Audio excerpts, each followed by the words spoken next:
Chapter 229. It was Xingtan's third New Year, and there was nothing special about it. Jiao Ma brought the two children and the cat back to the Jiao family's house for the New Year. She also went to visit Grandpa Gu for a few days. On New Year's Eve, the Jiao Pa called and said that he would be back in the second half of the year if he was fast enough. However, he did not promise anything. No one could be sure when it came to the research project. Xingtan's impression of the new year was that there were not many ups and downs. Xingtan leaned on the balcony and yawned. He looked into the distance from the balcony on the 5th floor. After school reopened, the school began to rejoice again. It was another year of spring. When the flowers bloomed, some trees began to sprout. This was Xingtan's third year here. After getting used to it, he did not have many thoughts. Sometimes, even if he did not want to admit it, he had to compromise with fate. What else could he do? Torture himself for fun? There was no need to be so distressed. Xingtan rubbed his chin on the flower pot next to him and rolled around in boredom. He remembered what little Pomelo said when he woke up this morning. Xingtan ran into the bedroom and jumped on the makeup table. He looked at the Jiao Ma's makeup mirror. It seemed that he had gained some weight. It was easy to gain weight during the new year. Xingtan did not go out much this year. He ate and slept all day. With Xingtan's huge appetite, it would be strange if he did not gain weight.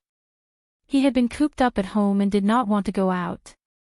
Xingtan attributed it to spring fatigue and autumn fatigue. However, it seemed that he should go out more often. Winter was over, and he did not need to gain weight anymore. Xingtan did not go out directly from the side door of the eastern courtyard. Instead, he walked around the school.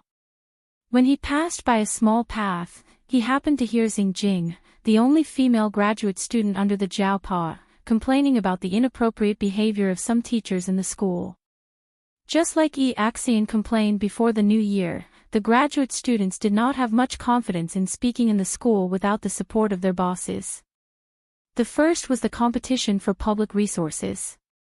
Even if it was a public resource, it had to be used on a first-come, first-served basis. There were limited resources and funds. Whoever had the ability would be the first to use them and occupy them. But now, Xingtan listens to Xingjing's complaints. It seems that there are more things than what Yi Axian said.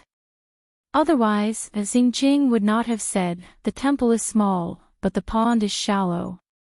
Although Xingtan did not know much about their school, she knew from eavesdropping on Xingjing and Yi Axian's complaints that they were sometimes bullied by other teachers in the school. It was not uncommon for senior brothers and sisters in the school to bully junior brothers and sisters with the tacit approval of their mentors.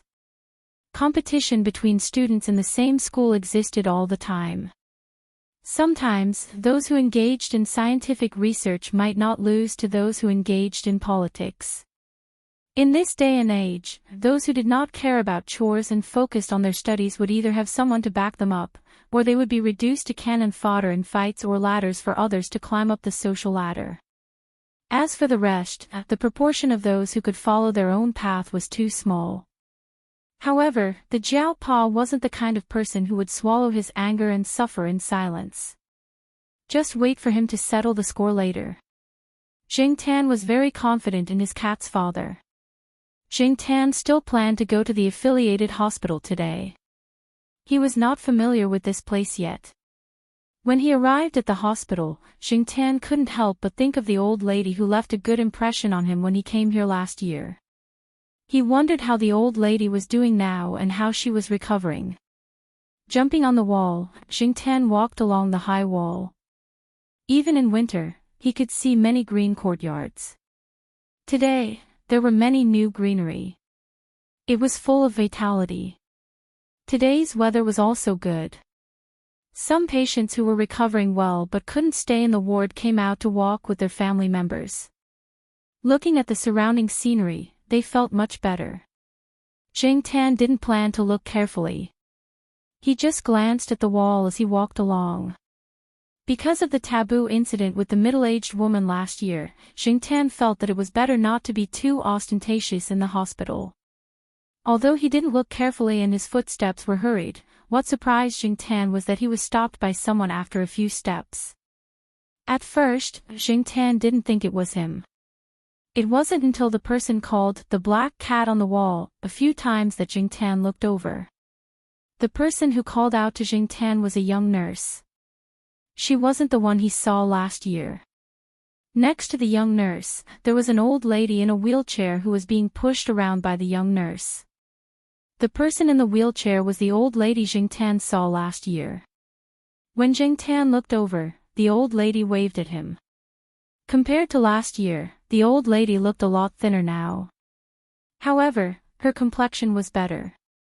When she looked at people, the expression in her eyes made people's moods unconsciously develop. Thinking about it, the old lady saw Jingtan but couldn't shout, so she asked the young nurse who was in charge of pushing the wheelchair to speak. The young nurse looked at Jingtan with a puzzled gaze. She knew that many people in the hospital were afraid of pure black things. Last time, there was a person who wore a black suit when visiting a patient. The patient threw something at him.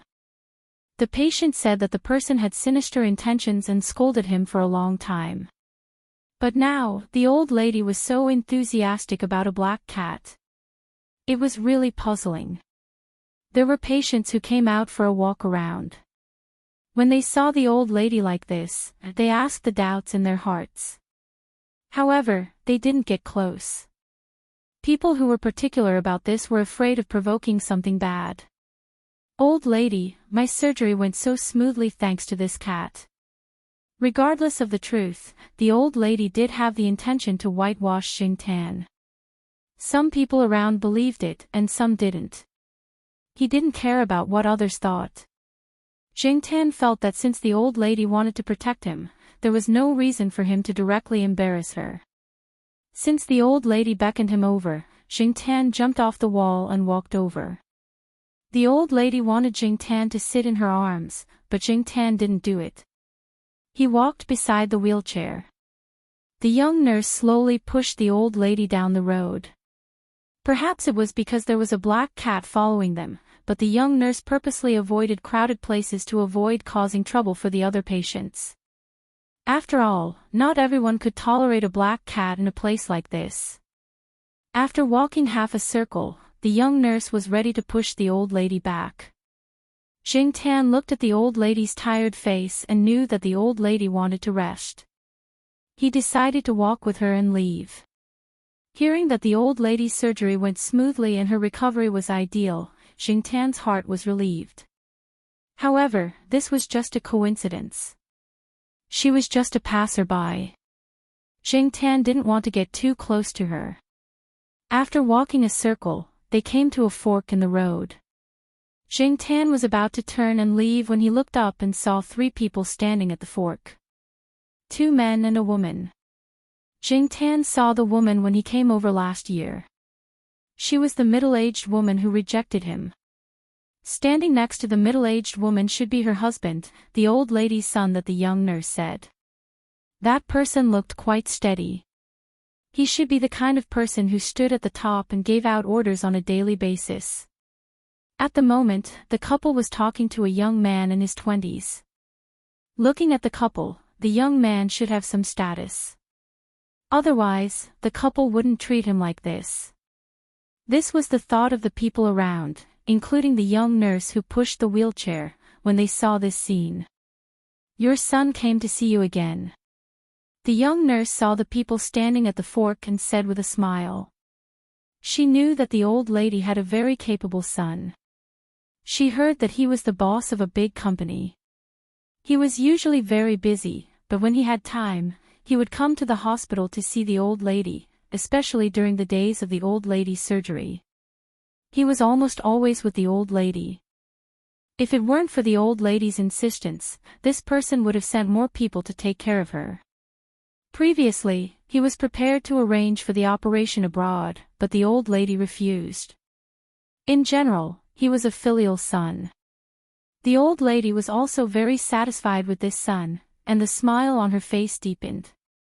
However, standing next to the wheelchair, Jingtan's heart was in turmoil. He just glanced at the couple and didn't pay attention to them anymore. His focus was on the young man. That young man, how to describe it, was dressed in a suit and leather shoes. His hair was meticulously combed, and he had put in a lot of thought into his clothes. When he spoke to the couple, his smile was appropriate, not humble, not ostentatious. At first glance, people would definitely think that this person must have been taught by a big family with a very good background. Even if he didn't have a big family background, he was a social elite with a high level of knowledge, quality, responsibility, goals, contributions, and achievements. However, this social elite that everyone thought was well-educated and polite, in Jingtan's eyes, was a high-level liar with godlike acting skills. That's right, this person was the fake rich second generation with wine-red hair that Jingtan had seen when he followed Mao to track down Senior Walnut. That time, this person's face had been beaten up, so he couldn't see clearly what he looked like. Thinking about the fake ID photo in Senior Walnut's hands and comparing it to this person's appearance now, the difference between the two was too big. Jingtan looked carefully a few times. Although there was no evidence to prove that this person was the same red-haired person from last time, Jingtan felt that this was the same person. Sometimes, a change in temperament or a change in hairstyle could make a completely different person. However, Jingtan now knew that temperament could also be faked. And this person could change without any trace, using his acting skills to perfection. Jingtan couldn't help but sigh again. It was a pity that this person didn't go into acting. However, if this person was really a liar, could he have fooled the couple so easily? Judging from the young nurse pushing the wheelchair, Jingtan didn't think that the couple would believe people so easily. Just as he was thinking, Jingtan noticed a detail. Although the middle-aged woman didn't say much and just stood there listening to her husband talk to the young man in front of her, her eyes intentionally or unintentionally swept over the man's cufflinks. Most people wouldn't pay much attention to cufflinks, but men with a certain social status would pay attention to these small details. A small cufflink could be an obvious sign of a woman's good taste. Some people even said that in this era without aristocrats, cufflinks could make a yuppie man elegant. Jingtan used to be a rich second-generation heir, and he had made his way into some circles. He had attended many parties, and before one of the parties, he had heard from a playmate who was helping him pick out a dress about the cufflinks. It was because of this that Jingtan knew about some of the things that he usually did not pay attention to. Now, the middle-aged woman's behavior reminded Jingtan of these details. Jiao Pa often told Jiao Yuan that details determine success or failure. This high-level liar could be successful because he took care of these details to perfection. Looking at the swindler who was chatting with the couple, Jingtan was once again in awe of him. In this day and age, whether it was a street sweeper or a social elite, there were specializations in the field and development of other skills. Who would have thought that this person who was just a fake rich second generation before the new year would suddenly become a social elite? His appearance and temperament told people that he was very cultured and cultured. He was a high-class social elite who had received an excellent education. It was because he understood the other side that the contrast was so great. Jingtan squatted there and kept staring at the man. After the three of them finished talking, the social elite came over to greet the old lady. He also seemed to casually ask about the black cat that was squatting next to him. Knowing that the cat was just a coincidence, the man didn't ask any more questions. When he left, the social elite glanced at Jingtan again and then walked to a building in the hospital, saying that he was going to get the medical report. Chapter 230. In fact, Jingtan had hesitated whether or not he should tell Senior Walnut, but in the end, he gave up. Generally speaking, he didn't have any enmity with that high-level swindler. That person's actions on the mountain could actually be considered as helping him. Since it didn't affect his own interests and didn't seem to be a threat to himself and Senior Walnut, Jingtan was too lazy to bother. In the following period of time, Jingtan didn't see that high-level swindler when he left the affiliated hospital. There were too many people who came to the affiliated hospital for treatment every day. After all, this was a real tertiary grade A hospital. There were so many people who came to see a doctor or were already hospitalized here that Jingtan couldn't see them all. Even that old lady, it was rare for him to see her once in 3 times. It could only be said that he was lucky and coincidental to have met her before. As for that high-level swindler, as the days passed, Jingtan didn't think about him anymore. Jingtan was too lazy to pay too much attention to people and things that had nothing to do with his life. On this day, Jingtan once again came to a place he hadn't been to for a long time, the night building. The person who brought Jingtan here was Celestine, and the person with Celestine was his wife. It was rare to see Celestine bring his wife to a place like the night building. Although the night building was completely different from the other messy clubs, nightclubs, and bars, Celestine's wife looked like an honest person. She was also the kind of girl who was well behaved when she was a student. She rarely went out in the middle of the night, and basically never went to a nightclub or bar. Celestine's wife wasn't a particularly beautiful person. Her appearance could only be considered average, but she was very kind, virtuous, and took care of the family. When Celestine chatted with some friends before he got married, he said that marriage was for the sake of the future. Finally, he found such a suitable wife, and Celestine was quite satisfied with this wife. Looking at Celestine's current routine, it was clear that it wasn't as messy as before. He went to bed and woke up early, and it had been a long time since he came to the night building. The reason why he was here today was actually for a performance at the East Palace tonight. Tonight, the band performing at the East Palace was a foreign band. They combined traditional and old-fashioned blues with urban blues and formed their own style. They might not be famous among some young people in their teens or 20s, but in terms of international fame, they were much better than some of the so-called popular bands in China. Of course, there were many people who liked this band in China. Celestine's wife was one of them. It was not that Mrs. Wei liked blues music, but she had read a book written by the lead singer of this band. That was why she liked this band. This was also the main reason why Celestine, who had been upgraded to a good husband and rarely went out at night, brought his wife here. And about coming to the night building, Celestine finally remembered Jingtan. He drove his wife to Tsinghua University, picked up Jingtan, and went to the night building. Celestine brought his wife here. Jingtan certainly didn't want to be a third wheel.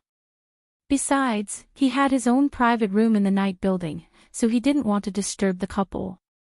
However, Celestine was afraid that Jingtan would be bored alone, so he asked Jingtan if he wanted to find some friends to play with.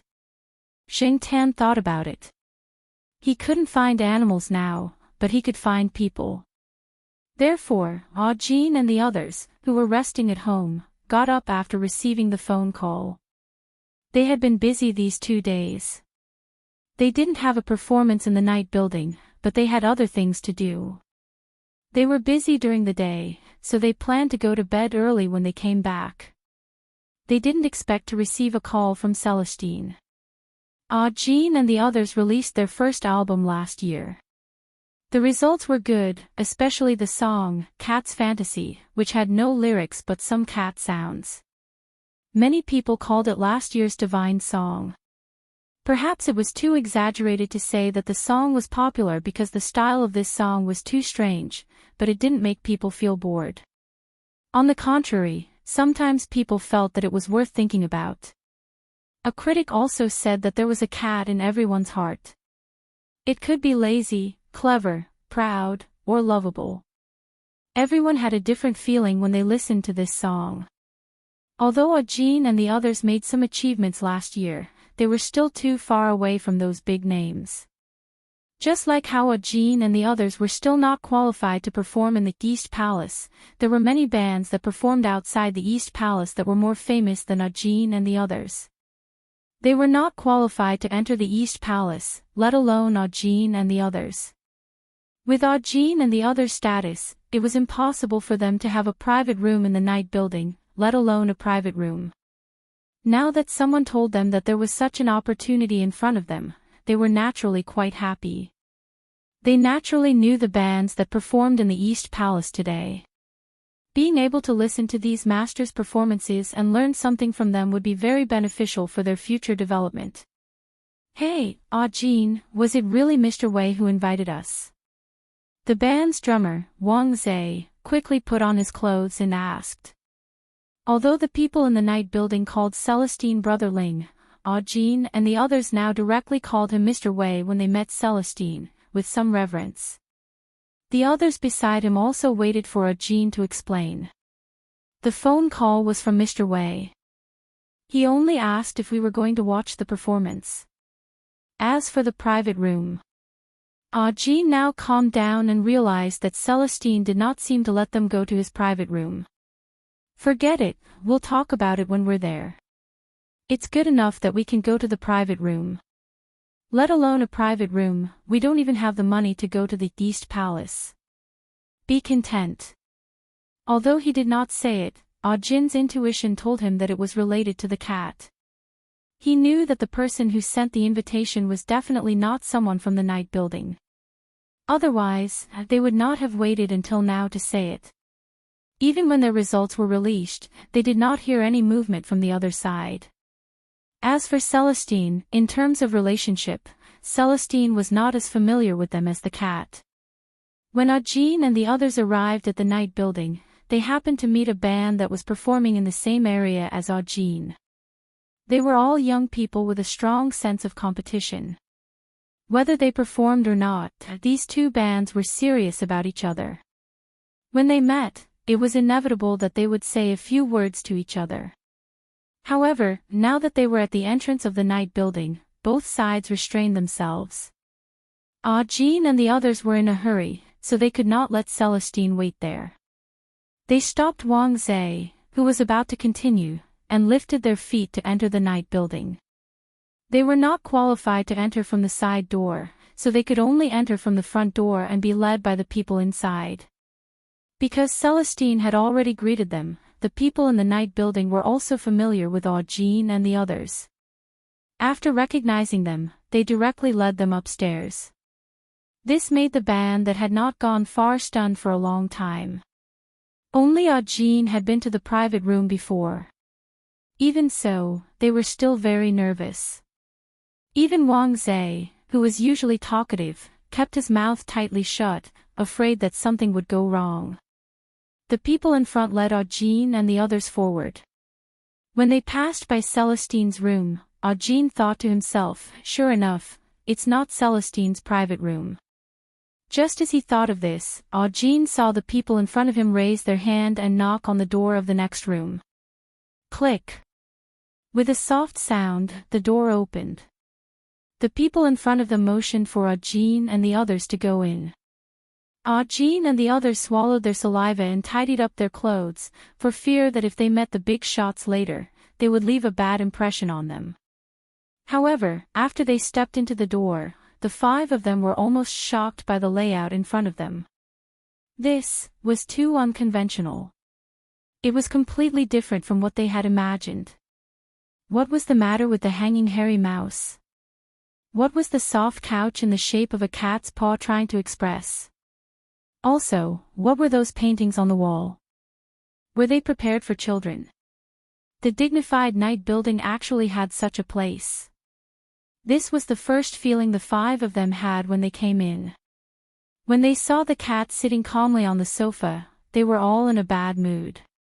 This cat, to them, seemed to exist to subvert their understanding of the world. Behind them, Wang Zhe poked Aujin and whispered, "Captain." After so many years of experience, he always had some skills in reading people's expressions.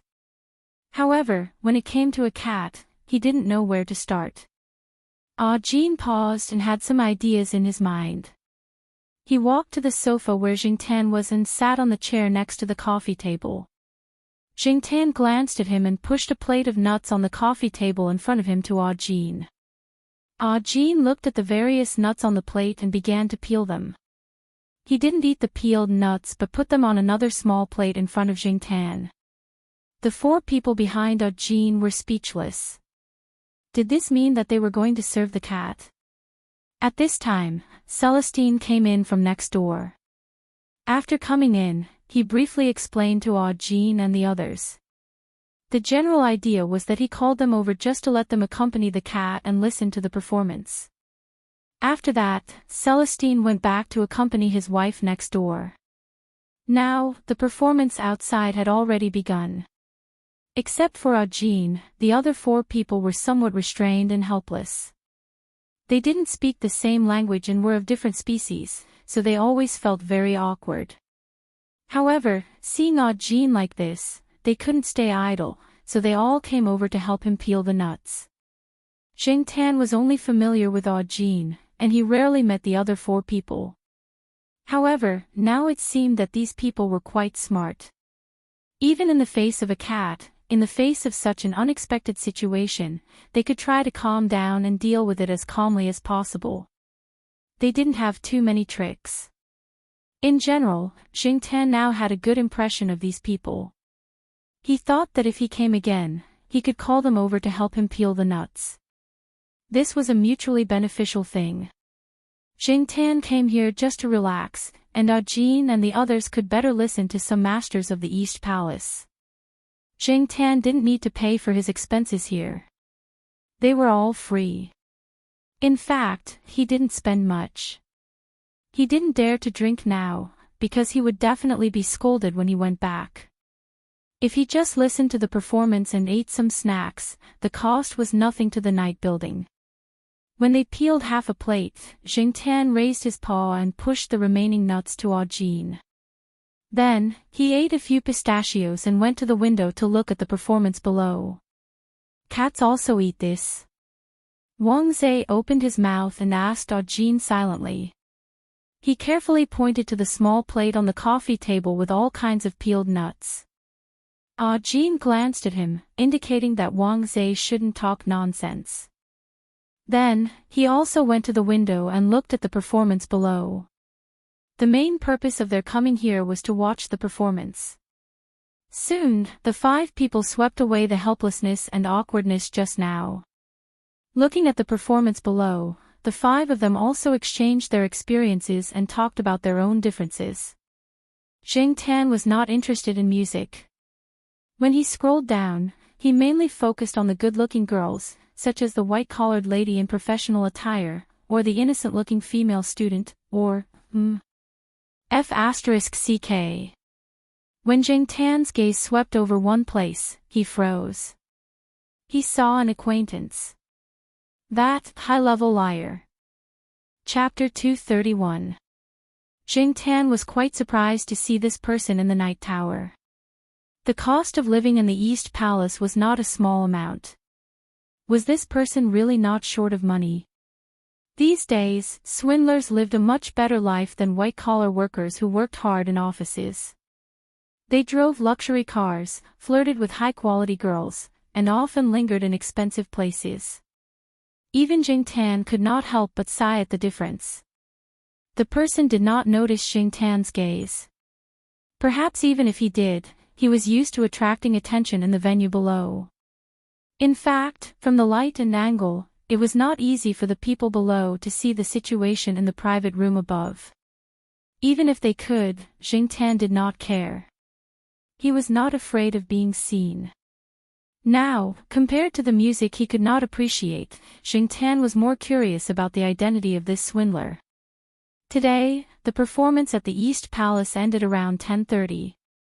Some people would leave, but for others, their nightlife had just begun. They were still active and would be active until 2 or 3 in the morning.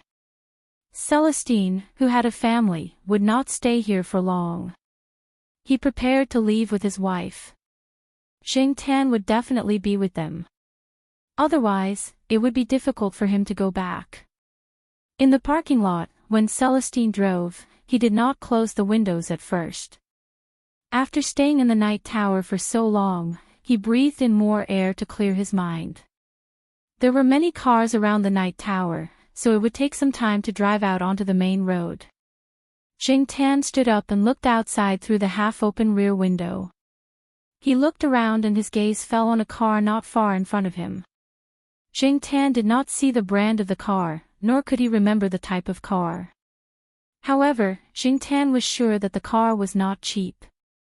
It was different from the luxury sports car that Walnut and the others were looking for. This car was more business-oriented and stable. It was more suitable for the identity of the swindler. Jing Tan did not expect to meet the high-level swindler twice by hitching a ride with Celestine. It was a bit too much to say that enemies were bound to meet on a narrow road. After all, there was no hatred. At this moment, the high-level swindler in Jing Tan's eyes was very gentlemanly, opening the car door for the hot lady. He closed the door and walked over to the driver's seat. Just as he was about to open the door, he paused and looked at the car that was slowly driving by. The neon lights and street lamps outside the night building were all turned on, and the angle of the light was just enough to shine on Jing Tan's cat head that was peeking out of the half-open car window. With the brightness of the lights outside the night building, anyone who wasn't visually impaired would be able to see the cat's head clearly. Just a moment ago, he was still imagining how he was going to have sex, but the next moment, he couldn't wait to smash the steering wheel. He took a closer look at the back window of the car that was slowly driving past, and he suddenly couldn't calm down. F***ck. It was really strange. Jing Tan couldn't see the man's eyes. The light reflected from the man's glasses covered his eyes. However, Jing Tan noticed that when the man looked in his direction, there was a momentary stiffness, as if he had seen something impossible. However, the man quickly covered it up, as if that momentary stiffness was just an illusion under the neon lights. Driving out of the night building's parking lot, the car sped up and the windows were closed. When Jing Tan looked back, he didn't see the man's car. Although he had met the man twice tonight, Jing Tan didn't think that he would have anything to do with the swindler. He didn't think that the swindler would go so far as to trick the Zhao family. After returning to the villa complex, Jing Tan's life continued at a normal pace. He did what he was supposed to do, and there were no ripples caused by the swindler. The flowers were blooming in spring, and there were more insects. Just look at the active birds in the surroundings. However, around the villa complex, not only were the birds active, there were also cats. When the sheriff and Huang saw the jumping insects on the ground, they were as excited as Tong seeing its favorite poop. De Pang, who was sent out by his grandmother, probably wanted to find a quiet place to sleep without being disturbed, so he climbed up the crabapple tree nearby. Then, there was the scene that Jing Tan saw of a dragonly pressing down on a crabapple tree. This crabapple tree wasn't very thick in Jing Tan's eyes. He heard that there was a small path here a long time ago, and crabapple trees were planted on both sides of the path. However, when the school was built, most of the crabapple trees were dug up, leaving only a few. After so many years, this was the only remaining crabapple tree.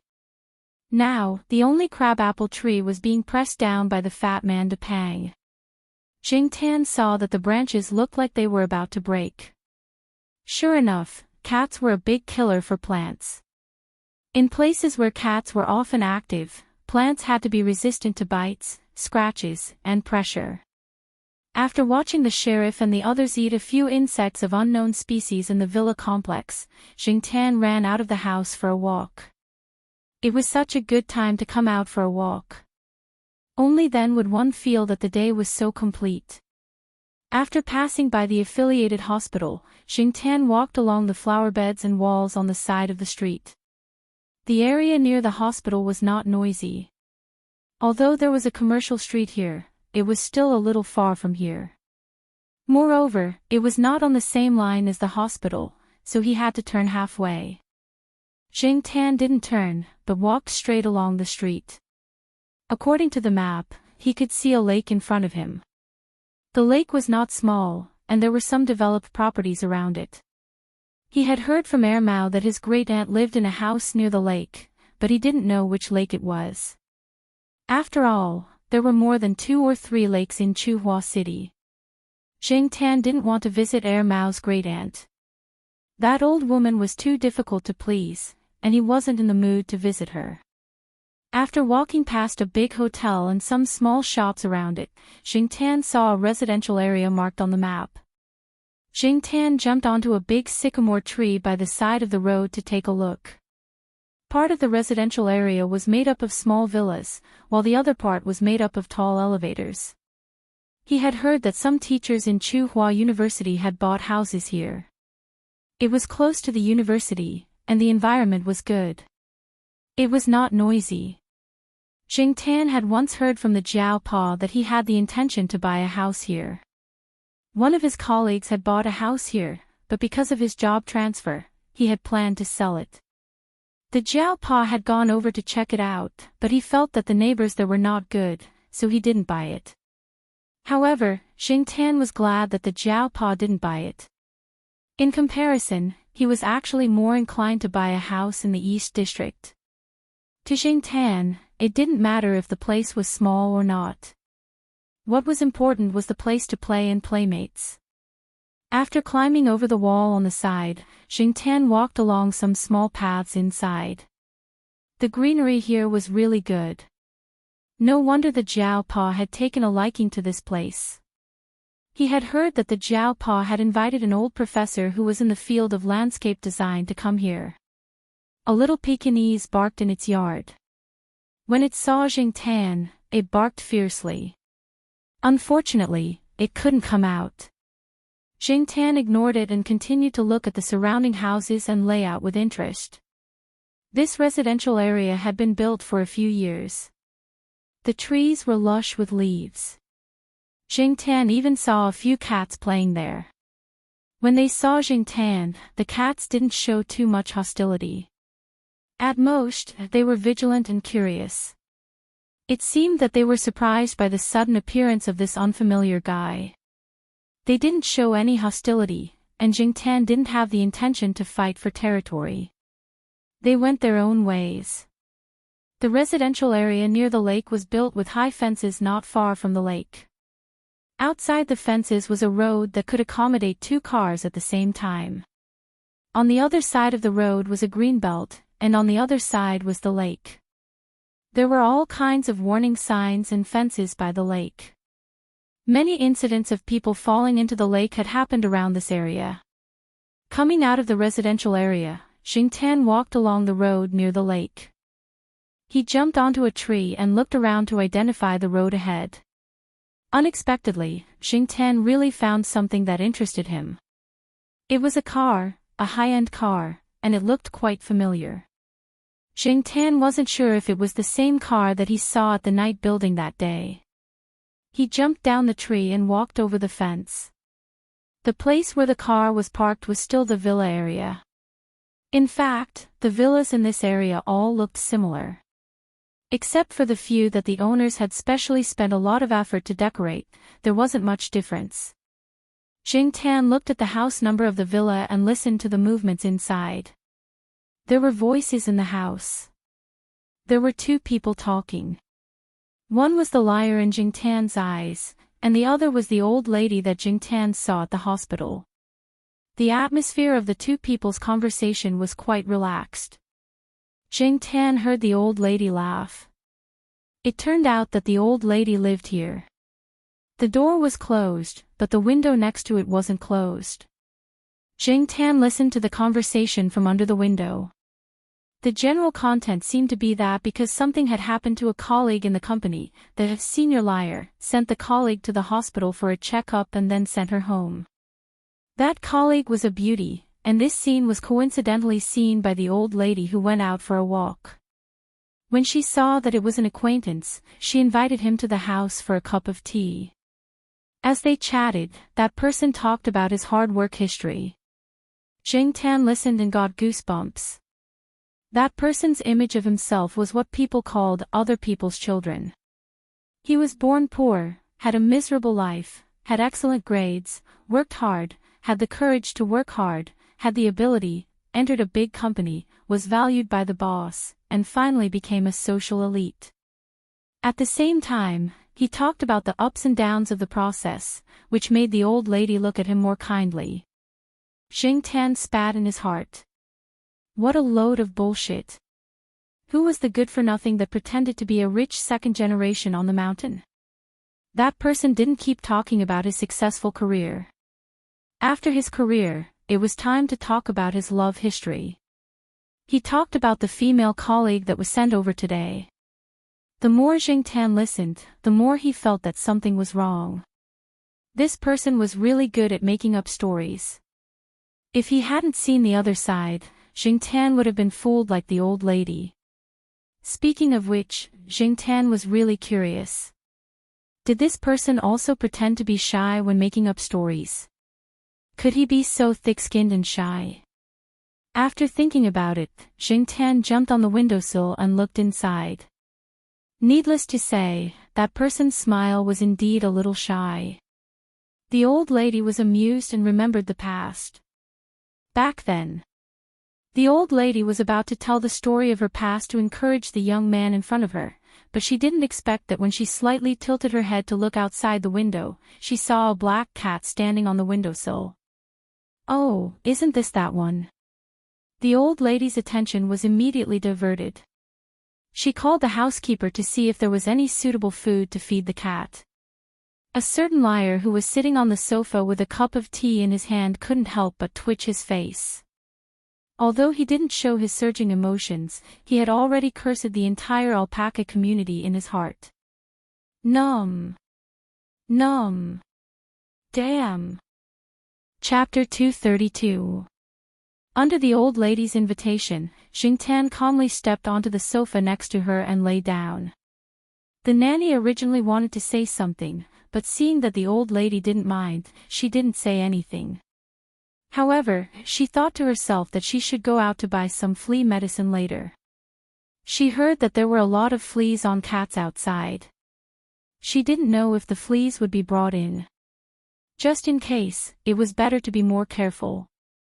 Xing Tan noticed that the nanny's attitude towards him wasn't very good, but she didn't have any bad intentions. At most, she was a little annoyed, which could be ignored. The nanny put a small bowl of warm fish soup on the small tea table next to the sofa. Xing Tan sniffed it but didn't eat it. He wasn't hungry now, and when he was outside, he wouldn't eat anything randomly. In fact, the most important thing was that there was half a fish head in the bowl. Xing Tan didn't like fish heads.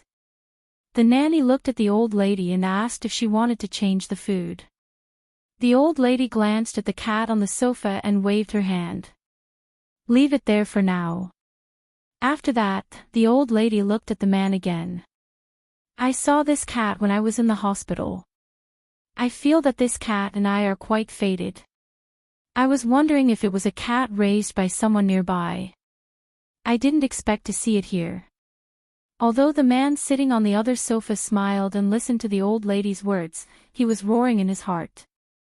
He didn't feel that he had any fate with this cat. He just felt that he and the cat didn't get along well. Enemies were bound to meet on a narrow road. The old lady was still sighing about the coincidence and luck of meeting this cat at the hospital and at home. Now that she said this, he had to sigh even more.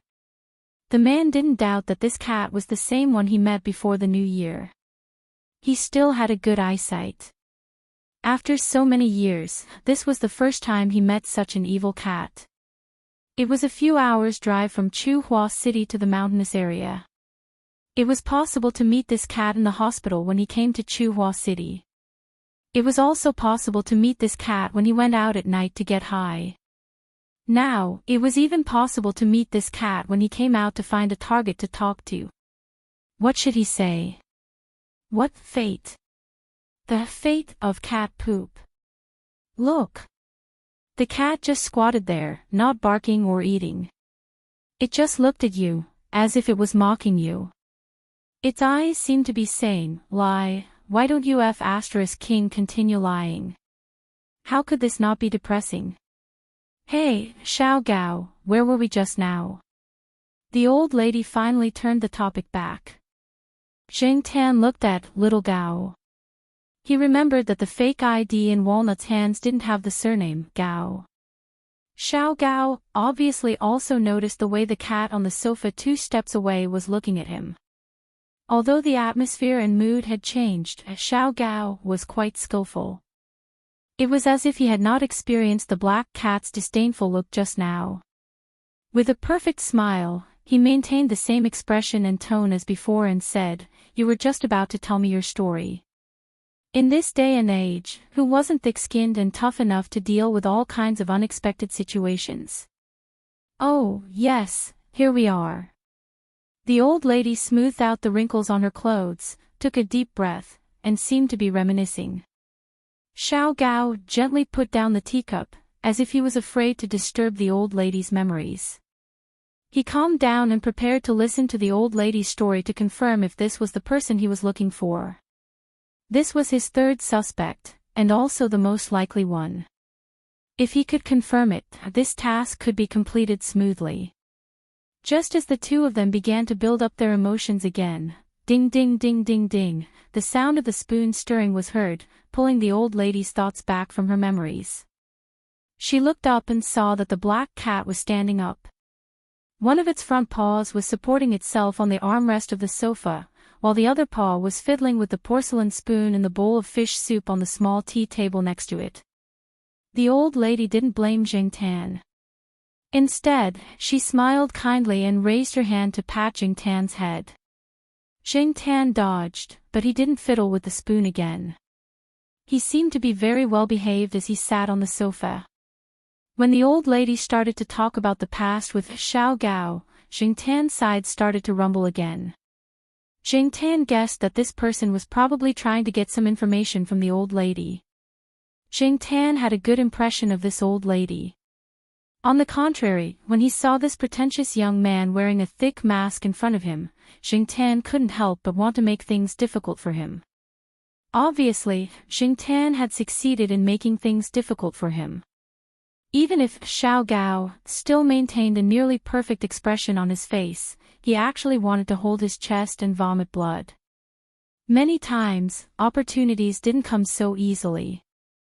They couldn't appear abrupt, and they couldn't make people wary. If they missed one, they would have to wait for who knows how long before they could find the next good opportunity.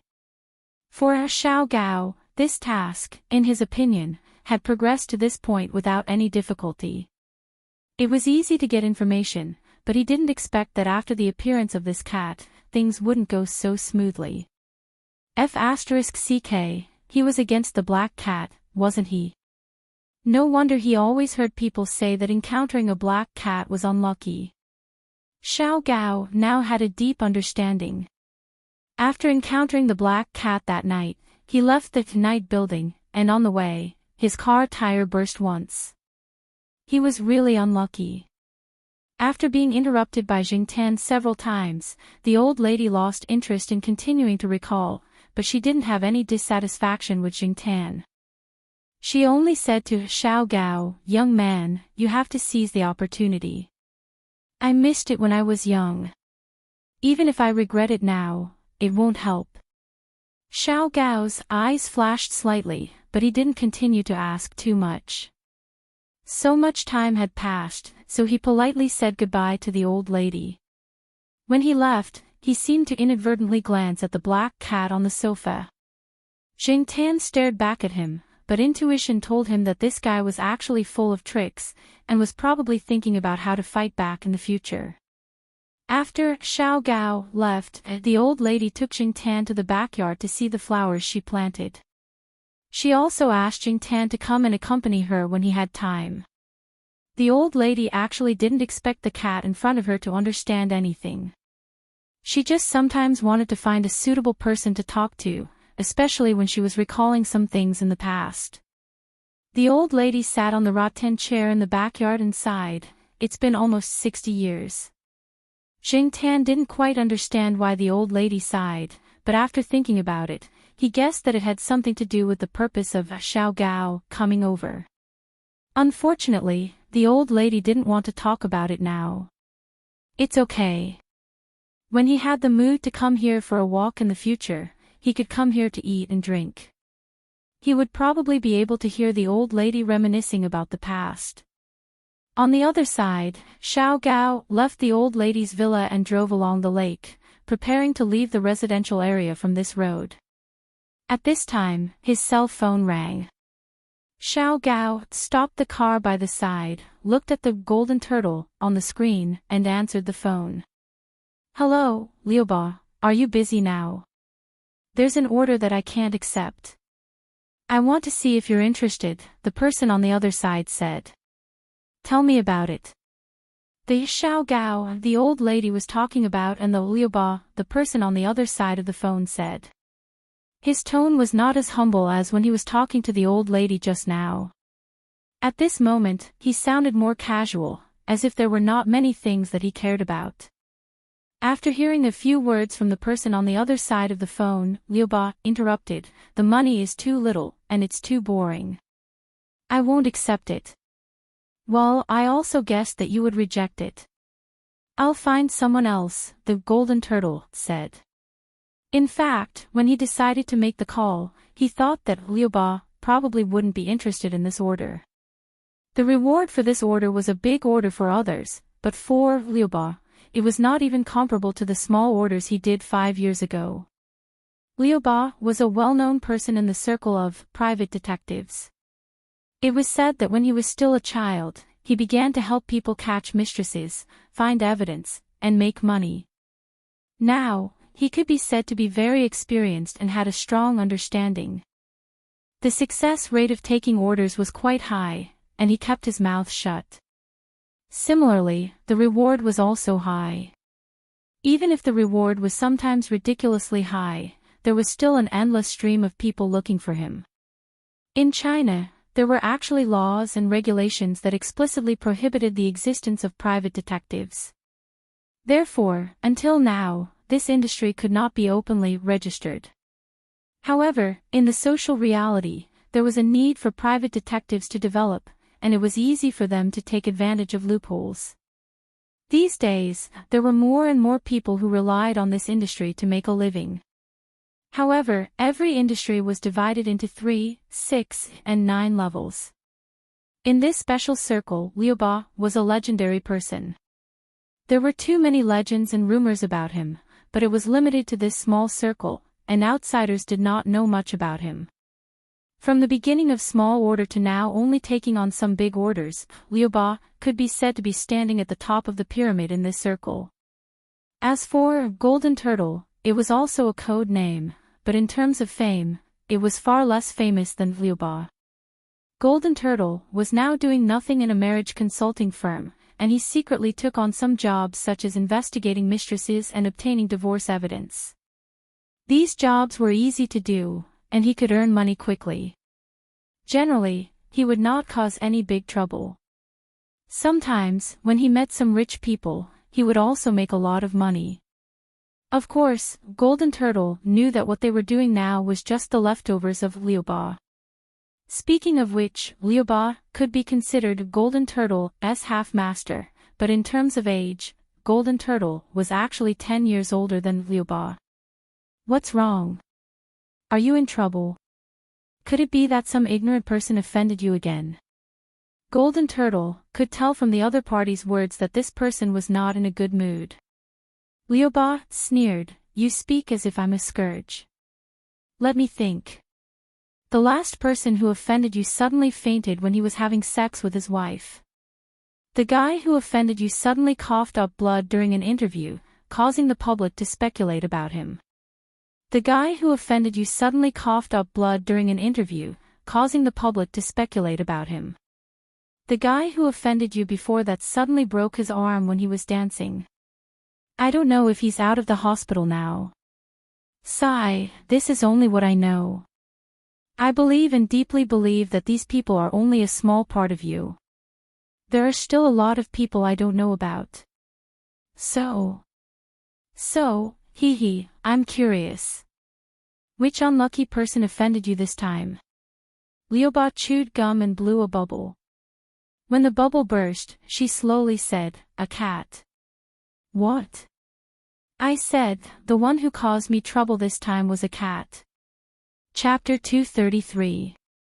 Although the man and the cat hated each other, Lu Ba usually wouldn't care about anything else before she completed the task at hand. Even if she had a personal grudge against someone or didn't like them, she wouldn't immediately seek revenge. The task at hand was more important. Therefore, Xingtan's life was still peaceful for a period of time. Sometimes, he would wander around the residential area by the lake. If he went there in the afternoon, he could have afternoon tea and temporarily fill his stomach. What Xingtan wanted to do was listen to the old lady's complaints. The old lady's son would often visit her. Even if he could not make it, he would call to ask about her. The family hired a nanny to take care of the old lady. For the old lady, other than going out for a walk, eating, drinking, and sleeping at home, she was very bored. She could not go on long trips because her body had not fully recovered. Therefore, Xingtan became a good listener. From the old lady's words, Xingtan knew that Xiao Gao had come twice, but Xingtan did not meet him. When Xingtan heard the old lady say that she had a pleasant conversation with Xiao Gao, she knew that the old lady must have been tricked into revealing something. Usually, when they had a pleasant conversation, they would not be too vigilant or defensive. Thinking about the thick-skinned Xiao Gao with his superb acting skills, and then looking at the old lady, it was easy to imagine what kind of a pleasant conversation would be like without Xingtan's interference. Xiao Gao was probably overjoyed. However, Xiao Gao did not appear again in recent days. Without Xiao Gao to chat with the old lady, Xingtan would occasionally hear the old lady's sighs when he came over, as well as the things that she had hidden deep in her memory because of Xiao Gao. The old lady said that when she was young, she had a relationship and almost had a positive outcome. Unfortunately, due to some reasons, they separated. Although they still communicated through letters for a few years, another accident happened. Since then, the old lady moved to Chuhua City, and there was no news of the other party. Xingtan felt that the old lady must be quite lonely now. Although her son had always been concerned about her, because he was too busy with work, the old lady didn't let him come over often. She also asked her daughter-in-law to take care of him more. She only needed to hire a nanny. As for her grandson, he had been sent to study abroad and was rarely seen all year round. Occasionally, he would make an overseas call. Xingtan had heard from the old men and women in the courtyard that people nowadays like to send their parents to the old folks' home to save time. However, these old men and women would rather die of old age than go to the old folks' home. Xingtan didn't know what a nursing home was like, but he often heard from the people in the compound that many elderly people hated that place. It was not as good as the news said. Some old people could only sit in front of the window every day, silently looking out. Perhaps they hoped that their relatives would visit them often, but most of the time, they were disappointed. There were also some old people whose memory deteriorated as they grew older. After staying in the nursing home for a long time, they didn't even recognize their relatives. If they stayed longer, they might forget their biological children. For example, the old lady's family. Her son was a well-known entrepreneur in Chuhua City and was filial enough. Although he couldn't come over often, he couldn't wait to hire 8 or 10 nannies for the old lady. In front of her son and daughter-in-law, the old lady would definitely be good, but in her heart, she was actually quite lonely. After all, nannies were not family. Little black cat, do you think I should get a pet like a cat or a dog? But at my age, I don't know how long I have left to live. What if I can't take care of them when the time comes? The old lady looked at Xingtan and said. Xingtan avoided the old lady's hand that reached out to touch the cat's head. He thought to himself, how am I small? In fact, Xingtan had seen many people in the same situation as this old lady. In the courtyard, there were many old people whose spouses had passed away early, and their children were not by their side. For example, Depang's old lady. However, although Depang's old lady lived in a smaller place than here, and the living conditions were not as good as here, the old lady lived quite comfortably. At home, she had Depang to accompany her, and outside, there were many old men and women in the courtyard to chat, sing and joke. Compared to the old lady in front of him, she was much better. It was no wonder that Depang's old lady was only willing to stay in the courtyard and not agree to her son moving out. Today, Jingtian took a stroll to the residential area again. When he got in through the iron fence and was about to visit the old lady and listen to her nagging, he found that the house was very lively today. There were a few cars parked outside the house, and they were all high-end cars worth millions. Looking at the license plates, 2 of them were not local, but Nanjing license plates. There were a few people sitting in the house. Jingtian only knew the old lady, her son, and her daughter-in-law. He did not know the others. The old lady's daughter-in-law, the middle-aged woman who had always found Jingtian an eyesore, was smiling brightly at this moment. Her entire being exuded a rare sense of closeness. The 2 middle-aged men also had smiles on their faces. They were talking, but their voices were not loud and they were not noisy. But, where was the old lady? Jingtian poked his head out of the door to look inside. The old lady's son saw this and asked Jingtian to go in. The middle-aged woman's eyes flashed with displeasure. She felt that it was not good to let such a black cat in when there were important guests, but she did not want to disrespect her husband. Jingtian thought about it, and walked in under everyone's gaze. He looked around, but did not see the old lady. "Is this your cat?" the unfamiliar middle-aged man asked. "No, I don't know which family it is from, but my mother said that she and this cat are fated. When we were in the hospital." The old lady's son briefly explained the matter, which surprised the 2 people. Although it doesn't look like a famous cat, it doesn't look like a stray cat either. It is so strong, and it is not afraid of people. It looks like it is quite intelligent. The stranger laughed. Jingtian listened to the 2 people and was not in a hurry to find the old lady. He saw that there was a closed room on the first floor. That was where the old lady usually took her lunch break. She was probably in there now. From these people's conversation, Jingtian also got a piece of information. Other than the old lady, there was a little old man in the room. Jingtian's gossipy heart was suddenly ignited. 2 days ago, he was still listening to the old lady sigh about the past, and now there was an old man. This was the rhythm of the old lady finding a partner. However, the more he listened to these people's conversation, the more Jingtian felt that something was wrong. It turned out that this old man was the one that the old lady had been sighing about some time ago. He heard that these 2 old people were engaged when they were young, but then they went their separate ways. It had been almost 60 years since they separated. According to the conversation in the living room, these 2 old people, who were still single, wanted to get back together again. In fact, what surprised Jingtian the most was not that these 2 old people had gotten back together after 60 years, but what the unfamiliar middle-aged man said when he talked about Xiao Gao. The middle-aged man said that Xiao Gao was a department manager in his company. Some time ago, he was in contact with the old lady's son. Now, he was transferred to another place, so he was no longer in charge of some business in Chuhua City. Soon, there would be new people coming to contact them. Hearing the other party say this, the old lady's son did not ask any more questions.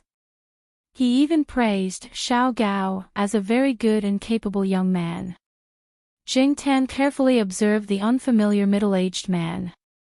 The other party did not have any intention to talk about Xiao Gao. After a while, he chuckled and left. Jingtian thought about some of the things that had happened before. After listening to the conversation, he guessed that the unfamiliar middle-aged man wanted to find someone because of his father, so he contacted Xiao Gao. As for how Xiao Gao made a deal with the other party, how he got the title of department manager, and how he found out, Jingtian did not know. He did not need to find out. He also did not believe that the 2 old people getting back together that the unfamiliar middle-aged man said was a coincidence. He only needed to look at the results now. In any case, whether or not the two old people getting back together was planned by the other party, now that the two old people had gotten back together, it was a good thing for both old people. The business cooperation between these two successful people would probably take a step forward. No matter how you looked at it, it was a good thing. Jing Tan did not stay for long and left.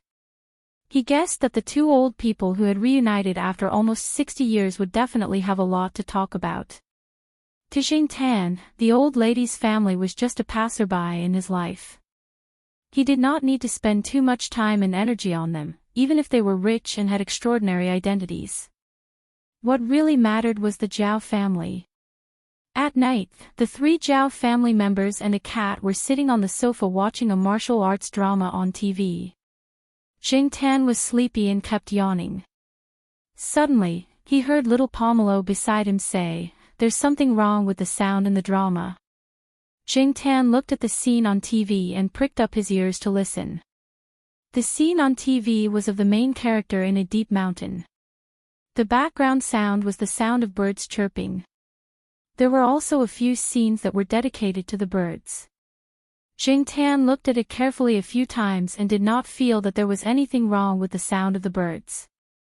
Zhao Yuan thought for a while and said, "You are saying that the bird in the drama should be a big cuckoo, but the TV is playing the sound of 4 cuckoo."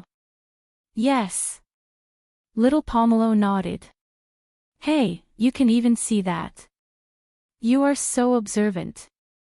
I didn't notice it just now." Zhao Yuan patted his thigh excitedly and ran to the master bedroom. He pulled out a book from his father's bookshelf and flipped through it. Then, he started to discuss with little Pomelo about the differences between the different species of cuckoos in the rhododendron genus and which species was the cuckoo bird. Zhao Ma did not know much about this, but she did not object to the children's behavior. Sometimes, it was good to be serious about something. It was good to watch TV and find bugs occasionally. At least, they could learn more from it. As for Jing Tan, he had seen this kind of bird in school and heard it call out. It was the kind that sang 4 times, which was what little Pomelo said. Jing Tan was thinking about the cuckoo birds that always jumped around the courtyard tomorrow when he heard Zhao Yuan read, "The cuckoo bird and the swallow are both symbols of male virginity." In ancient times, the villagers sacrificed them during the spring festival to pray for fertility. Before Zhao Yuan could finish reading, Zhao Ma slapped the book out of Zhao Yuan's hand and put it on the highest shelf. "Watch TV. If you don't want to watch it, take a shower and go to bed." Hearing Zhao Ma's words, Zhao Yuan pursed his lips and went to sit in the living room. Little Pomelo did not say much. She did not really understand what Zhao Yuan was reading, but seeing Zhao Ma's helpless face, she did not ask Zhao Yuan. Jing Tan tugged at her ears. It was not easy for a child to be so serious. The next day, Jing Tan didn't go to the residential area by the lake today. She didn't want to disturb the old lady's reunion, so she started to wander around looking for the cuckoos that the two children had mentioned last night. She didn't expect to see those birds that she usually saw today, but she couldn't find a single one today. Jing Tan wanted to change his path and continue his search. Suddenly, he stopped in his tracks and looked diagonally ahead. There was a person standing about 10 meters away. Yesterday, he heard that this person was transferred to another place. Today, he saw him here. Chapter 234. At this moment, Xiao Gao was looking at Jing Tan and walking towards him. As soon as Jing Tan saw the malicious light in this guy's eyes, he knew that he was going to take revenge. It must be because of what he did to him a few days ago. However, Jing Tan didn't immediately run away. He wanted to see what this person was going to do. He didn't feel that it was too dangerous, but he was curious about how this person was going to take revenge. As Xiao Gao walked toward Jing Tan, his hand reached out to the sports bag he was carrying. The bag was bulging and stuffed with things. Moreover, looking at the bag's tight strap, it was probably quite heavy. He didn't know what it was. What was in it? Xing Tan stared at the other party. Xiao Gao didn't seem to have any intention of taking things out of the bag immediately. He was probably waiting for the best opportunity. Looking at the person getting closer and closer, Xing Tan retracted his foot and assumed a posture ready to slip away at any time. As long as he felt something was wrong, he would run. When Xiao Gao suddenly took out the things in the bag, Xing Tan turned around and ran to the side. The place he chose was mainly a small forest with more trees. While running, Xing Tan kept cursing Xiao Gao in his heart. F***ck, this guy actually bought a squirt gun. Wasn't this thing for children to play with? Yes, Xiao Gao was holding a squirt gun that looked like a toy. Unlike other toys, he had modified this squirt gun. The distance and accuracy of the squirt gun were much higher than those of ordinary toy guns. Xing Tan heard the sound of water hitting the leaves of a nearby plant. He quickly changed his direction, but he was still shot a few times. The water this person sprayed had a lemon-like smell. Xing Tan didn't think too much about this smell. He just didn't know what the other party meant by spraying water with a lemon-like smell. If it was just ordinary lemonade, he wouldn't be afraid at all. This little bit of attack power was nothing to Xing Tan. Anyway, he just needed to go back and take a shower. The people behind him saw the cat running further and further away, but they did not give up. Xing Tan heard the footsteps behind him. There weren't many people walking around. Even if someone saw this scene, they might not know what was going on. They wouldn't stand up and meddle in other people's business before figuring out what was going on. However, Xing Tan wasn't in a hurry. After all, this was Tsinghua University. This was Xing Tan's territory. He had been here for nearly 3 years, so he was naturally very familiar with this place. He even knew what time, who, where, and what they were doing. From the moment Xing Tan bumped into Xiao Gao and noticed this person's malicious gaze, he already had an escape route in mind. Xiao Gao slowed down after chasing him for a while. He opened the cloth bag, and there was a mineral water bottle inside. It was filled with water that he had specially prepared. There was no more water in the water gun. Xiao Gao quickly opened the bottle cap, filled the water gun with water, and continued to chase. He knew which direction the cat ran in, and even if he lost it now, he could meet it again when he blocked the cat's home. Xiao Gao passed through a small grassland, turned a corner, and saw the black cat again. But what made the corner of Xiao Gao's eyes twitch was that there was not only a black cat there, but also an adult bulldog. Although the bulldog looked very funny, and there was a black patch where its eyes were, as if it had been beaten by someone, Xiao Gao could not bring himself to laugh.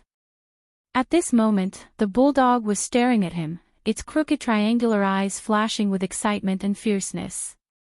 This cat was cunning, but the scene in front of him somewhat subverted Xiao Gao's impression of cats and dogs being at odds.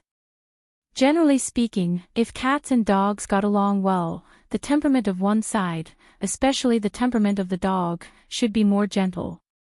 However, this cat and this bulldog were not gentle at all.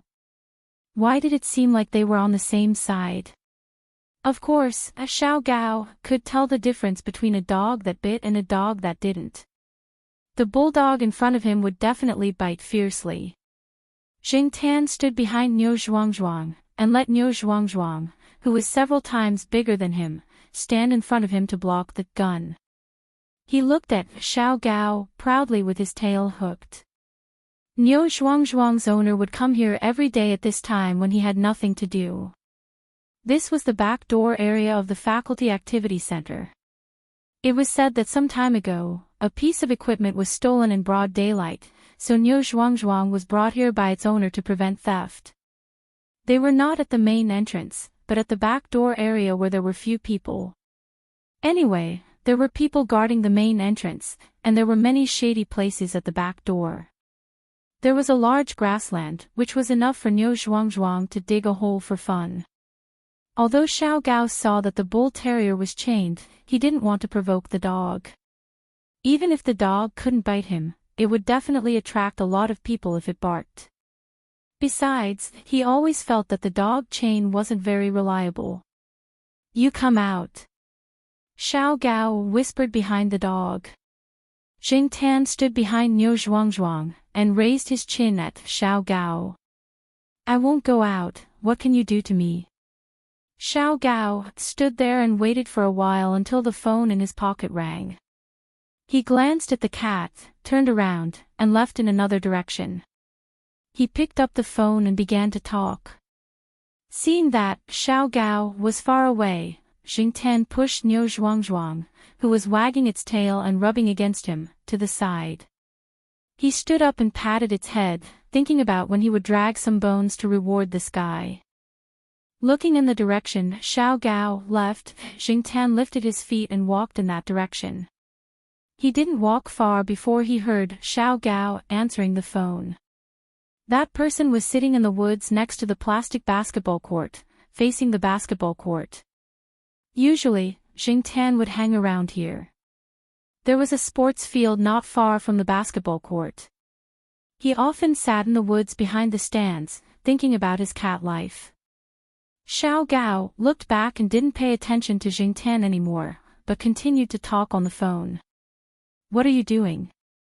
Are you free now? Golden Tortoise asked. Nothing, I'm taking revenge on the cat. By the way, didn't you say last time that cats hate the smell of lemons? It didn't work. My cat really hated lemons. After I wiped the sofa with lemons, my cat never scratched it again. Every time it saw me take a lemon, it would avoid it. But since you said lemons don't work, you can try the essential balm next time. My neighbor also has a cat, and his cat hates essential balm.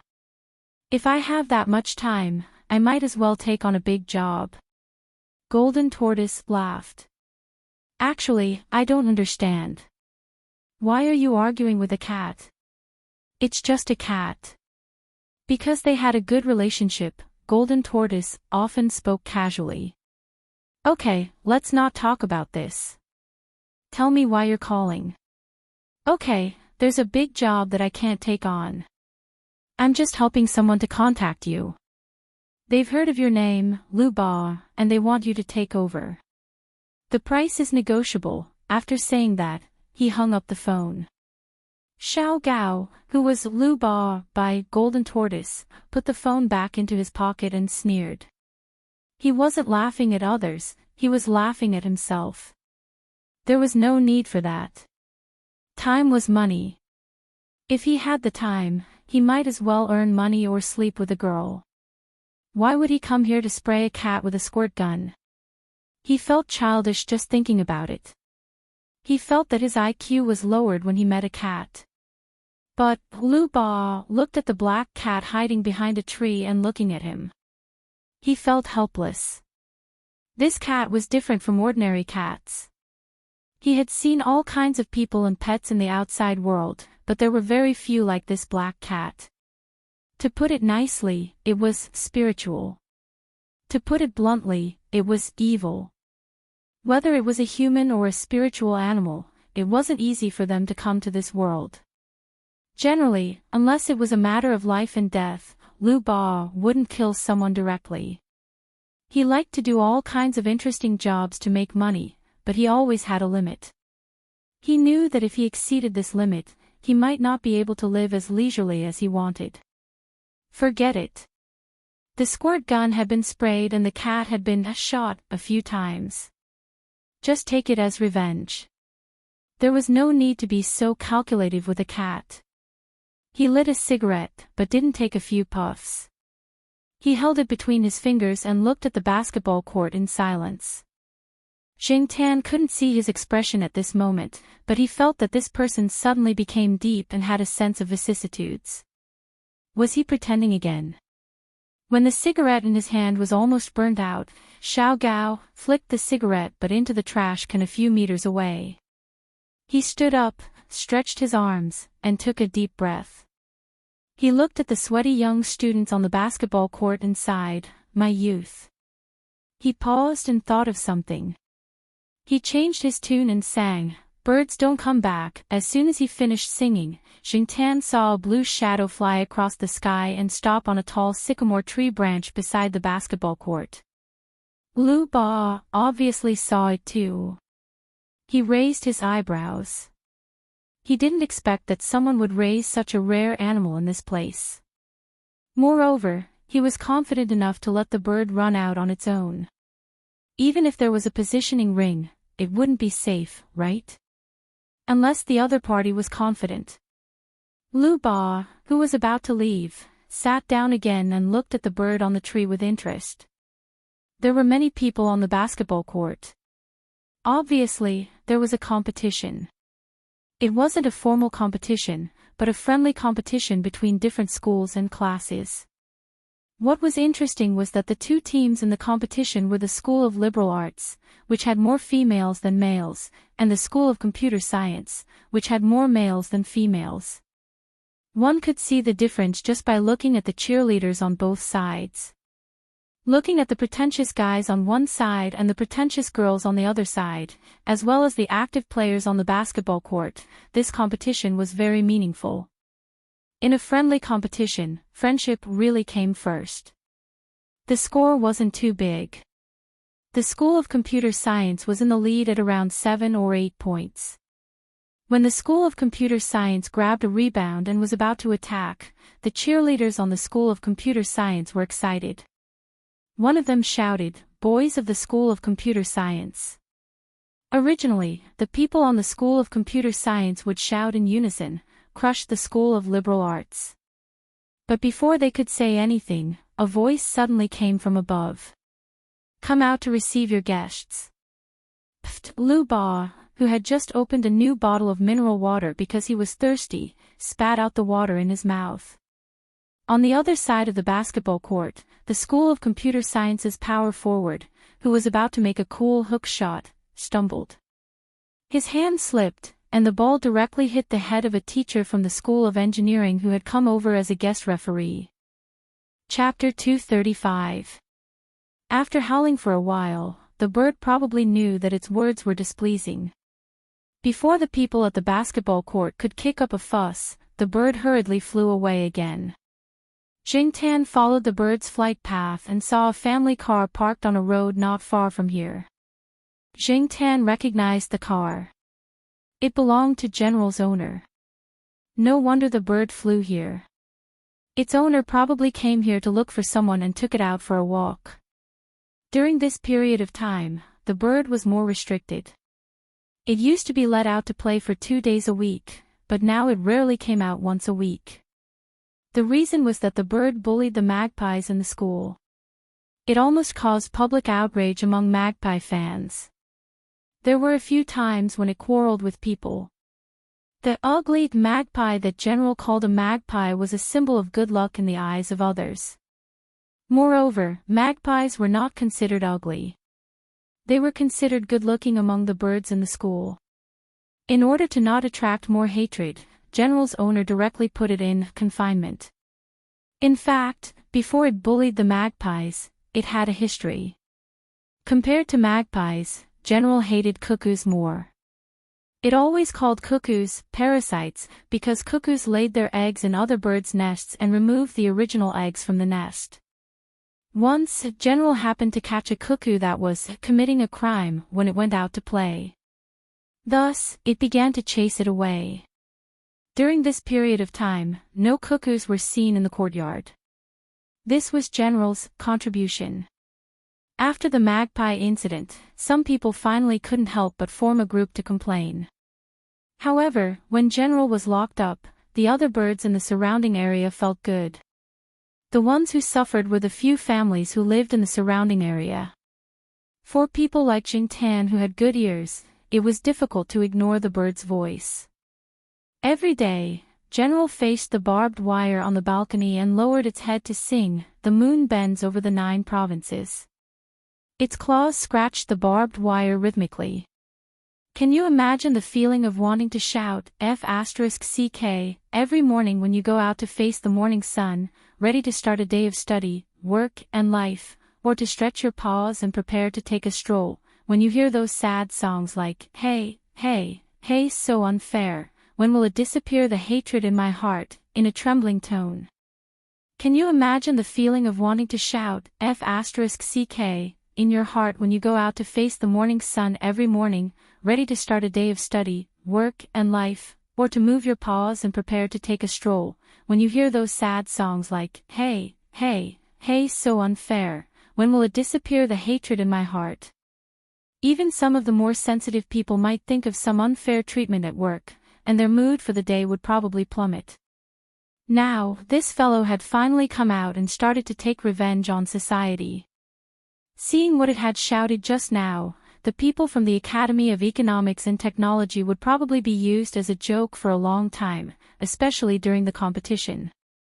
Even with his eyes closed, Xingtian could imagine the moment the opposing team shouted, "Come out and receive the guests," during the game, and the scene of all the players of the Academy of Economics and Economics slipping under their feet. Looking at the bird that flew towards the car parked by the roadside, Lu Ba turned around and looked at the black cat that was squatting behind a tree. "You know that bird, right? Are you good friends?" Lu Ba felt that intelligent animals must have a lot of communication with each other. Judging from the way the cat interacted with the bulldog, it probably had a good relationship with the bird. Xingtian's eyes were filled with disdain when he heard this. Was he on good terms with the bird that sought revenge on society? Lu Ba didn't ask about General anymore. He didn't want to kidnap a rare parrot, and he would never do such a thing. Staring at the black cat not far away for a while, Lu Ba smiled. "How did your father teach you?" Parrots had relatively long lifespans, and the longer they lived with humans, the more skills they learned. Therefore, in terms of quantity, there were relatively more intelligent parrots. However, cats were different. They didn't have long lifespans, and they were eccentric and difficult to tame. Although there were many of them, the proportion of cats that could be considered intelligent was definitely not high, and a cat like the one in front of him was even rarer. Therefore, Lu Ba was curious. Xingtian looked at him. Since he had already found this place, he should have some understanding of him. The father that Lu Ba mentioned was probably the Jiao Pa. Unfortunately, the development of this behavior basically had nothing to do with the Jiao Pa. Lu Ba didn't expect to get an answer from a cat, so he just sighed with emotion. After stretching, Lu Ba took out a business card from his pocket. It was a very simple business card with simple information printed on the white paper. Other than that, there weren't any fancy decorations, and it looked very cheap. Lu Ba put the business card where he was sitting and looked at the black cat not far away. Marriage, divorce, mistresses, looking for people to beat people up, making fake certificates and false accounts, business espionage, private consulting, and so on. Other than murder, arson, and some other things that are beyond my ability, everything is negotiable as long as you can afford it. My credibility is guaranteed, and I will keep the privacy of my clients absolutely confidential. Of course, we only accept high-class orders. Don't bother me with small orders. It's a waste of time. After saying that, Lu Ba put down the business card, turned around, and left. He didn't expect the cat to understand much of what he said. He said all this and put the business card here purely on a whim. There were all kinds of business cards and flyers thrown into the trash can on campus. In many people's eyes, such an inconspicuous business card would be thrown away, so Lu Ba didn't have much hope that this business card would be used. After making sure that Lu Ba had left, Xingtian walked over and looked at the business card that was put there. From a professional point of view, this business card was really unqualified. If the teachers with obsessive-compulsive disorder saw it, they would definitely criticize it. There wasn't much introduction on the business card. There were only two things. One was the number 68 in the middle, which was probably a code name. The second was the email address below the number. Other than that, there was no other information. Just by looking at this business card, Xingtian couldn't imagine what the person had said before he left to introduce his business. After staring at the business card for a while, Xingtian hesitated for a while. Then, he stretched his neck and sniffed it. He didn't smell anything strange, and the business card wasn't dirty. After thinking for a while, Xingtian opened his mouth and bit the corner of the business card, then ran home. After returning home, Xingtian put the business card in the hidden drawer of his cat tree. That drawer was specially used for storing business cards. Xingtian didn't know if he would need this business card in the future, but it wouldn't take much effort to keep it, so he just put it there for now. After Lu Ba left, Xingtian didn't see him in the next few days when he wandered around the campus. When he was free, Xingtian would go to the affiliated hospital and visit the old lady in the residential area by the lake. Now the old lady was living a good life. With someone accompanying her, she wasn't lonely, and she was smiling a lot more. The old man who was said to be the old lady's lover more than 50 years ago didn't seem like an evil person, but Xingtian felt that this person wasn't a harmless and kind person either. Since he was able to build such a big business, he definitely wasn't a simple-minded person. However, this person was really nice to the old lady, and that was enough. Perhaps because he loved the old lady, the old man didn't care about other people, but he was nice to Xingtian. After all, the old lady's attitude was there. Today, when he saw Xingtian, the old man came out with food with a smile. When Xingtian listened to their conversation, he knew that the old man wanted to take the old lady to the south. It was warm there, and there were many connections and connections. The medical treatment there was not inferior to here. If there was anything wrong with the old lady, it would be more convenient for her to receive treatment, and they could also hold a wedding or something. However, the old lady didn't agree. When Xingtian went home after wandering around outside, he found that Xiaogua had come. Today was Saturday. Although it wasn't a working day, Xiaogua should be busy. Zhang Zian didn't expect him to have time to come here. Looking at the situation in the living room, Xiaogua and Zhao Ma had been chatting for a while, but Zhang Zian didn't know what they were talking about. Zhao Ma frowned. After lying on the sofa and listening for a while, Xingtian found out that the Green Wings Association had been invited to participate in an event. It was said that there were several similar organizations at home and abroad participating in this event. As a newly established association, the Green Wings Association needed such an opportunity to expand its influence and gain the recognition of more similar and larger organizations. It was no wonder that Xiaogua valued it so much. If this was successful, there was no doubt that the benefits would be great. As the ace of the obvious pet center, Xingtian would definitely be the first to be listed by Xiaogua. This event didn't require them to bring many expensive varieties. Of course, they had to do a good job of keeping up appearances. Expensive varieties that looked good, such as the ones in Little Gui's shop that were responsible for acting cute, would definitely be brought along. Since there was no requirement for expensive breeds or pedigree certificates, with Xingtian as the ace, Xiaogua would definitely use it. More than half of the advertisements in the store were supported by this non-expensive black cat, which had no pedigree certificate. There would probably be some programs that would require each family to bring out their trump cards to show off.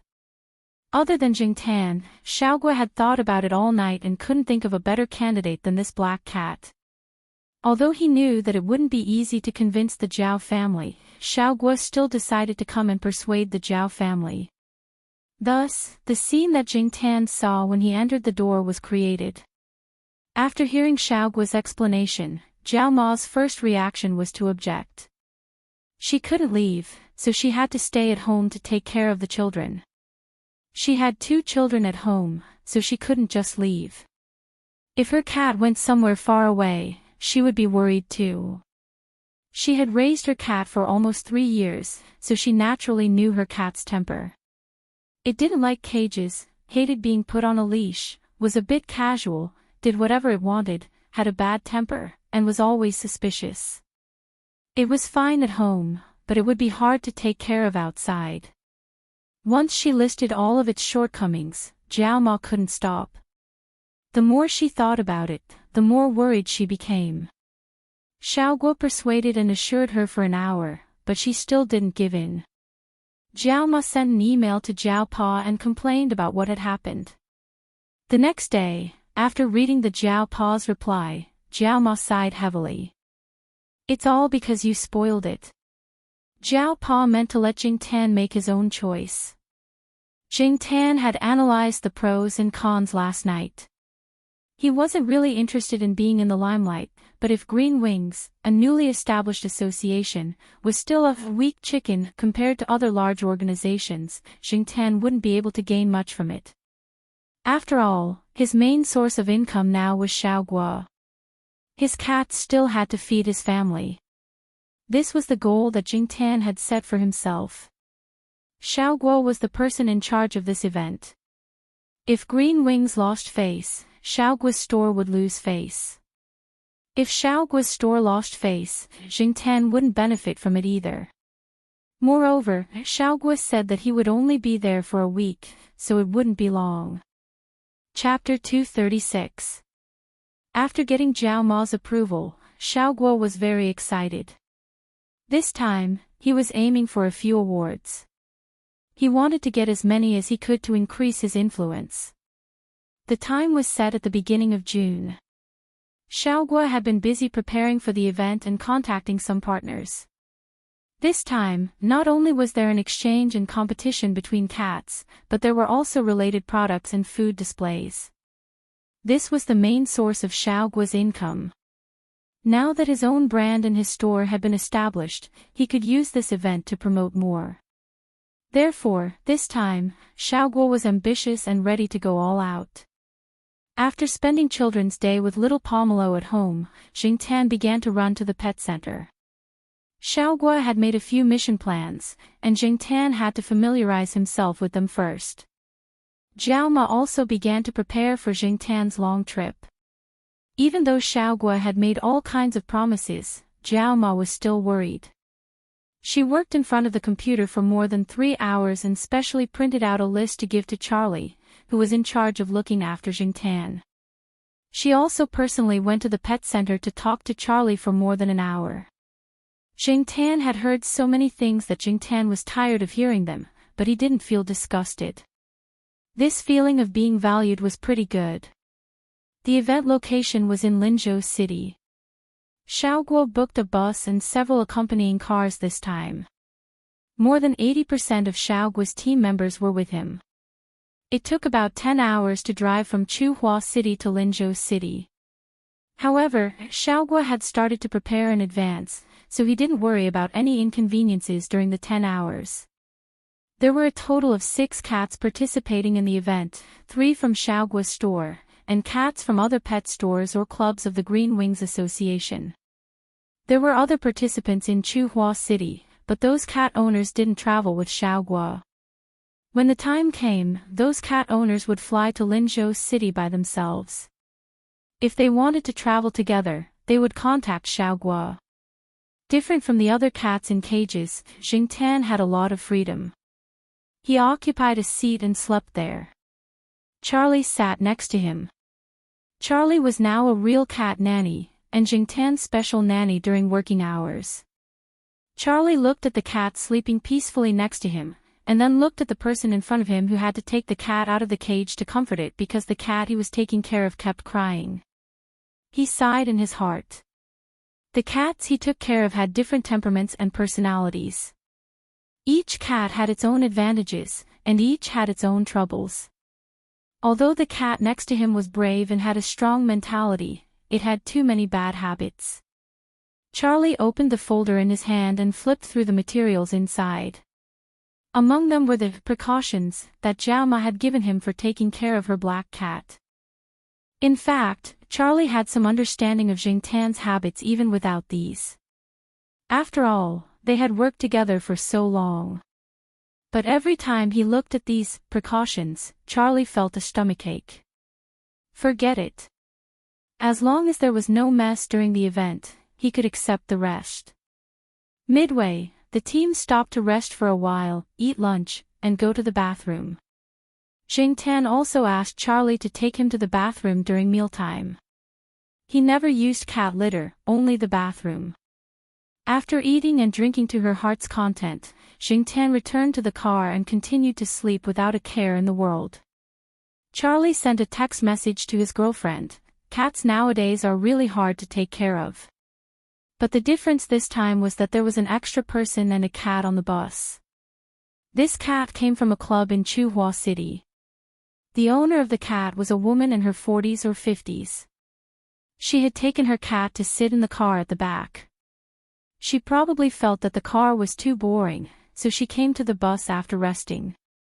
Now she was bragging about how good her cat was, how delicate it was, and how many awards it had won in the past. Jingtan had been sleeping well, but he was woken up by the woman's shrill voice. At this time, many people on the bus were preparing to rest, but they didn't expect that there would be an extra person. It was said that this woman's husband was also a vice president in the Green Wings Association, but he didn't have as much authority as Xiaoguo. But the people on the bus still had to give her some face. Even if they were annoyed, they didn't show it on their faces. Jingtan couldn't stand it. This woman was too noisy, and he was annoyed just listening to her. He got up and looked over there. The cat in the woman's arms was a foreign short-hair cat. It looked really cute and well-behaved, but its owner was too noisy. Maybe it noticed Jingtan's unkind gaze, but the cat glanced at Jingtan, and then shrank into its owner's arms.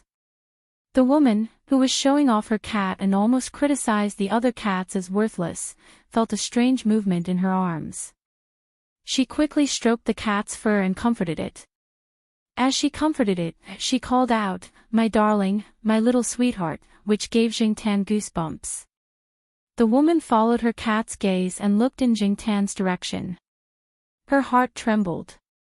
It wasn't that she was timid, but she felt a chill down her spine when she suddenly met the black cat's cold eyes. She didn't like all black cats because they looked too ferocious. Previously, she didn't even notice that Xiaoguo had a black cat with her. In her eyes, there was only her own cat. Now that she knew, she couldn't help but feel uneasy. The cat in her arms also curled up in fear. The woman and the cat suddenly fell silent. The people on the bus looked at Jingtan, and then looked at the woman and the cat. They were happy. Although this black cat had a bad temper, sometimes it was quite useful. No wonder their boss always liked to take this cat out. When the motorcade stopped at a gas station to refuel, the woman got out of the bus with the foreign short-hair cat in her arms and went to another car. When she got out of the bus, she complained that Xiaoguo had brought such a cat and that it was embarrassing. After being glared at by Xiaoguo, she turned around and got into another car. Around 8:00 that night, the motorcade arrived at a hotel in Lin City. This was a place that had been booked in advance, and the pets could be settled there. Jingtan was still a special case. He was directly taken in and had a bed to himself. In the evening, Jiaoma called Charlie to find out about Jingtan's situation. They rested in the hotel for a day. The event would start the day after tomorrow, which was this Saturday, and it would last for 2 days. From 9 to 10:00 on Saturday morning, the exhibitors had to be checked by the veterinarian before the event began. Although this was only an exchange event with unlimited cat breeds, there was also a cat public exhibition program, which was divided into 4 groups: kitten group, adult cat group, sterilized cat group, and house cat group. The first 3 groups were definitely more expensive cat breeds.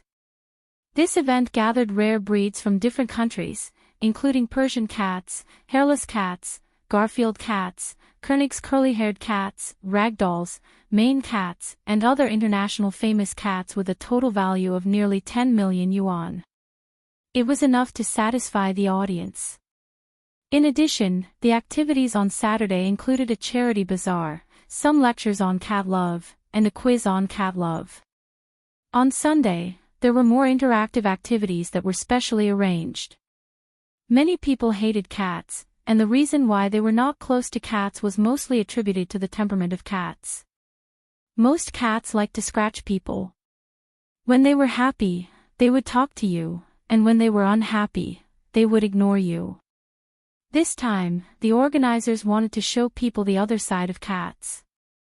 When Jing Tan was listening to Charlie's conversation on the bus, he knew that some specially trained cats and some very docile and cute cats were invited to the interactive activities to make the audience closer to the cats, or to have a better impression of the cats. Jing Tan's task was on Sunday. Xiaoguo's task for Jing Tan was parkour. This was not difficult for Jing Tan, and this time, Jing Tan was working with a beautiful woman with a great figure. Beautiful women were indispensable everywhere. Being able to work with a beautiful woman made Jing Tan feel a little better. He heard that there would be lectures on pet health and medical treatment, consultations, exchanges on pet cat daily care techniques, and a series of activities for pet cats, such as free beauty treatments, epidemic prevention, and physical examinations for pet cats. The purpose was to spread the concept of a fashionable and healthy cat love life. There would definitely be a lot of people, and a lot of cats. On Saturday, Jing Tan and the other participating cats were inspected. Here, Jing Tan saw all kinds of cats. There were a few hairless cats. Jing Tan stared at them for a long time. Fortunately, the temperature was still warm. If it was winter, he would have to wear clothes and stay in a heated room. There were also curly-haired cats and curly-eared cats. Jing Tan looked at them with interest. He was used to seeing foreign short-haired cats with a flat face.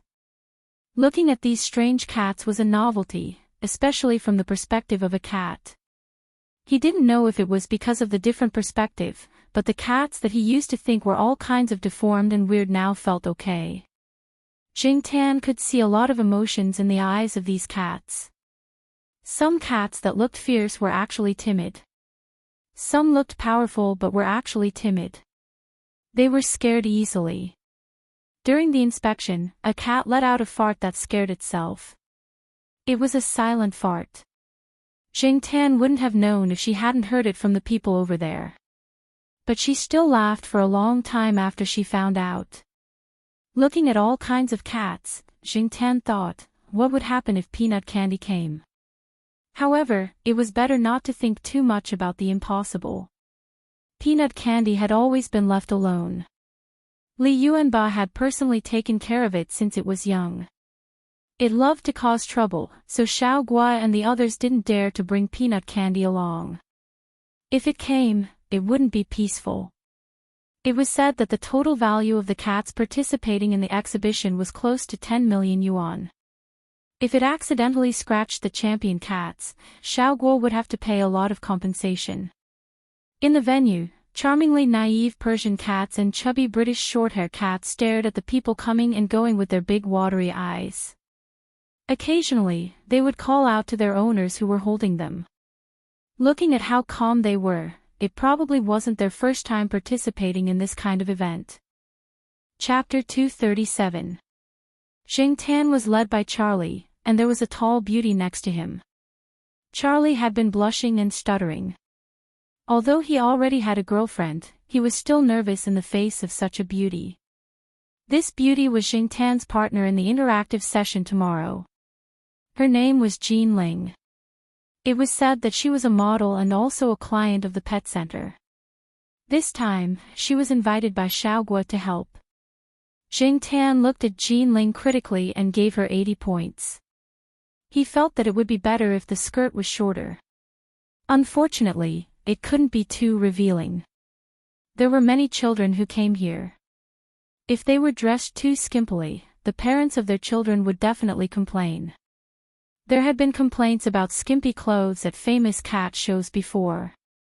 Therefore, even if it was summer, the people working in the venue would still pay attention to their image.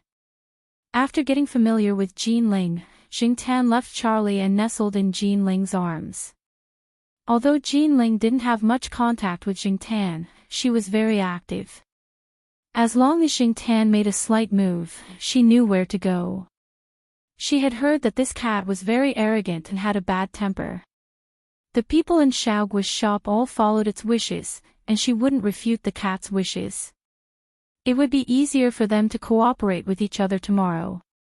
Jing Tan was not interested in the competitions of the precious cat species. He just glanced at them and asked Jean Ling to go to the house cat group. This time, the house cat group was exhibiting a dragonly cat owned by a client of Xiaogui's pet center. This dragonly cat was participating in a public competition for the first time and was a little anxious in the cage. Every cat that participated in the competition had to reach out and hug it, feel its bone mass, look at its muscle state, head, body, tail, and limbs, coordination, and the health of the cat, and so on. When Jing Tan looked over there, a foreign judge was holding a cat, touching the cat's fur and evaluating the cat. The host next to him was holding a microphone and translating the judge's words to the audience. The cat was also very patient. It didn't show any impatience after being hugged and touched. It was probably used to it. Of course, these judges must know cats very well and know how to better comfort a cat. Originally, in Xiaogui's mind, the best cat in the house cat group should be Jing Tan. Unfortunately, the Zhao family didn't agree, and Jing Tan didn't want to go. Not only did it have to be locked in a cage for onlookers, but most of the cats participating in that kind of competition had good tempers. The judges wouldn't have too much reaction when they held them. Jing Tan definitely couldn't stand these.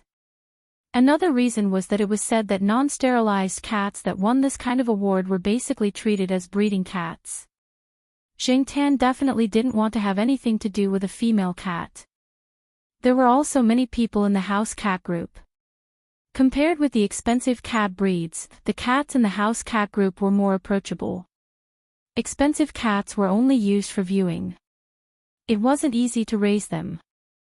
They were too expensive and took a lot of effort. However, people had the most contact with house cats, such as dragonly cats, which were all common cats. Jing Tan looked around. Other than the commonly seen cats and the popular dragonly, there were also Lin Qing Persian cats that people were interested in. There were 2 Persian cats participating in the house cat group competition. One was a white Persian cat with mandarin duck eyes, and the other was a whipping hydrangea. The so-called whipping hydrangea looked similar to the white Persian cat, but its tail was black, and there was a black patch on its head. Its tail was long and could be swung to the black patch on its head, so it was called whipping hydrangea. Speaking of which, this cat reminded Jing Tan of the cat called Longan that he had seen before. It was just that Longan's hair was short and there was no black patch on its head. At the house cat competition, one of the judges was from China. She looked young and was quite good-looking. She could be considered a beauty. This beautiful judge attracted the attention of many spectators. When she evaluated a participating house cat, she also stroked, teased, and talked to the cat. The cat also became very docile in her hands. Charlie flipped through the information in his hand and talked to Jean Ling about the beautiful judge. Hearing their words, Jing Tan knew that the beautiful judge named Gong Qin was also a veterinary professional. She had taken her own cat to participate in more than one competition, but later she didn't have time to take care of the cat because of work. Later, she didn't raise it much. However, she was qualified as a CFA judge. Sometimes she was invited to be a judge in such activities and had contact with more cats. While Charlie and Jean Ling were talking about the beautiful referee, Jing Tan looked around. Suddenly, her eyes paused as if she saw an acquaintance. No, it was 2 acquaintances, and Jing Tan jumped down from Jean Ling's arms and walked over there. Jean Ling was shocked when she saw the cat jump away. She was afraid that the cat would run away, but then she saw that the black cat didn't run around, but walked to the side area. She was relieved and followed Charlie. In an area on the side, several animal charity organizations were there. Some cat owners gathered there to consult. There were rows of chairs next to them.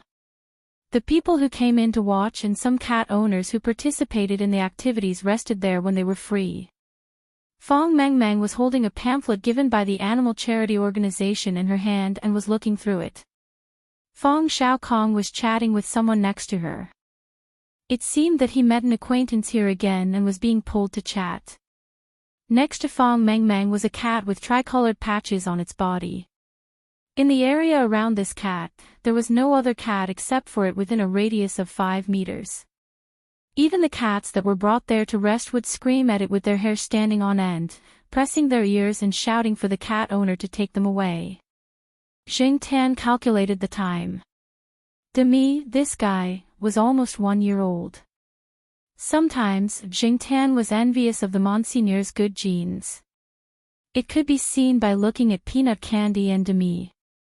Although they were the third generation, in terms of size, they were obviously bigger than other cats. Of course, there were many cats that came here to participate in the competition, especially those cat breeds that were larger in size. Coupled with their fluffy long hair, they looked very big, so Demi was not too outstanding. However, Demi's hair was not as fluffy as those long-haired cats. If the hair was removed, Demi was definitely bigger than those cats. Jing Tan walked around the people coming and going and observed Demi, who was quietly squatting there. In Jing Tan's heart, he had always classified himself as the same generation as Li Yuanba and the Monseigneur. In this way, Peanut Candy was his nephew, and Demi was his grandnephew. Demi had inherited the aura of the Monseigneur and Li Yuanba very well. It could be seen from the reactions of the surrounding cats. Moreover, when Demi pulled a long face, it directly reminded Jing Tan of Li Yuanba. Demi was squatting there with its eyelids slightly lowered, as if it did not care about everything around it. It was not until Jing Tan walked over that it raised its head and looked at Jing Tan. Jing Tan did not know if this little guy still remembered him. After all, when Demi was taken away, it was still so small. Also, if this child inherited its father's temperament, would it fight with him on the spot? Just as Jing Tan was thinking about whether to get closer, Demi had already come up to him. It sniffed, and the initial wariness in its eyes lessened, and there was a sense of intimacy. When Fong Mingming's gaze moved away from the small booklet and looked at Demi, she saw Demi, who was usually cold to other cats and would even slap them if they were annoyed, tilting its head and rubbing against the black cat. Fong Mengmeng stared at Jing Tan for a while, then suddenly shouted, "Are you black charcoal?" Fong Xiaokong, who was chatting with someone, heard her and looked over. His gaze fell on Jing Tan. "Yo, black charcoal, why are you here?" Because his daughter said that she wanted to come to Linzhou City to participate in this event, Fong Xiaokong specially cleared his weekend to accompany his daughter on the plane. His wife did not follow, so that Fong Xiaokong could perform more and spend more time with his daughter.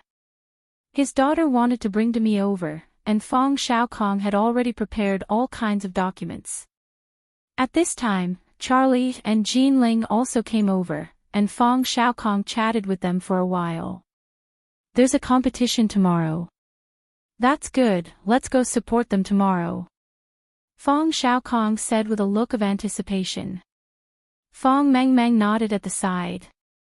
"Mr. Fong, is this your family's cat? Which competition did it participate in?"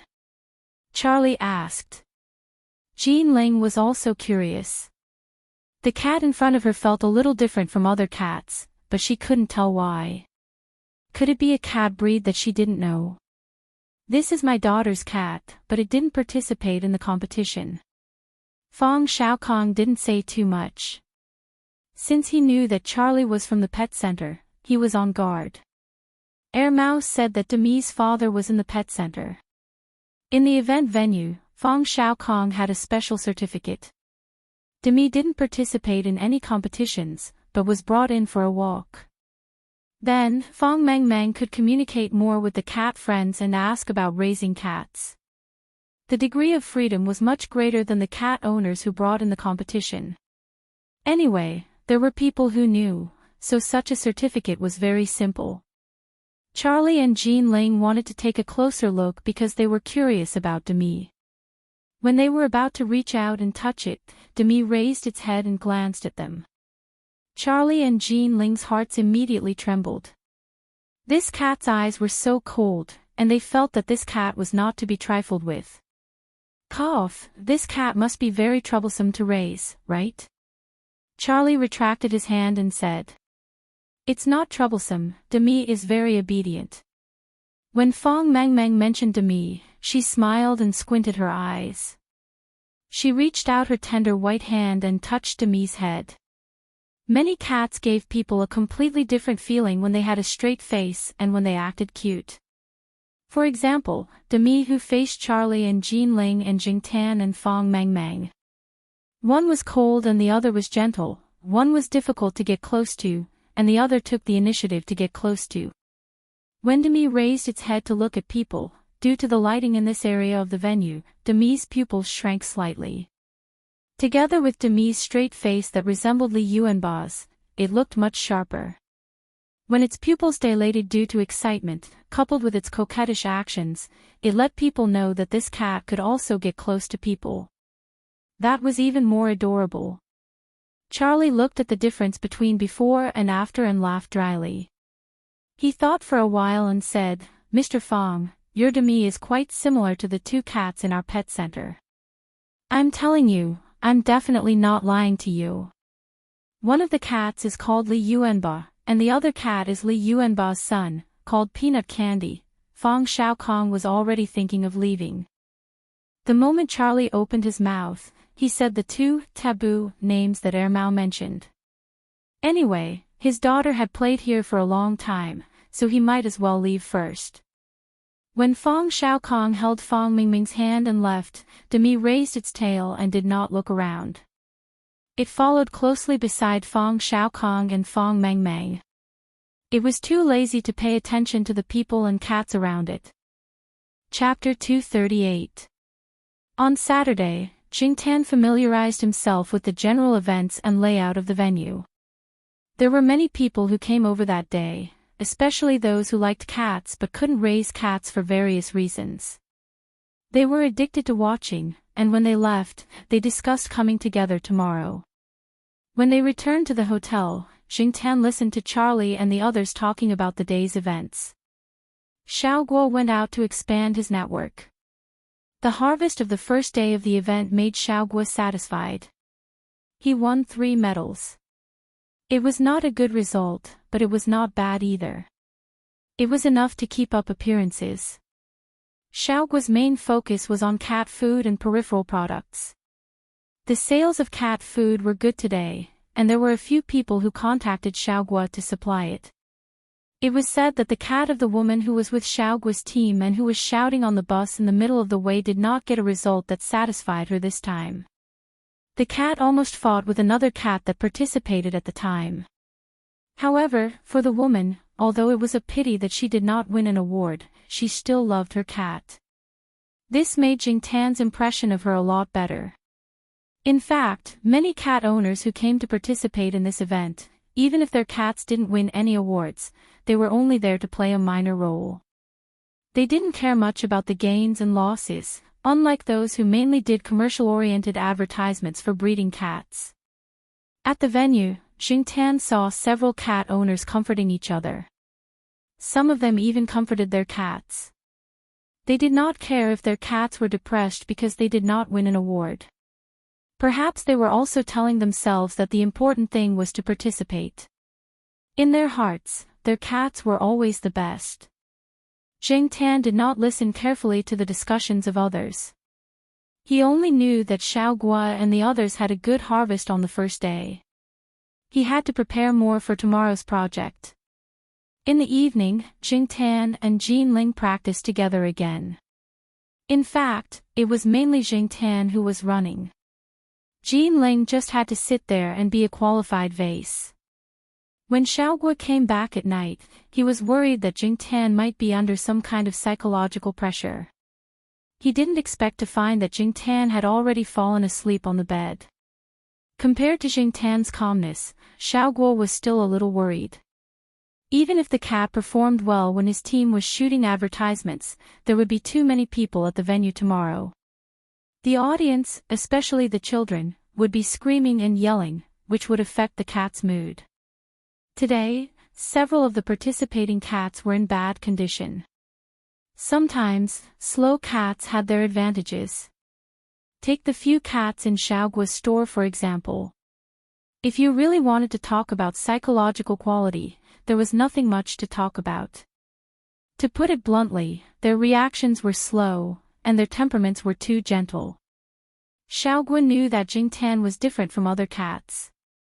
Moreover, because of the great harvest on the first day, he hoped that more people would know about Green Wings, obviously, Pet Center, and the products in the industry chain that he had created. There should be good results, right? In the evening, Xiaogua, who was supposed to fall asleep after drinking too much, had insomnia. He didn't fall asleep until the second half of the night. The next day, the second day of the event, Jingtan got up in the morning and had breakfast refreshed. He picked up Charlie's wet and warm towel and wiped his face. Then he followed Xiaogua and the others to the venue. Before she got out of the car, Jingtan looked out of the car window. There were a lot of people outside the venue. There were a lot of sheds selling pet necessities, and there were also a variety of cat climbing frames on display. There was a long line at the other entrance of the venue. There were many people who brought cats here today because there were a series of activities for pet cats, such as free hairdressing, epidemic prevention, physical examination, and so on. Of course, the free activities were limited. If you wanted something more detailed, you would have to contact and make an appointment. Then you would go directly to the physical store.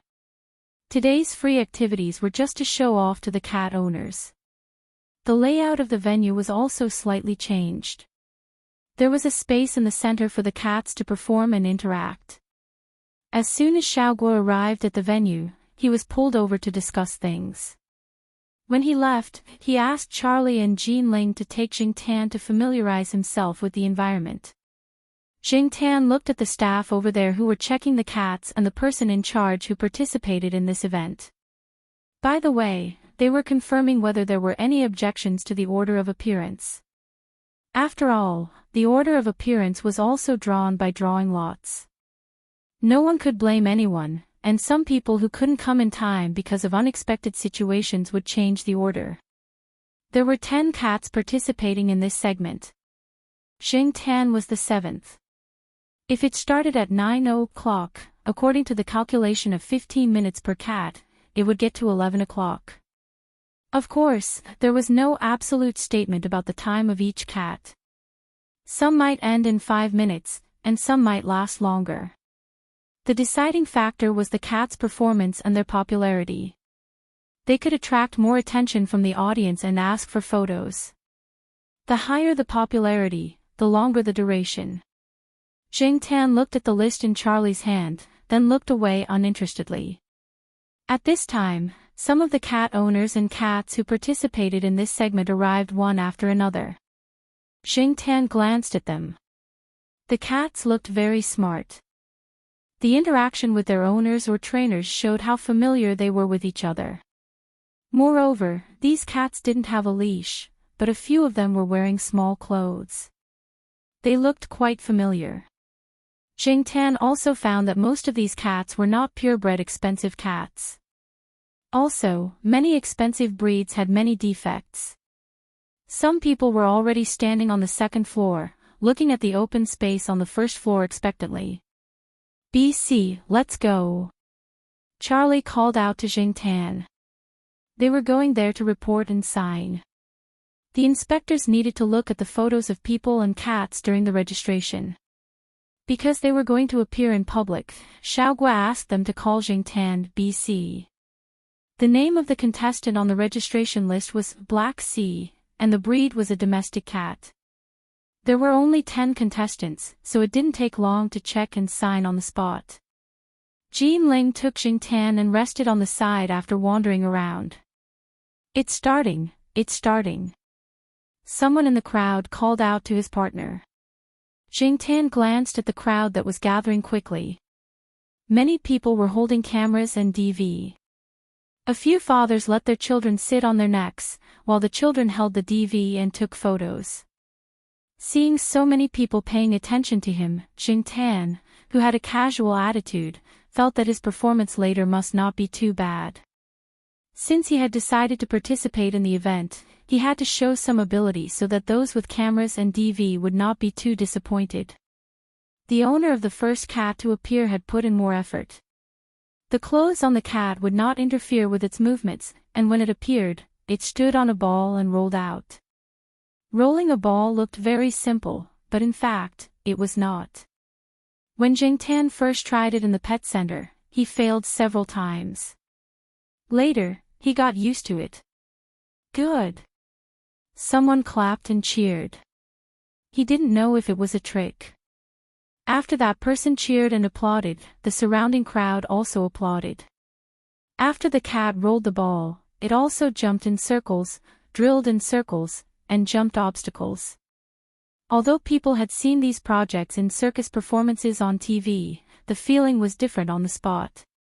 At the end of the performance, the cat stood on the man's shoulder and bowed to the audience, causing another round of applause. It didn't react much to those who took photos and turned on the flash. It just narrowed its eyes. In general, it was calm. After the performance, several lucky audience members who had drawn ticket numbers went to take photos with the cat and its owner. Jing Tan observed carefully. A few of the people in charge had already started telling the people in the crowd not to use the flashing lights. After all, not every cat was as indifferent to the flashing lights as the cat at the beginning of the show. The next few cat performances were similar. Some male audience members' attention was on the cat owners with cat ears. There was a cat group's musical performance that attracted a lot of attention. The musical instruments were different from professional instruments. Some of them were more like children's toys, but they could make sounds. Moreover, there were special modifications on them that made it easier for cats to operate. Although the cat group only played a song like "Happy Birthday to You," which was very simple, and there were a few wrong notes in the middle of the performance, people still applauded enthusiastically. The cat in front of Jing Tan performed single parallel bars. It only used its two front paws to move from one end of the bars to the other. When it played the horizontal bar, there were a few more movements. For a cat, it was very good to be able to do that. Jing Tan had thought that the performance was too simple and that people would be dissatisfied. However, it turned out that he had thought too much. People didn't have high expectations for animals. Even if the cats only jumped 2 circles and did 2 somersaults, people would still feel that it was worth it to come. 7th, Black Sea from the Green Wings Association in Chuhua City. When the host announced the name, his heart actually stopped for a second. There were very few cats with this name. Even if it was an English name, this name was too strange. Black was fine, but there was also a sea. What did sea mean? Could there be A, B, and so on? After the audience heard the host's name, some people became excited. F*CK, is it that BC? A live BC. I didn't expect to see a live BC performance on this trip. I used to watch its cat food advertisement video and felt good, but this is a live show. I can't shout, cut. I don't know how the performance will be. What is BC? Is it very famous? It's obvious that you don't mix in the XX Pet Forum. This cat is very famous in the XX Forum. My cat food is the brand of this cat's advertisement. Some people were talking about who Black Sea was, and the props had already begun to be set up in the field. Looking at the props that were set up one by one, the attention of the onlookers gradually shifted. F*CK. What is that prop? Is it a wall? Those stools marked with letters are a little strange. Are they going to go in a zigzag line? Wow! What a beauty! Is this going to be a Beauty and the Beast show? Where is the beast? Amidst the discussion, Jingtan and Jean Ling walked into the field. Jean Ling was dressed in a small and fresh style today. She looked more like a little girl next door. When she smiled, she had a sweet and warm feeling. This made some of the male audience stare at her. Jingtan didn't bring any decorations or those small clothes. It could be said that he was naked on the field. When he entered the field, Jean Ling was the one who attracted attention. However, there were also people who paid attention to Jingtan and knew more about cats. They could tell that the cat that was appearing now was different from the cats in front of him. Chapter 239. After Jean Ling entered the venue, she sat down on a high chair at the side. There was a simple shelf beside her, and Jingtan separated from Jean Ling and continued to walk to the other side of the venue. Jingtan and Jean Ling were on both sides of the venue. There was a prop wall that was more than 4 meters tall near Jean Ling. The wall was at a right angle of 90 degrees. It stood upright, separating Jean Ling and Jingtan. If one looked from the second floor of the venue, Jean Ling was sitting inside the right angle wall. Most of the audience could see Jean Ling and Jingtan, but Jingtan and Jean Ling could not see each other.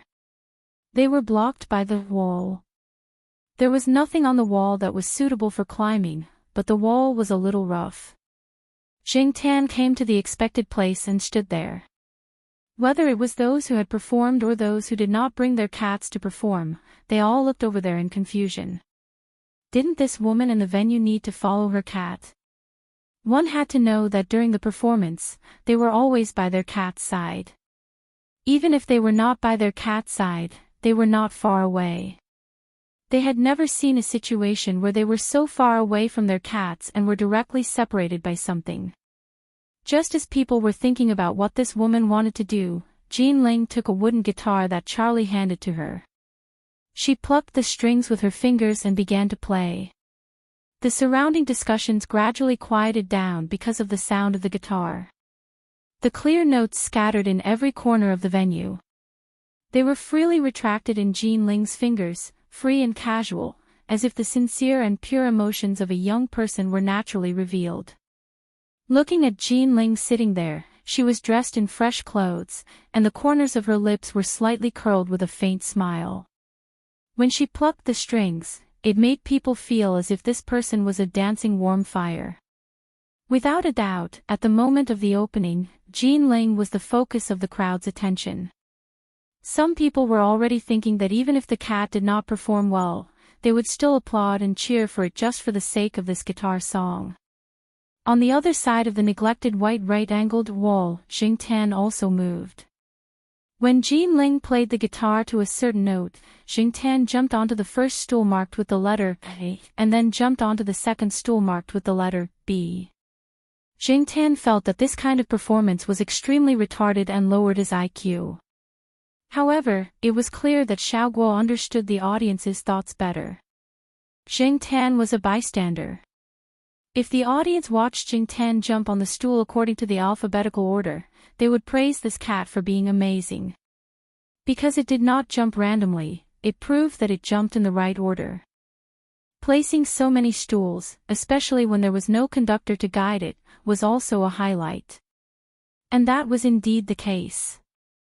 Some people in the crowd had already begun to notice. Some children were even reciting the Pinyin alphabet along with Jingtan. They were more familiar with Pinyin than English. As long as one child started, the rest of the children, who were brought by their parents, began to perform as well. Therefore, one could hear the childish sounds of ah, bo, ci, du, fo, gu, and so on. The children only looked at the jumping order of the black cat in the field, while some people saw more. That cat is stepping on the beat. Someone exclaimed softly. When the people around heard this, they stared at the black cat in the field for a while and found that every time the cat jumped onto a stool, it would step on the spot a few times. They didn't pay attention to it before and thought that the cat was adjusting. Now, it seemed that there was another mystery. It's true. This cat knows music. No way. It should have been trained like this during training. It's just a live accompaniment, someone said, thinking that he had guessed the truth. Jing Tan ignored the reactions of the people around him. He jumped a few stools in the first stage. It was just a simple beginning. Due to the limited size of the field, walking in a straight line would not have much expressiveness. Therefore, the stools were placed along the line in the order of the alphabet.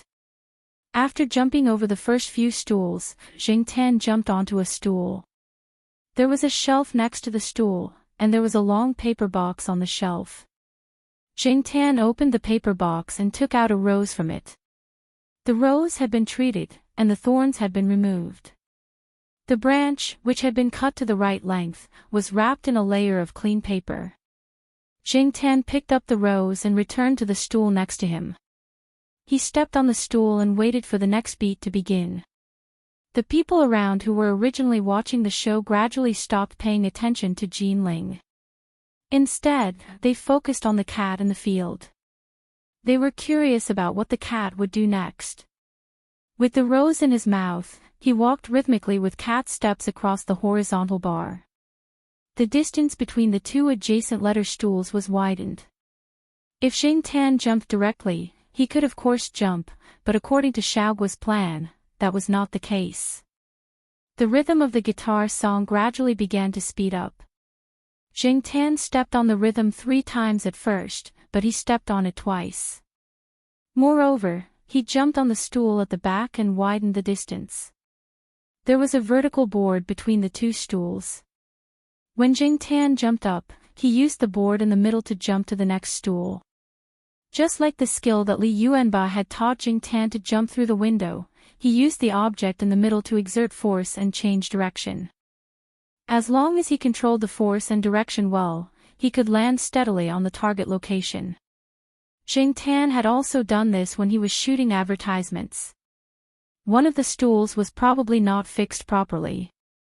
When Jing Tan jumped, it wobbled a little. The people around him felt their hearts skip a beat. When they saw the cat land firmly on another stool, they finally exhaled the breath that they had been holding in. Since it was parkour, it was naturally cool to run. As everyone's attention gradually focused on Jing Tan, the rhythm of the guitar song became faster and faster. Jing Tan, who had to wait for the rhythm on the stool every time he jumped, no longer waited. After speeding up, he began to run in people's eyes. In addition to stepping on the stool, he also jumped over the paper circle covered with a thin layer of paper, and then jumped from one grid to another. He was very fast. If they hadn't seen the hole in the middle of the paper circle, people wouldn't have been able to tell that the cat had just passed through the middle of the paper circle. The onlookers only felt that the black shadow in the field was getting faster and faster, like a hurricane, blowing through the field. There was not much discussion around the field. Everyone's eyes were chasing the fast black shadow that flashed by, for fear of missing a link. After successfully passing through the obstacles in the middle and jumping over the last stool, Jing Tan had already arrived in front of the white wall. Black and white, a sharp contrast. Just as people were thinking about whether the cat was going to climb over the wall or find a shortcut to go around it, Jing Tan did not stop or slow down. He jumped up and climbed up at a right angle. In an instant, he climbed from the bottom of the wall to the top. F***CK. Spider-Man. No, it's Spider-Cat. This cat climbing over the wall is too awesome. No, I have to learn from it. Although people around them began to discuss again, everyone's eyes did not move away from the field. They looked at the black cat that skillfully climbed over the high wall. It held the rose in its mouth and jumped onto the shelf next to Jin Ling. It was as if it had descended with the night. Against the dark night, the flames would be even brighter and more dazzling. At this time, the cheerful guitar melody ended with a melody, and the final ending sound seemed to be echoing in the field. Jin Ling's gaze moved from the guitar to the black cat next to her. The faint smile on her face deepened. She raised her arm and took the rose in the cat's mouth. After the performance, Jinling bowed to the surroundings to thank them. Jingtan also lowered his head and nodded to the surroundings twice. The applause from the surroundings continued. Some people were lamenting that this cat was really smart. Some people were lamenting how others trained their cats. Some people were thinking about how to train their cats to use this method to chase after people. Jinling heaved a sigh of relief in her heart. Although she looked calm just now, she was actually worried to death in her heart. Usually, training and live performances were completely different. She had participated in many performances during university, so her psychological quality was strong. But what about that cat? She could not see the situation on the other side, but it seemed that everything was going smoothly. Jingtan did not look proud at all. Just like the cat in front of him, he did not know that he had succeeded. In fact, he felt that the performance just now was really low level.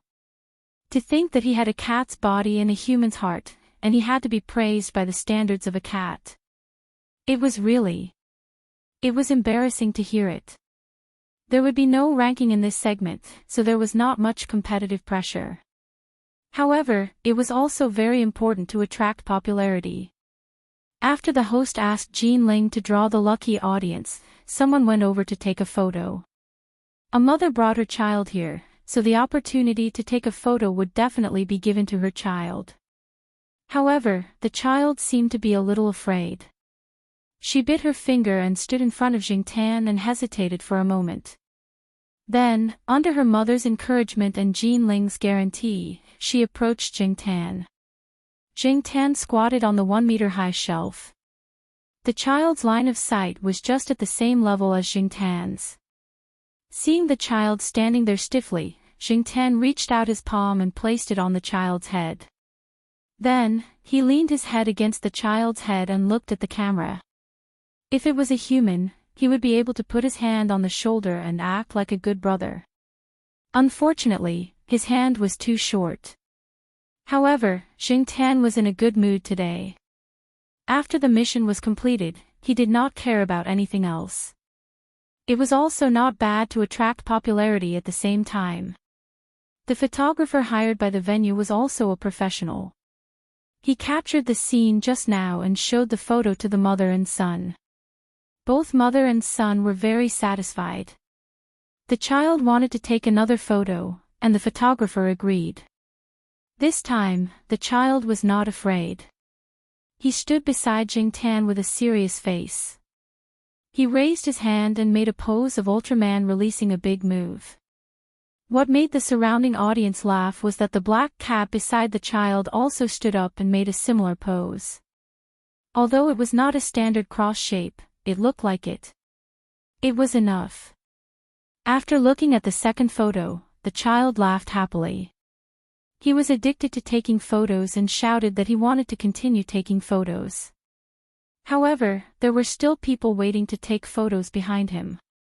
Moreover, there were already some children at the scene who were shouting to come over and take photos. A few parents went over to negotiate with the person in charge next to them and learned that there was still a chance in the afternoon. However, they were taking photos for free now. When the time came, they would have to spend money. Of course, these parents could still afford to spend money on taking photos. After persuading their children, they temporarily stopped. The child just now was also persuaded by his mother to leave. Before he left, he grumbled, "I'm not done with the pose yet." After receiving a guarantee that he would continue taking photos in the afternoon, he left with 2 photos in his arms, satisfied. While Jingtan was busy taking photos with the lucky audience members who had been selected, a few people came out of the capital airport with their luggage. "Hey, are you guys going straight home?" "Of course, I haven't seen my family for a long time." "Naturally, I'll go back first. I've already booked the plane tickets. I have relatives in Beijing. My car is with them. I'm going to drive back to Chuhua City tomorrow. If anyone is going the same way, I'll bring them back together." "Isn't Zhao Mingxing also in Chuhua City?" Where's Zhao Mingxing? He's calling home. This time, he finished his project and came back early. He didn't tell his family. These people were all overseas for exchange or to participate in some cooperative research projects. Some of them had gone out to gain experience. This time, it just so happened that a few of them came back together. While they were talking, Associate Professor Zhao Zhao, Jingtan's cat father, hung up the phone and walked over. I'm not going back to Chuhua City for now. I'm going to Lin City, Associate Professor Zhao said. Why are you going to Lin City? Someone asked. Chapter 240. Have you remembered all the things to pay attention to? Yes, but boss, do we really have to make it so complicated? Although there were a lot of people who wanted to take photos in the morning, most of them just said so. Usually, not many people will go in the afternoon, right? The people in the working group took a notebook and wrote down the things that Xiaogua had just said. They also raised their own concerns. You don't have to worry about this. I'll take care of it. Xiaogua didn't seem to be worried. He patted the staff on the shoulder and asked them to set up the venue for the photo shoot in the afternoon. After the staff left, Xiaogua had some time to eat a few pieces of watermelon. Although he had been busy since yesterday and was physically and mentally tired, he had gained a lot, especially from the performance in the morning.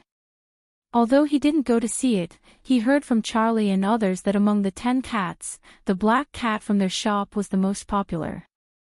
When he thought of Charlie's description of the situation at that time, Xiaogua felt funny. At that time, there were too many people who wanted to take photos. The lucky audience wanted to pose, but after the photo shoot, they didn't expect the cat to be so cooperative. They felt that they had a new idea and wanted to take a few more photos. Therefore, it took a long time. Usually, when the first group finished their performance, the next group took the time to set up the props. However, the group behind Jingtan had been setting up the props for a long time, but the photo shoot was still not over. The people behind them were so angry that they drank several bottles of mineral water. Yes, they said that there was still time in the afternoon to take photos with the celebrity cats. None of the cats who won awards on Saturday left. The organizers arranged places for everyone to take photos. There were plenty of opportunities, but the photo shoot on the spot was free. If they waited until the afternoon, they would have to pay. Some people didn't care about the money, but it was inevitable that some people were greedy. Xiaogua asked someone to count the people who took the initiative to contact him and make an appointment for the photo shoot in the afternoon. There were about 10 people, and some people were hesitating and hadn't decided. However, Xiaogua wouldn't let go of this great publicity opportunity. However, Xiaogua glanced at his phone. He had received a call from Associate Professor Zhao, saying that he had returned to China. If the cat's father returned to China, it would probably be more difficult to ask that cat for help in the future. In short, he had to seize this opportunity to gain more popularity. After Jingtan took an afternoon nap in the lounge, he was pulled over to prepare for the photo shoot. Just now, Xiaogua had told him that Zhao Pa was back and would come over in the afternoon. On New Year's Eve, the Zhao Pa had called and said that he would only be back in the second half of the year if he was fast. She didn't expect him to be back so soon. She heard that he had bought a 2-hour flight from Beijing to Linzhou at 1 p.m. He would arrive at Linzhou at 3 p.m. She just didn't know when the Zhao Pa would arrive at the venue. Knowing that Zhao Pa was coming, Jingtan's good mood became even better. Even his attitude towards the people who wanted to take photos with him became better. There were a lot of people taking photos in the morning, including some children. Fortunately, those children did not pull Jingtan's beard. They were quite well behaved. Hopefully, the afternoon would go smoothly as well. The competition in the morning was not ranked, but the group photo in the afternoon directly reflected who was more popular. Xiaogua had asked someone to set up the venue at noon. Now, it seemed that the shooting location was quite professional. The person in charge of taking photos was also a professional photographer in the team. This was an old man who had worked with Jingtan many times and was familiar with each other. At the beginning, a few young people, especially a few young men, came to take photos with Jinling. Jinling did not refuse. Now, some of the young people who were wandering outside were itchy. They quickly lined up to pay and take photos. Because of this, when the people whose goal was the cat and the people whose goal was Jinling were added together, there were more people in line. This was the brilliance of Xiaoguo. We don't lose to cats, and we don't lose to girls. We have to grab both hands and be hard on both hands. However, everyone who came to take photos with the cat, Xiaoguo asked people to tell them that the cat could not be touched, especially the head. If they touched it, they would not be responsible for being caught or bitten. As long as they listened to their arrangements, everything would be safe and sound. For many people who knew cats, they felt that cats should be touched and scratched more on their chins to get close to them. However, the people at the scene told them that this black cat was different from him. They could not explain it even if they really wanted to. However, people who had taken photos knew that this cat looked difficult to get along with and had a black face. In fact, it was quite friendly to take photos. For example, it took the initiative to cooperate and pose for photos. 20 yuan for a photo. Although the photo was not big, it would be beautifully made. Moreover, the name of Green Wings and the name and address of the pet center were printed on the back of the photo. Xiaoguo would not give up any publicity opportunity.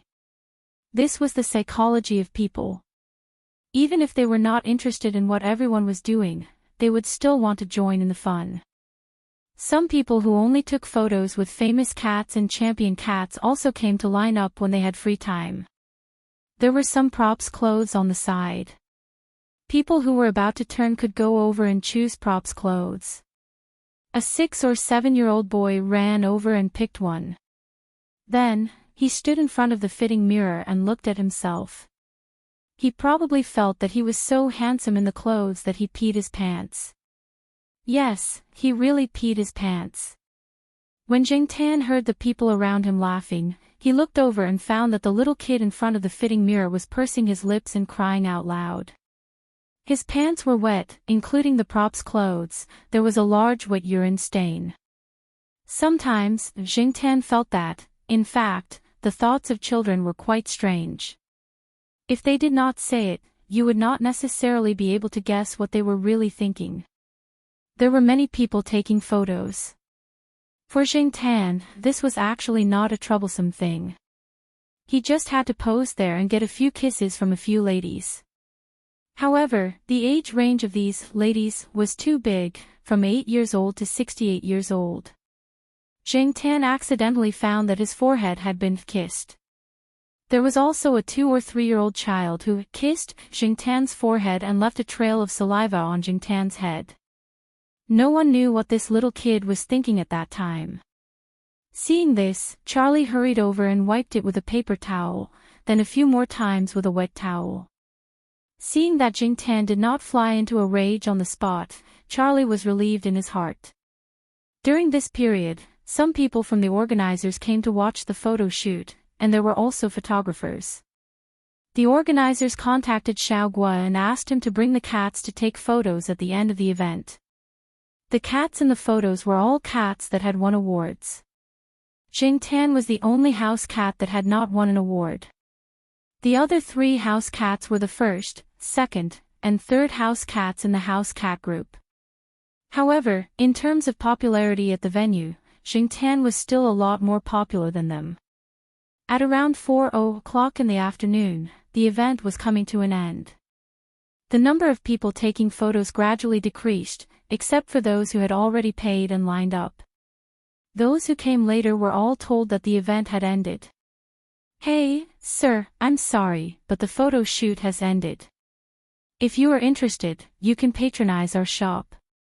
If you have cats at home, you can also take a look at our brand. The quality is absolutely guaranteed." The people at the side of the photo area stopped the person who came over, but before he finished speaking, the people from the group behind him came over. Teacher Zhao, why are you here? Are you here to pick up the cat?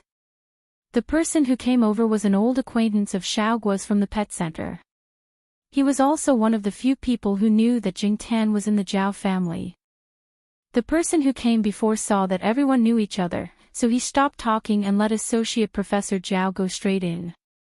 When Jing Tan was taking photos with someone, he caught a glimpse of the Zhao Pa standing on the side. However, the Zhao Pa signaled him to continue with his work, so Jing Tan did not go over. However, he was not in the mood to take photos. After taking the last photo, the Zhao Pa walked over and lifted Jing Tan up as if he was holding a child. He threw him twice in the air and said, "You've gained weight." Jing Tan was speechless. As expected of a scientific researcher, Jing Tan could probably be accurate to 3 decimal places with just a shake of his hand. However, after the Chinese New Year, Jing Tan did not lose all his weight. The Zhao Pa did not take Jing Tan away.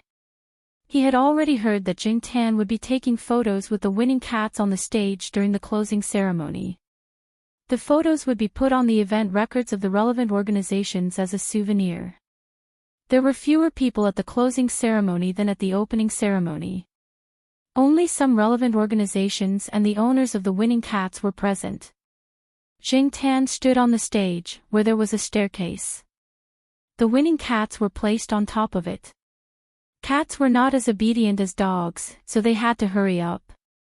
Otherwise, it would be troublesome if they got impatient or started to fight. Jing Tan's seat was a little closer to the middle of the back row. A long-haired big guy was squatting next to him. It was about to squeeze into the middle, but when it saw Jing Tan's eyes, it unconsciously moved in the opposite direction. It seemed to feel that it was not safe enough, so it moved a little closer. The Zhao Pa was amused and took out his camera to take photos. The feelings of the cat owners in the audience were similar to the feelings of the parents when their children stood on the stage to receive an award after participating in a performance or competition. The person standing next to the Zhao Pa saw what the Zhao Pa was doing and asked, "Your cat is up there too?" Before the Zhao Pa could answer, the person continued, "My son is up there. He is the champion of the kittens category." This little guy is showing the temperament of a champion at such a young age. The Zhao Pa looked in the direction that the person was pointing. There were only 3 kittens on the stage. It did not know which one was the cat that the person was talking about. Just as the Zhao Pa was looking at the stage and guessing, he heard the person next to him shout towards the stage, "Wang Shang, look over here. I am the father." The Zhao Pa was speechless. There were 3 kittens over there, and one was Ginger. It was probably the little guy. The kitten called Huang Shang did not know if it heard it. Its flat face was a little serious, but its eyes were looking around. It was indeed quite clever. After the closing ceremony, the Zhao Pa took Jing Tan out first. They would meet up at the hotel that Xiao Guo and the others had booked and go back to Chuhua City the next morning. The reason why the Zhao Pa took Jing Tan out alone was that before entering the venue, he met Fang Xiaokong outside the venue with his children and pets. Fang Mengmeng said that she wanted to take a picture with Jing Tan. Fang Xiaokong did not want to interact with the people at the pet center, so he asked the Zhao Pa to take Jing Tan out when he was free and they could all have a meal together.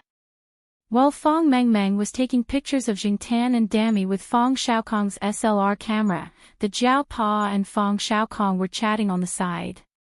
"You will be able to get rid of the word vice soon after coming back, right?" "Congratulations in advance," said Fang Xiaokong. "Thank you. However, after the word vice is removed, there will be more challenges to face. There are many capable people now."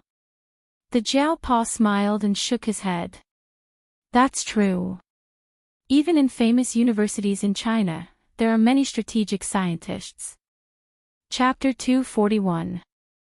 They didn't chat with Fang Xiaokong and the others for too long. Jing Tan and the Zhao Pa returned to the hotel to meet up with Xiao Guo and the others. The next day, they returned to Chuhua City with the team. This time, Little Gua's harvest was quite bountiful. Xiao Gua, who was in a good mood, chatted with the Jiao Pa and praised Xing Tan to the skies. Xing Tan ignored him. Since the Jiao Pa had returned, Charlie didn't continue to stay with Xing Tan. He took the opportunity to rest a little. Taking care of cats wasn't an easy task. Fortunately, Xiao Gua had promised to give him a raise. It was already evening when they returned to Chuhua City. When the bus passed by Chuhua University, Xing Tan and the Jiao Pa got off the bus. They didn't go anywhere else but went straight back to the villa complex. The Jiao Pa didn't bring many things back. He only brought 2 bags and a simple outfit. Most of his luggage was checked in, so it was convenient for him to move around. He didn't need anyone's help. While they were still on the bus, the Jiao Ma made a few phone calls to make dinner. It was rare that the family could have dinner together again after more than a year. The Jiao Yuan was absent-minded while eating. He kept glancing at his father's bag to see what gifts he had brought. Xing Tan was also absent-minded while eating. He didn't care about the gifts, but he suddenly remembered that after the Jiao Pa came back, he couldn't secretly surf the internet anymore. The Jiao Pa was not like the Jiao Ma. The Jiao Pa was very meticulous. Xing Tan thought about it. Although the Jiao Pa always cleaned up his traces after surfing the internet, he couldn't be sure that it was completely cleaned up. He didn't expect the Jiao Pa to come back so early. After the meal, the Jiao Yuan and little Pomelo went to look at the gifts. Xing Tan squatted beside them and listened to little Pomelo and the Jiao Yuan talking about the gifts. However, his ears were perked up as he listened to the movements in the bedroom. The Jiao Pa had turned on his computer and was sitting in front of it. He was probably contacting some of his colleagues. Xing Tan looked up. He didn't see anything strange with the Jiao Pa. The Jiao Pa didn't ask about the computer, which made Xing Tan feel relieved. It's good that he didn't notice anything. I'll go to the science building first. The Jiao Pa stood up and said to the Jiao Ma, who was tidying up the living room. It's already so late. What are you going to do? Supervise the students. The Jiao Ma joked. Many students from the Institute of Biological Sciences would stay in the lab at night. They would only go back to the dormitory after 10 o'clock. No, I need to scan some documents and send it to someone. The Jiao Pa said. He didn't have any rigid rules for his students. As long as they could produce results, they could arrange their own time. Oh, right. Treat your students to a meal. There are already 5 of them now. Yes, there will be more in the future. The Jiao Pa sighed. This year, 2 more students came to study under the Jiao Pa. Most of the undergraduate students had already graduated and left. Many of the master's students were still in school. Of the 2 new students, one came from a place far away, and the other came from a place in Chuhua City. One was from the school, and the other was from another province. One was a boy and a girl. Because the Jiao Pa wasn't around during the second round of postgraduate exams, and there were many students who applied for him, it took a long time to read the emails that the students sent to the Jiao Pa before the second round of exams. However, the Jiao Pa was busy at that time, so he didn't have time to read them carefully. He replied with a few sentences and asked another teacher in the institute to check the emails. Axian also helped to check the emails. After all, the Jiao Pa didn't want to see the members of a small team having conflicts. He also believed that Axian's eyes weren't bad. Speaking of which, the Jiao Pa hadn't seen the 2 new postgraduate students. Xing Tan hadn't seen them either. He only heard a few words from the Jiao Ma when she was on the phone. However, when the Jiao Pa said there will be more in the future, did it mean that the Jiao Pa was going to start recruiting more people? In the past, he only recruited 1 person. This year, he recruited 2 people. Next year, he will recruit 3 people. At this time, Tsinghua University's Institute of Biological Sciences. Although most of the teachers' offices were empty, the student self-study rooms and laboratories were still brightly lit. There were many people inside. Of course, this didn't necessarily mean that every student here was very hardworking. In the self-study rooms, there was air conditioning, internet, and they didn't have to worry about electricity bills. What's more, some students could even find a partner in the self-study room. How comfortable was that? However, those who were strictly controlled by the instructors and had planted eyes and ears in the self-study room were not so harmonious.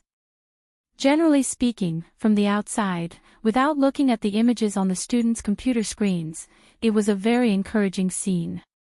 In the Jiao Pa's office, Yi Axian and Su Chu were chatting. At the same time, there were 2 other Ph.D. students who had a good relationship with Su Chu. As for Xing Jing, he was now in the laboratory teaching the new students to do experiments. There was a big watermelon on the table. Some of it was left for Xing Jing and the 2 Ph.D. students. The other 4 men were sharing it inside. They didn't stop eating the watermelon. Recently, the 2 Ph.D. students had been too angry. It wasn't easy for them to find an opportunity to vent their anger. When they talked in the teacher's office, as long as the doors and windows were closed, no one outside could hear them. Moreover, at this time, many teachers weren't in the courtyard, so they weren't afraid of being overheard. Hey, what do you think Pimple Lu is like? If I were his father, I would have strangled him. But his father treats him like a treasure. Otherwise, he wouldn't be so arrogant all the time. Su Chu sat next to them and ate the watermelon quietly. He didn't take the initiative to talk. The 3 people in front of him were all seniors. Moreover, the 2 people who were criticizing their supervisor had nothing to do with Su Chu. It was even more inappropriate for him to interrupt. The 2 people who were complaining were Pimple Lu's Ph.D. students. Like them, Yi Axian was also a Ph.D. student. She was a direct Ph.D. student. When her classmates were in the 3rd year of postgraduate studies, she directly went to the 1st year of postgraduate studies. Therefore, here, Yi Axian and the 2 people who were complaining were in the same year. This was also the reason why Su Chu didn't interrupt. In the group meeting last Friday, Pimple Lu went up and talked nonsense for a long time. After that, there was an awkward silence. I don't know what he was thinking. He asked the Ph.D. student to tell a joke. Tell a damn joke. Which supervisor would ask someone to tell a joke during a group meeting? If it wasn't funny, he wasn't satisfied. He looked down on people. F*ck, he said it as if he was humorous and witty. The person who was sitting in the corner took 2 big bites of the watermelon as if he was venting his anger. What's wrong with that? Some time ago, he went to listen to a report. When he came out, he didn't look too good. He just happened to see me and asked me to laugh. Laugh his ass. Another Ph.D. student also said angrily. Just talking about this matter made him angry. If I knew this would happen, I wouldn't have applied for Pimple Lu's Ph.D. The Pimple Lu they were talking about was Lu Geta. Many students in the institute jokingly called him Pimple Lu in private. This name came out from the mouths of Professor Lu's students. The professor was in his 40s. His parents were famous people in the industry and were the kind of people who could take charge of big projects. Pimple Lu himself didn't have much ability, but under his profile on the institute's website, there were a lot of dazzling reputations, various articles with high impact factors, various big projects under his hands, and various titles. The students who applied for Pimple Lu were all deceived by these. This was because the supervisors had big projects in their hands and could happily distribute money to their students. It was also easier for them to produce results to decorate their personal files. When they graduated, they could find a good place to go. Unfortunately, his character was F** King despicable. He was F** King lying. This was what a lot of people were thinking. Everyone was fooled by that string of glory. Many of the teachers in the institute also couldn't stand Pimple Lu. They felt that this person didn't have much ability. He was nowhere to be seen all day, only took money but didn't do anything. He was a dog in the manger and didn't do anything. He hogged some positions but didn't do anything. None of the students under him produced any results, but he was still able to clinch all kinds of million-dollar projects. It couldn't be helped. His parents were too awesome and couldn't compete. This was also what Feng Xiaokong called a strategic scientist sarcastically. He only thought about how to make money from projects. As for scientific research, didn't he have the old man and woman at home? When the time came, he could just go there and put his name on it, or directly put the results under his name. If he can say a few more good things about me during graduation, I'll endure it. I'm just worried that he'll embarrass me during the graduation thesis defense. A while ago, when a master's junior was doing his thesis defense, Pimple Lu mercilessly criticized that junior in front of so many judges. At that time, my junior's face turned green. Hey, tell me, which teacher would criticize his own student like shit in front of the other teachers in the academy? I'm not afraid of being criticized. After being with him for a year, I've become a lot more thick-skinned. I'll be fine as long as he doesn't deliberately stop me from graduating. Listening to the complaints of these two seniors, Su Chu felt that his supervisor was really too kind. Xian had the same thoughts as Su Chu.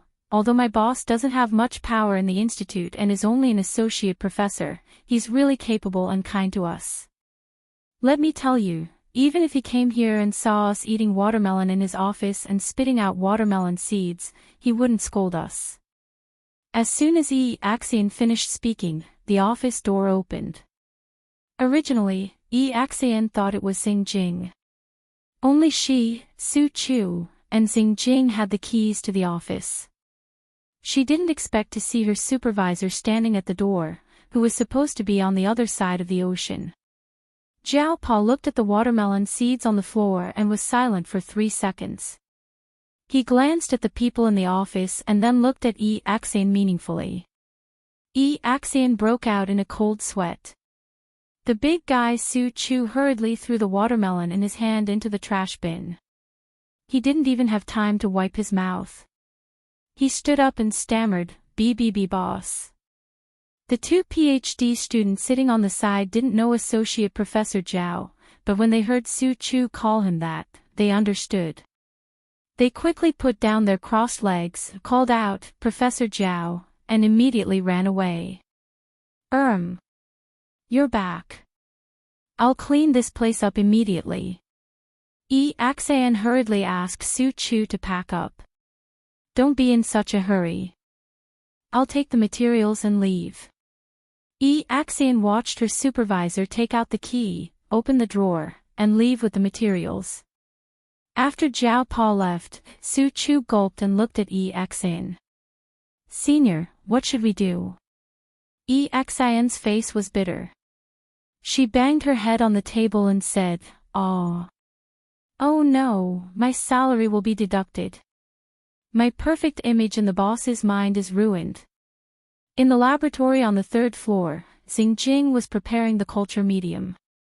She suddenly realized that she forgot to take a bottle. She didn't want to go back, so she shouted, "Ku Hang, help me get the sodium citrate on the table." Soon, a bottle of sodium citrate was placed next to Xing Jing. "Thank you. Junior, you did well. It didn't take you long to find the materials. I'll treat you to dinner." Professor Zhao. Xing Jing lowered her head and weighed the samples. She didn't notice who was standing next to her. Now that she looked up, she saw her boss standing next to her. She was so shocked that she almost threw the bottle in her hand. She cursed in her heart, F***ck. When did the boss come back? Senior didn't tell him. Chapter 242. Axan and the others had been on tenterhooks, but they found that Associate Professor Zhao didn't say anything directly. After they came back, they did what they were supposed to do.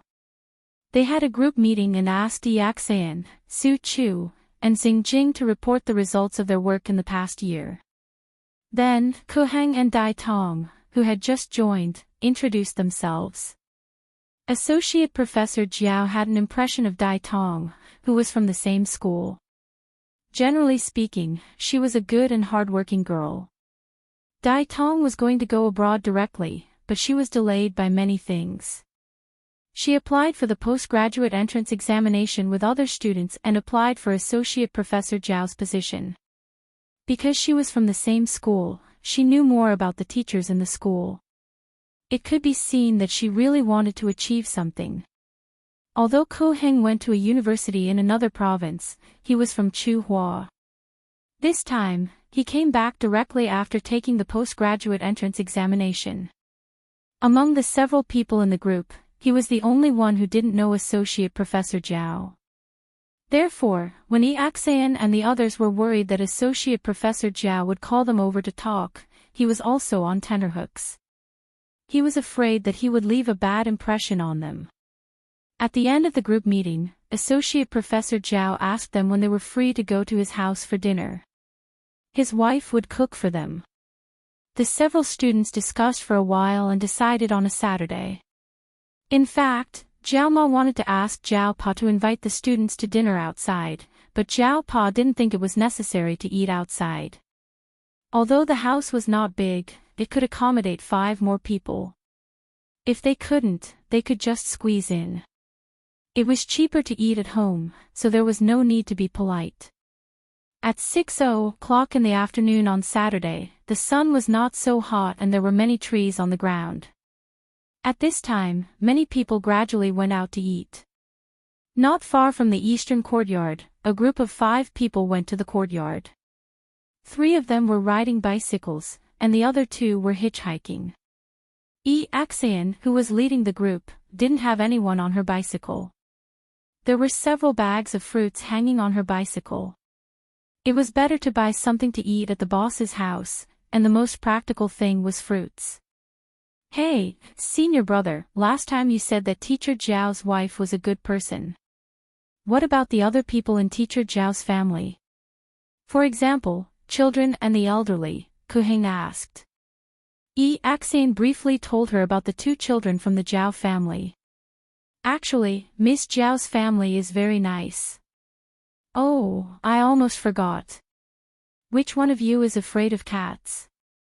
Teacher Zhao has a black cat called Black Charcoal at home. Kuheng and Dai Tong shook their heads. Not many people in their profession were afraid of small animals. Who knew how many white mice they had killed?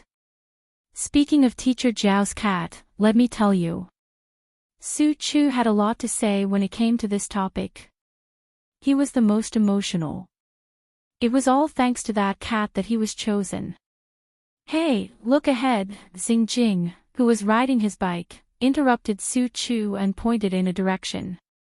They looked at where Xing Jing was pointing and saw a black cat walking slowly under the shade of the trees on the sidewalk. That's Mr. Zhao's son, Black Charcoal, Axan said. Will it answer if I call it? Kuheng asked. Not necessarily. This cat is a bit special. Axan didn't say anything definite, but she thought to herself that it probably won't answer. Black Charcoal. Kuheng shouted. They were riding faster than walking, and they were getting closer and closer to the cat. Although Kuheng's voice was not loud, the cat could definitely hear him. Unfortunately, the cats and birds in front of him ignored Kuheng and continued to walk slowly towards the courtyard. They didn't even pause for a moment.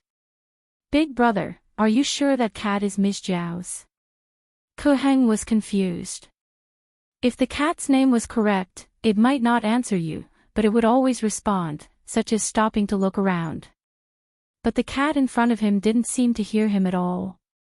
Absolutely. The cat tag on its neck can prove it, Axan said with certainty. Jing Tan didn't take off the cat tag when he was hanging around the campus. He had just walked around the courtyard and remembered that Zhao Ma said they would have dinner at 6:30, so he came back at this time. Of course, Jing Tan had heard the person who called out to him. However, there were people who knew Jing Tan when he walked around the school. After being called out so many times, Jing Tan was too lazy to pay attention to those who were not on good terms with him, not to mention those who he had never heard of before. He was even more lazy to pay attention to them. When Yi Axan and the others rode into the courtyard, they were already ahead of Jing Tan. After parking the car, Yi Axan led his junior brothers and sisters to Building B. Once again, he reminded them of the places they should pay attention to. Listen more, talk less. There are many important people in this building. If we leave a bad impression, it won't be good.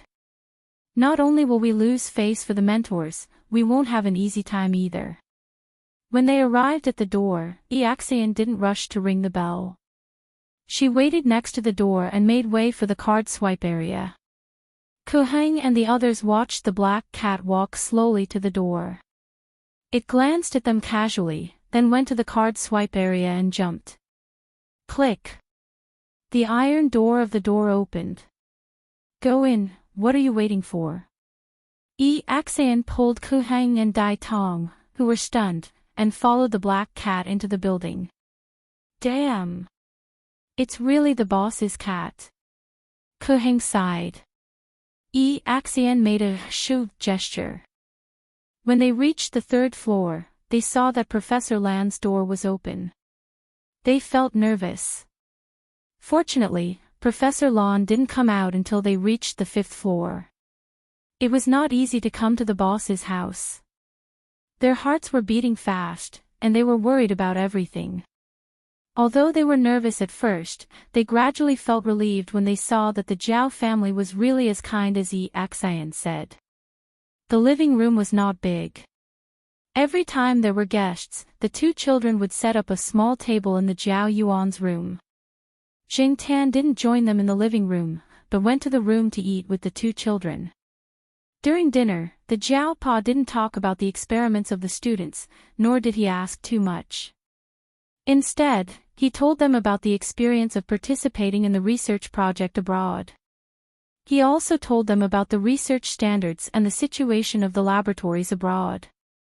In the outside world, although the pay was very good, the competition and pressure were also quite great. Just like what many young professors who returned to China said when they had too much to drink, it was easy to survive in China, but difficult to survive outside. This was also one of the reasons why many people returned to China to develop their career. Naturally, they wanted to repay their alma mater and country. Of course, the country did hire some really capable people with high salaries, and also created good conditions for them to develop. However, not everyone could be so capable. Since they had chosen this path, they had to use the knowledge they learned to pave the way for themselves. Under the pressure of survival, many things were gradually drifting away from their original intention. Why did all those who studied this industry want to go abroad? Even if they went out for a stroll, they would still be able to make their records look better. Nowadays, the competition for jobs in the country was gradually increasing. Many colleges and universities had added an overseas experience when hiring teachers. It was not easy to get a job title or snatch a project. The most obvious point was that there were more and more young professors in China, but the quality of their jobs was decreasing sharply. Although it was unpleasant to hear, it was the truth. Another example was the professional title evaluation. It had gradually become a power exchange and money exchange. It had even become a game to compete for research funding. Every year, during the professional title evaluation season, there were always complaints from people who didn't get a senior title because of the research funding. Therefore, it was not a simple thing to walk down this path, climb up, and adapt to the rules here. Many people would only understand this when they reached that step. The Zhao Pa said a lot of things selectively. He was afraid that the students would lose their enthusiasm if he said too much. The Jiaopa also asked a few of the students about their summer vacation plans. In fact, many graduate students did not have a summer vacation. Even if the school's website said that they had a summer vacation, everyone knew that summer vacation basically did not exist. This was especially true for schools like Tsinghua University and Yixian's majors. The Jiaopa was very nice to his students. If the students wanted to go home, they just had to write a leave request and tell them the specific time. After all, the students were at school, so he had to be responsible for them. Jing Tan was in the room listening to the conversation in the living room. Jing Tan was not interested in the things they were talking about. However, after the meal, the conversation between the teacher and students aroused Jing Tan's curiosity. Not only Jing Tan, but Zhao Yuan and little Pomelo also heard it. The Jiaopa would go out with the group of students who were going to do field internships during the summer vacation. Every year, the Faculty of Biological Sciences of Tsinghua University would be brought out to do field internships during the summer vacation of the second semester. Before little Pomelo came to the Zhao family, Zhao Yuan was still young. At that time, the Jiaopa brought the students to the field internship and took Zhao Yuan with him. Zhao Yuan had always been thinking about when he could go out again. He had been waiting until now. Now that he heard that the Jiaopa was going to the field internship again, his heart began to itch. He was thinking about what to bring. After Yixian and the others left, Zhao Yuan could not wait to ask the Jiaopa if the Jiaopa would bring them out to play during the summer vacation. The Jiaopa only replied with one sentence, "It depends on your performance." The so-called performance, Zhao Yuan and little Pomelo knew in their hearts, probably depended on the results of the final exams. Even if they could not get into the top few, they could not do too badly. Therefore, the few magazines with sexy covers and thick novels with yellow covers that were under Zhao Yuan's bed disappeared. Jing Tan wanted to take advantage of the fact that there was no one at home and he could not go online to look for them. However, he did not find anything. Although Zhao Yuan was a child with all kinds of restlessness of adolescence, if he really decided to do something well, he would definitely treat it seriously and eliminate all sources of interference. If Jing Tan wanted to look at those magazines and novels, he would have to wait until Zhao Yuan finished his exams. Jing Tan was indeed very curious about the field internship, but unfortunately, Zhao Yuan and little Pomelo were busy preparing for the final exams and did not talk about other topics. Jing Tan could only eavesdrop at night from the corner of the master bedroom to get some information. The Jiaopa was not the teacher leading the team this time. He just wanted to take the opportunity to bring his family out for a walk. After all, Tsinghua was very hot during the summer vacation, and the children could not do much at home, so it was better to take them out to have some fun. Although it would definitely be very tiring to go on an internship, this was one of the reasons why the Jiaopa wanted the two children to go. They had to train more and increase their knowledge. The field internship organized by the academy was from mid-July to the end of July. Counting the time on the way back, it would last about 2 weeks. There were a few buses booked by the academy. Since the Jiaopa wanted to bring his family and a cat along, he did not take the bus with the others. He drove his own car and followed along. There were also other teachers from the school who drove their own cars. After all, there were some people from other schools in the team. The teachers from the school had to be careful, so they would not be accused of being greedy. Chapter 243. In the back seat of the car, Jing Tan sat with the two kids, listening to Zhao Yuan telling little Pomelo about the time he went to the field practice base with Zhao Pa. Zhao Yuan did well in the final exam, so he spoke with confidence. The tense atmosphere before the exam was finally gone. Zhao Yuan was still young at that time. Even if he saw a lot of things, he might not be able to remember them clearly. After all, his ability to accept things was limited at that time, so he didn't know much. He only thought about running around and having fun.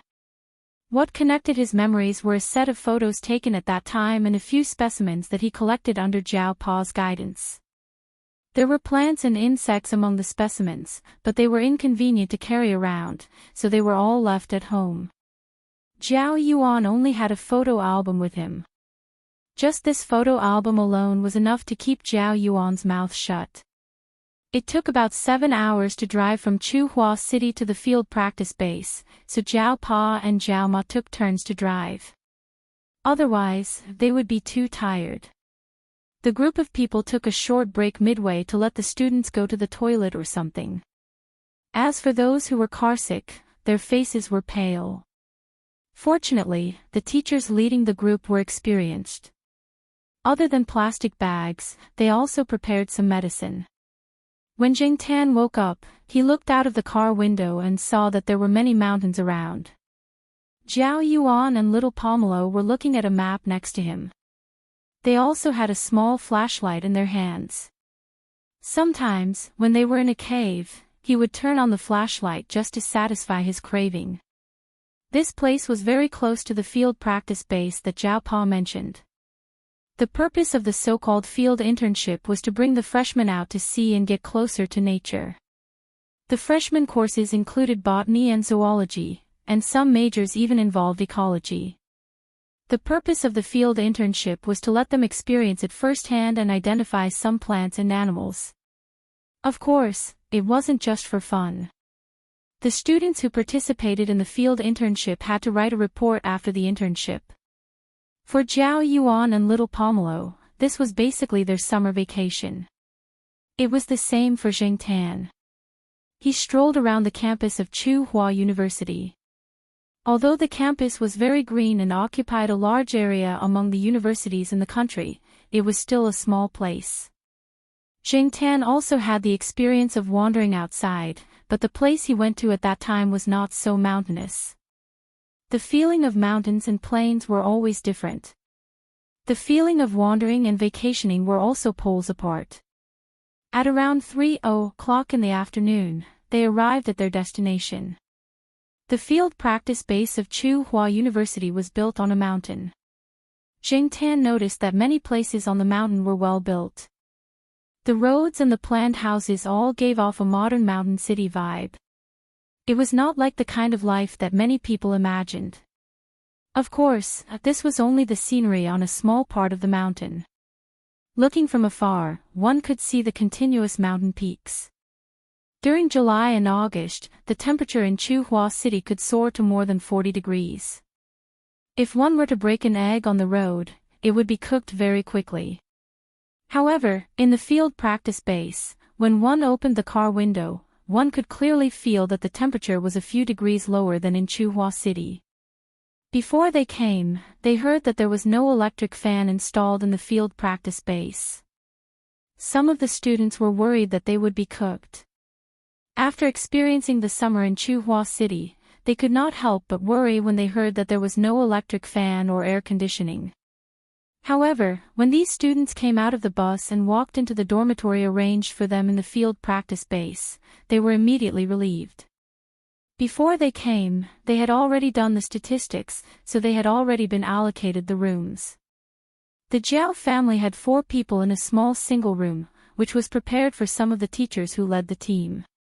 There were 4 beds in each room, and the Zhao family directly occupied one of the rooms. This way, it was more convenient for Jing Tan to move around. He did not have to stay in the bag all the time. The room had already been cleaned, so it was still quite clean. After all, it was the teacher's room. As for the student's room, the conditions were not as good as the teacher's room.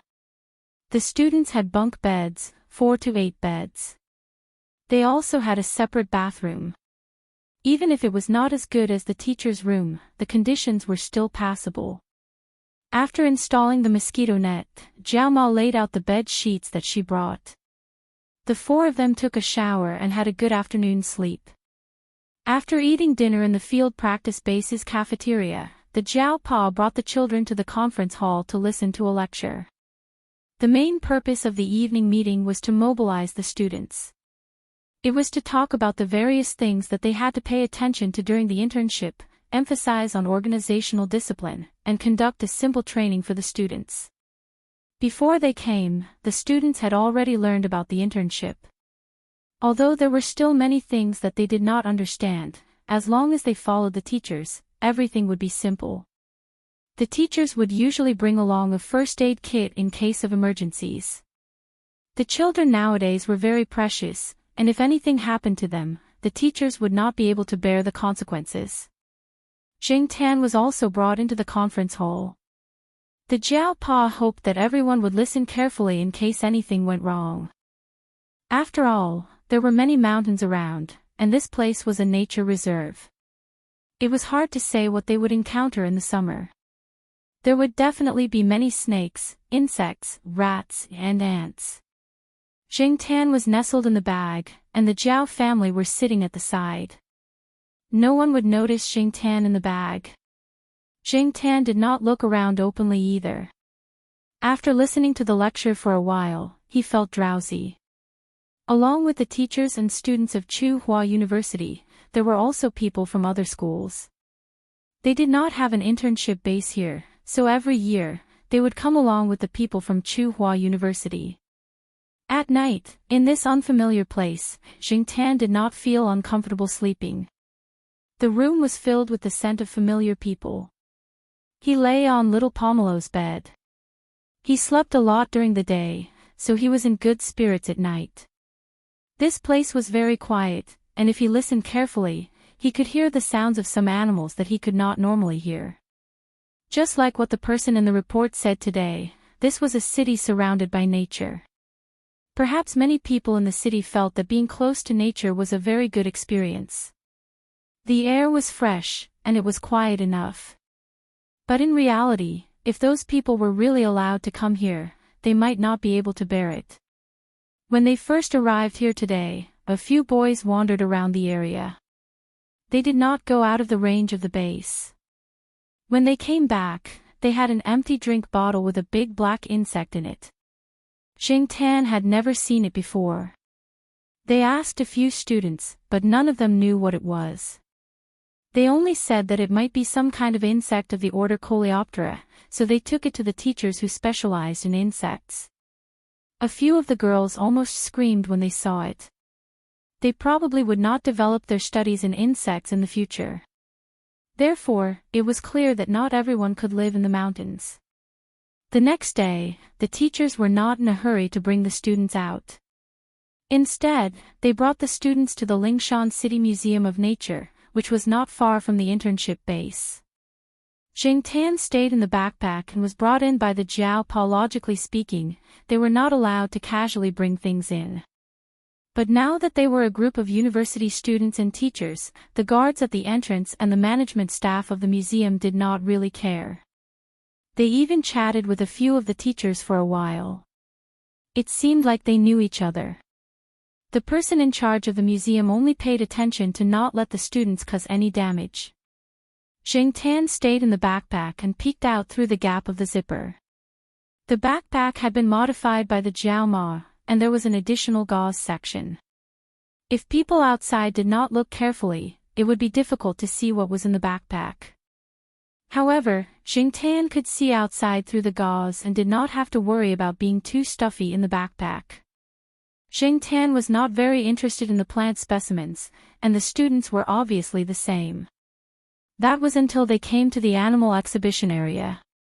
Most of the animals seen in zoos could be seen here, and there were many that had not been seen in zoos. However, the animals here were just specimens.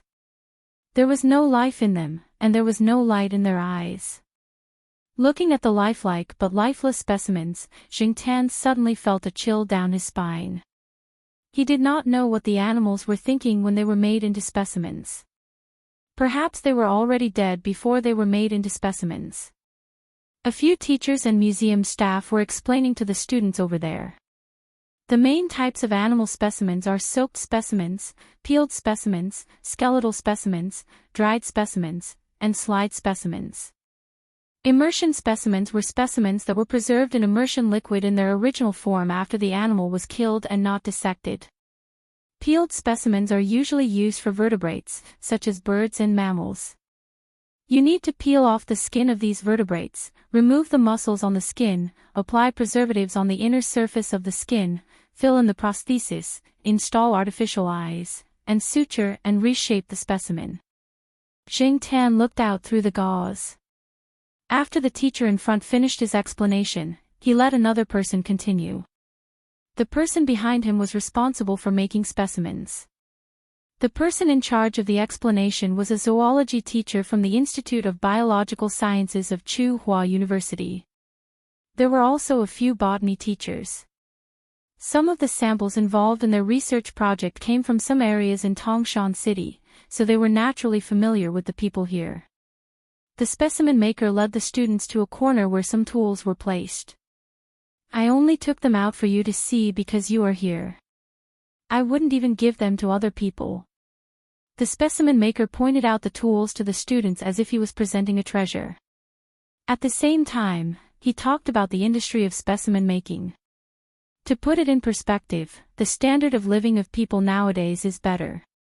They have pets and have built deep relationships with them. However, when the pet dies, the owner will feel great pain.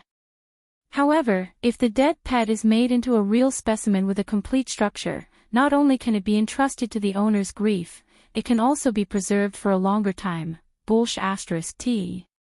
If Jing Tan could speak, he probably would have cursed out loud to refute this.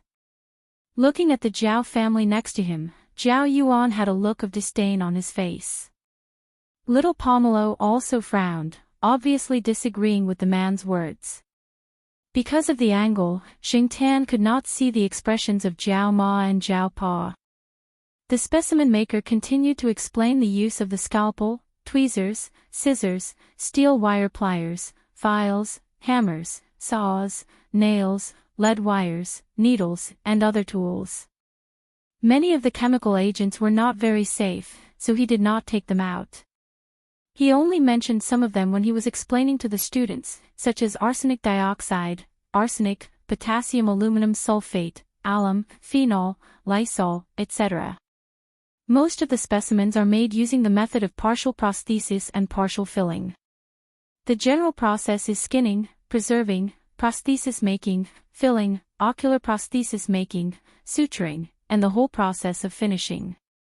When skinning, the abdomen is cut open and the whole body is taken out in pieces. Listening to the man's words, Jing Tan stayed in the backpack and felt a chill run down his spine. From what the specimen maker said, he felt that this profession was a beautiful profession that could bring the dead back to life. He loved this profession. In Jing Tan's eyes, the specimen maker was one of his natural enemies. Chapter 244. On the third day of their arrival at the internship base, the students who had been divided into groups left the internship base with their respective teachers.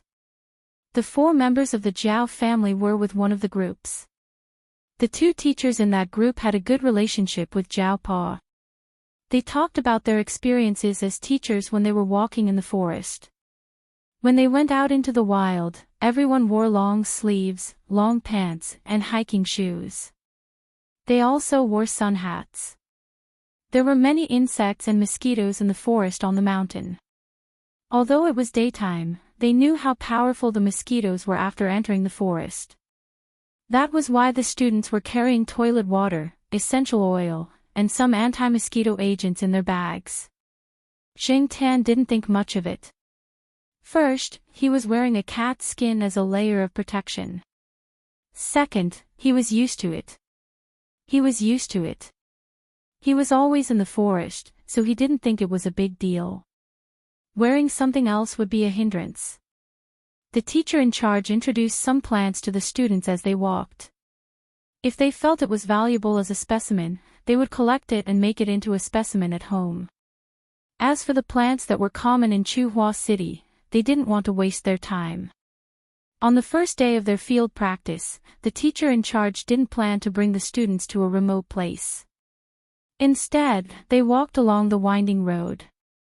The cement road was very smooth, and it was probably mainly used for tourism. After the number of people had decreased, they didn't see many cars along the way. On the contrary, they could see one or two brave crabs in the middle of the road. People were like mantises trying to stop a chariot, but these crabs were trying to stop a chariot with their bare arms. Although there were no cars, there were many people. Zhao Yuan followed the students. Every time they saw a crab on the road, they would rush up with a bottle. Zhao Yuan didn't need to reach out his hand to catch the crabs. One of the students was chasing the crabs from behind. Zhao Yuan held the bottle in front of the crabs and waited for the crabs to climb into the bottle. However, the smarter and faster crabs were not so easy to catch. Crabs crawled faster than prawns, and some of them slipped down the slope and into the stream below. A crab crawled towards Xingtan. Xingtan raised his claws and quickly flipped it towards Little Pomelo. Little Pomelo was prepared. She was not afraid of the crab. She took the bottle and covered it. The other students naturally came over to help. They would not give up this opportunity to curry favor with the teacher's child. If they helped the teacher's child, perhaps the teacher would let them off during the final exam and not fail. Along the way, the group caught a lot of crabs. Except for a few people who used their own bottles to keep one or two crabs, the rest of the crabs were put into a bag first. After walking for a while, the group deviated from the main road and climbed up the mountain. There was still some life in the surrounding area. Sometimes, they could see one or two villagers living on the mountain. However, unlike the well-built houses near the base, these villagers' houses were very simple and tile-roofed. Along the way, the teachers in charge not only told the students about the plants they saw, but also about the insects they knew. The Jiaopa also said something to the two children. "Hey, there's a cat," the Zhao Yuan said, pointing at a place. Xingtan looked in the direction the Zhao Yuan was pointing. There was indeed a cat running there, and it quickly left the group's sight and hid in the bushes. By the time the slower people looked over, the cat had already disappeared. The cat was probably scared away by the commotion caused by the group of people here. "That should be a stray cat," one of the teachers in charge said. "There are many stray cats here. Some of them are domestic cats that returned to the wild. After a few generations of breeding, they became stray cats." After saying that, the teacher still felt uneasy. He reminded the students, "You have to be careful when you see stray cats on the mountain. These cats are different from your domestic pets. They are grumpy, but they haven't been vaccinated. Who knows how many germs they carry when they run around the mountain. It's better to stay away from them in the future." The group looked at Associate Professor Zhao's cat, which didn't use a leash and had been following them without causing any trouble. Then they thought about the cat they saw just now, which disappeared without a trace. It was indeed the difference between a domestic cat and a stray cat. Cats are very wild, and they have a strong survival ability. When they return to the wild, many of them survive. It's a pity that the birds are missing. 2 years ago, people from the Bird Protection Association came to catch the cats, and not long after, cat lovers organizations came to denounce them. Sigh. Another teacher said. Xingtan sighed in his heart. Sure enough, cat lovers and bird lovers organizations don't get along well. Probably feeling that this topic was not a good one for the students, and it could easily cause conflict, the teacher leading the team did not continue. He changed the topic and said, "Do you think we might find an albino animal this time?" "Ha, in your dreams. Albino animals are not that easy to find. Even the expedition team can't guarantee that they will encounter them every time. Many of them are found by chance. The probability is too low," another teacher said with a smile. "You said it was a chance event. No one can say for sure when we will meet one. It might even be an albino animal. Dream on.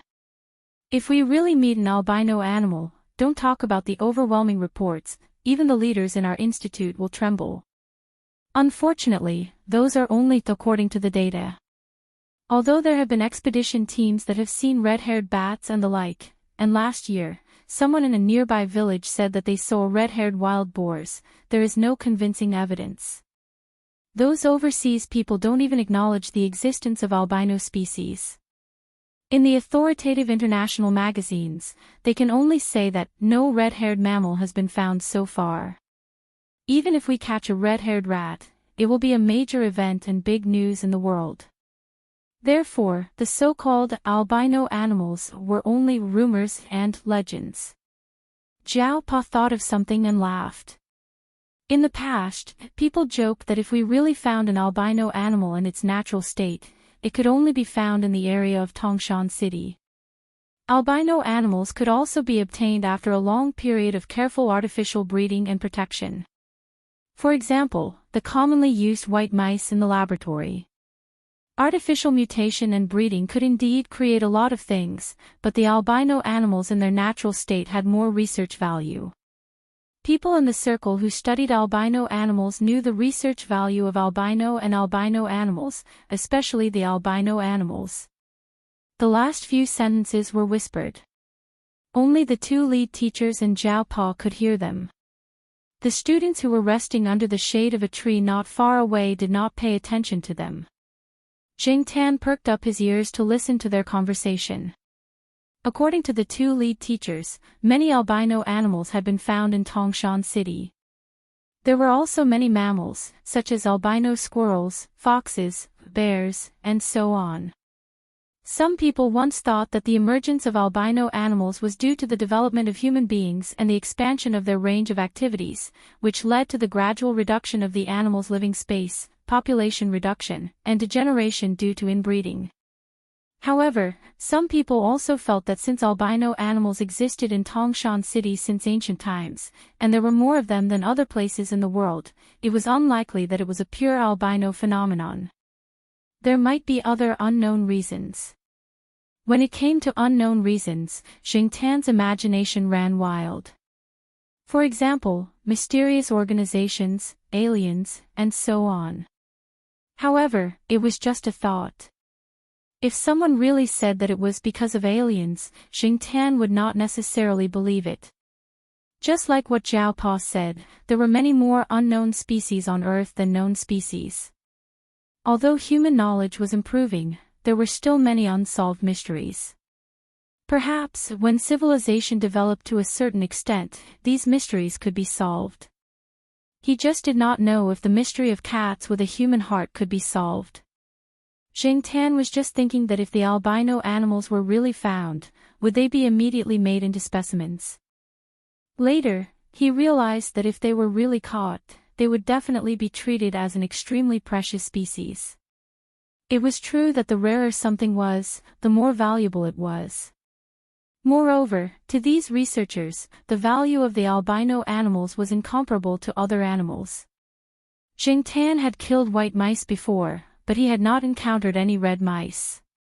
Jing Tan was also looking forward to meeting an albino animal. That way, the trip would not be in vain. On the first day of the field trip, when the students returned, they were so tired that they went into their rooms and lay on their beds. They were not as energetic as they were 2 days ago. It was said that another group encountered a snake that fell directly from a tree and almost hit a student below. Until now, the student was still in shock. It was also said that another group of students was hit on the back of the hand by an unknown species of mosquito-sized insect. Although the insect quickly fell to the ground and crawled away, the back of the student's hand was quickly swollen like a pig's trotter. It was said that the student was unable to leave the base for a few days.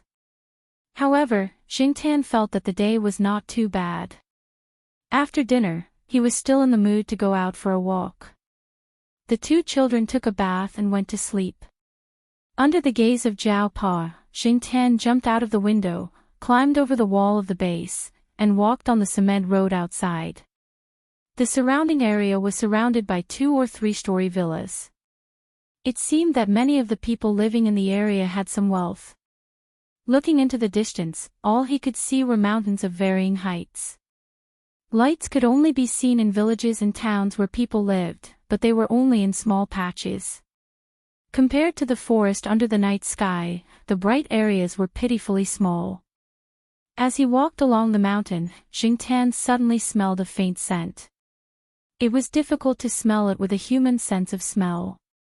Jingtan could only smell it because of his cat's nose. This scent made Jingtan feel very uncomfortable. It reminded him of the specimens he saw in the museum. He knew that many people liked to decorate their homes with wild animal specimens, such as deer heads. There were many such examples in this place, but Jingtan felt that something was wrong. Although he was curious, he knew that he was not familiar with this place. It also made him feel a chill. He could not take the risk, so Jingtan decided to leave. But before Jingtan could walk far, he saw a shadow flash by. In the night, the shadow quietly approached the house that Jingtan was looking at. When it approached, the guy even glanced in Jingtan's direction. Looking into those eyes, Jingtan felt that all the hair on his body stood up. That was a guy who had survived in the natural survival of the fittest. It was not a pet that stayed at home all day and did not have to worry about food. Chapter 245. In a small courtyard not far from Jingtan's house, there was a cat. It was an ordinary house cat. When Jingtan walked over, he heard the house cat meowing a few times. It sounded a little arrogant. Perhaps to it, this place was its territory. When it saw Jingtan, it meowed a few times, which proved that it was not a coward.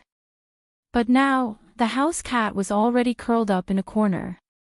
Its eyes were wide open, looking at the strange cat under the night sky.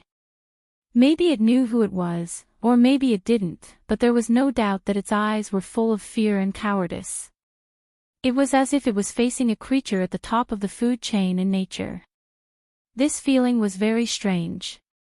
If Jingtan wasn't in a special situation, he would probably be curled up in a corner like the house cat, not daring to make a sound or even move.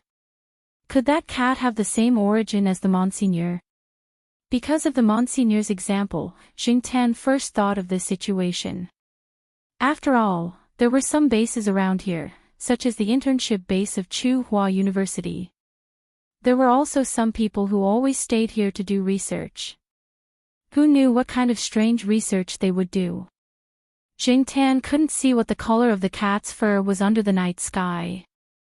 The cat just looked at Jingtan for a while, then continued to walk forward. It was very fast and very light. If it wasn't for the vigilance and intuition that Jingtan had trained over the past few years, he might not have noticed it. In the courtyard of the house that emitted the smell that made Jingtan very unhappy, there were only some low bushes and grass. There was still some distance between the trees. Although there were only 2 stories, the height of each story was higher than the ordinary houses that Jingtan had seen in Tsinghua City. So, in terms of height, the 2-story house here was comparable to the 3-story houses in Tsinghua City. Jingtan stood quietly to the side, watching the cat jump directly towards the wall after running over. He didn't know where the cat hooked its claws on the wall, or if it didn't use anything to climb the wall. Jingtan only saw a shadow flash on the wall, and the cat was already in front of an open window on the 2nd floor. It must have done a lot of similar climbing exercises. The cat stood on the windowsill and looked inside. Its ears were alert and its tail moved. Then, it jumped in. What did it want to do? Jingtan was very curious. What made Jingtan even more curious was the cat's origin. In the past 3 years, Jingtan had seen a lot of cats and other animals. He also knew that among animals, even if they were of the same species, there were differences in intelligence. And this cat made Jingtan feel that it wasn't as simple as its attack power being extremely threatening. The cat that was hiding in the corner of the courtyard was no longer there. It probably went into the house to find a sense of security. Jingtan originally planned to walk around casually and then return to the base, but now he was a little hesitant. People here didn't come out much at night. The base was more lively, but here, it was really quiet. Only the sound of the programs on the TV in the house could make people feel a little livelier. The Jiao Pa said that Shao Mountain was full of mysteries, but Jing Tan didn't feel what was so special about it. As for the rumors and legends, Jing Tan only listened to them as stories. But now, although he didn't feel anything magical, he finally felt something different. Curiosity was a habit that no cat could get rid of. When Jing Tan inherited the cat's body, he might have also inherited this habit. Jing Tan was still thinking about this inexplicable strange feeling. When he came back to his senses, he realized that he had already walked a few steps towards the house. Smelling the faint smell in the air, Jing Tan shook his fur and treated it as shaking off the goosebumps. In front of the courtyard of the house, Jing Tan squeezed in through the gap of the gate. He stopped at the place where the cat climbed the wall and sniffed. It was an unfamiliar cat smell. In addition, there was the smell of the specimen's medicine, the smell of pesticides, and the tangled smell that made Jing Tan feel uncomfortable. The wall wasn't smooth, so Jing Tan climbed up. Even though Jing Tan had always felt good about himself, he had to admit that his ability to climb walls was not as good as the cat's. He wasn't as fast as the cat, and he wasn't as agile as the cat. After climbing to the window sill on the second floor with great difficulty, Jing Tan didn't go in immediately. Instead, he stayed on the window sill and observed the movements inside. It was very quiet, as if there was no living thing inside. If he hadn't seen the cat jump in with his own eyes, and if he hadn't smelled the smell coming from the room, Jing Tan would definitely have thought that there was nothing living in the room. Even if there was no living thing, it didn't mean that there were no other animals. The door of the room was closed, and there was no lighting inside. Looking at the sky and then looking at the room, he felt that the sky was actually brighter than the room. The night wind blew into the room, and the airflow circled around the room, bringing out the complicated smell inside. The window screen by the window swayed with the airflow, and the dancing white window screen added a strange feeling in this situation. When the window screen was lifted up by the airflow again, Jing Tan saw the situation in the room. There were many animals in the room. But none of them were alive, except for the cat that Jing Tan had seen just now, who was quietly sitting on a table. This was a room for animal specimens, and there were many animal specimens in it. Of course, after all, the space was limited, and it couldn't be compared to the variety and large animals in the museum. Most of the animal specimens in the room were small in size, such as some birds, small squirrels, rabbits, and so on. The animal specimens in the museum were basically donated by zoos, forestry, and other departments, such as some rare animals that died of diseases. Jing Tan learned this later. According to Jiao Pa, there were hundreds of animals frozen in the freezer used to store animal carcasses in the Tongshan Museum of Natural History. The museum's taxidermists were going to thaw them one by one and make them into specimens. However, for many private collectors, they were more inclined to make specimens of healthy animals. Some taxidermists didn't like dead animals, because some of the animals' carcasses had a higher degree of decomposition, and they couldn't stand the smell when the fur was peeled off, so they preferred to kill fresh animals. As for the animal specimens in this room, Jing Tan's intuition told him that they had been killed in a healthy state. Perhaps it was because the people who made these specimens were not very professional, and compared to the specimens in the museum, these specimens were much worse in terms of production and preservation. Now, Jing Tan even smelled the smell of rotten fur. He estimated that in 1 or 2 years, some of the specimens in here would be wasted. Maybe the owner didn't care about this. If the specimens were rotten or wasted, they could just make new ones, and throw away the old ones to make room for the new ones. Jing Tan didn't want to look at the animals that had been made into specimens. He mainly focused on the cat sitting on the table in the room. Opposite the cat, there was a cat specimen. The cat that had been made into a specimen was not an ordinary domestic cat, but its size was similar to that of an ordinary cat. Jing Tan had been to exhibitions, so he naturally recognized several valuable cat breeds, but this cat was not one of the valuable breeds in his memory. Could it be a wild cat that lived in the mountains? Just like what the students had said when they were talking about it, in the wild, as long as there was no reproductive isolation, could anything happen? In layman's terms, it was hybridization.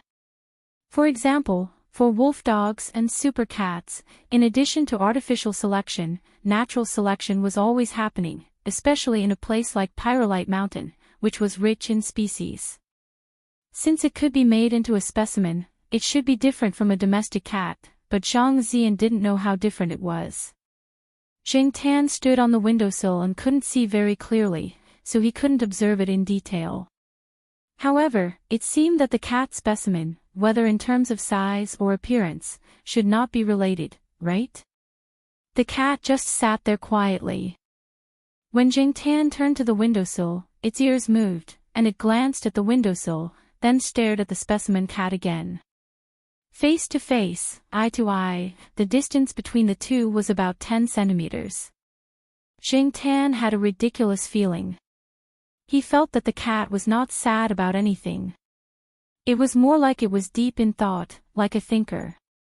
Jing Tan knew that his idea was ridiculous, but on second thought, other people in his circle probably felt the same way when they looked at him. They felt that it was unacceptable that such a creature that was supposed to have low intelligence suddenly became smart.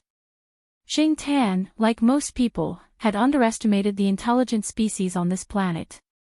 Maybe they didn't have the intelligence of humans, but they weren't as low as people thought.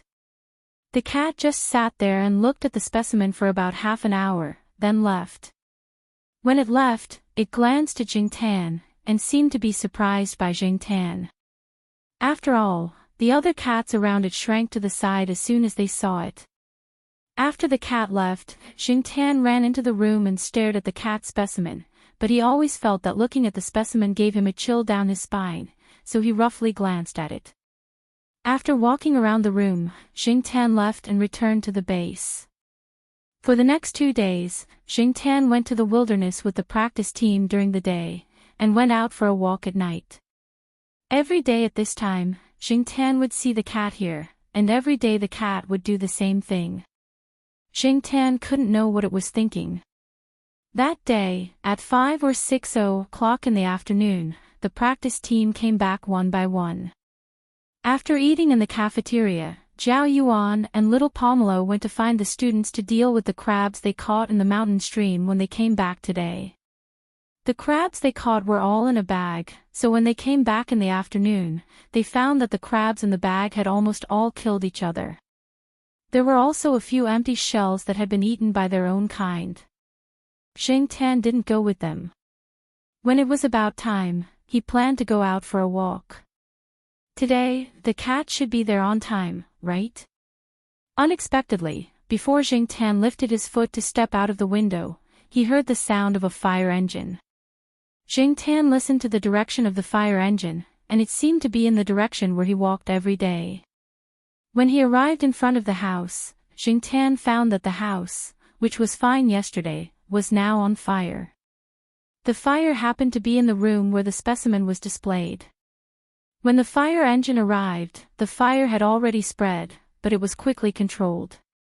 The surrounding residents, who were usually nowhere to be seen at this time, came out to gather around and talk.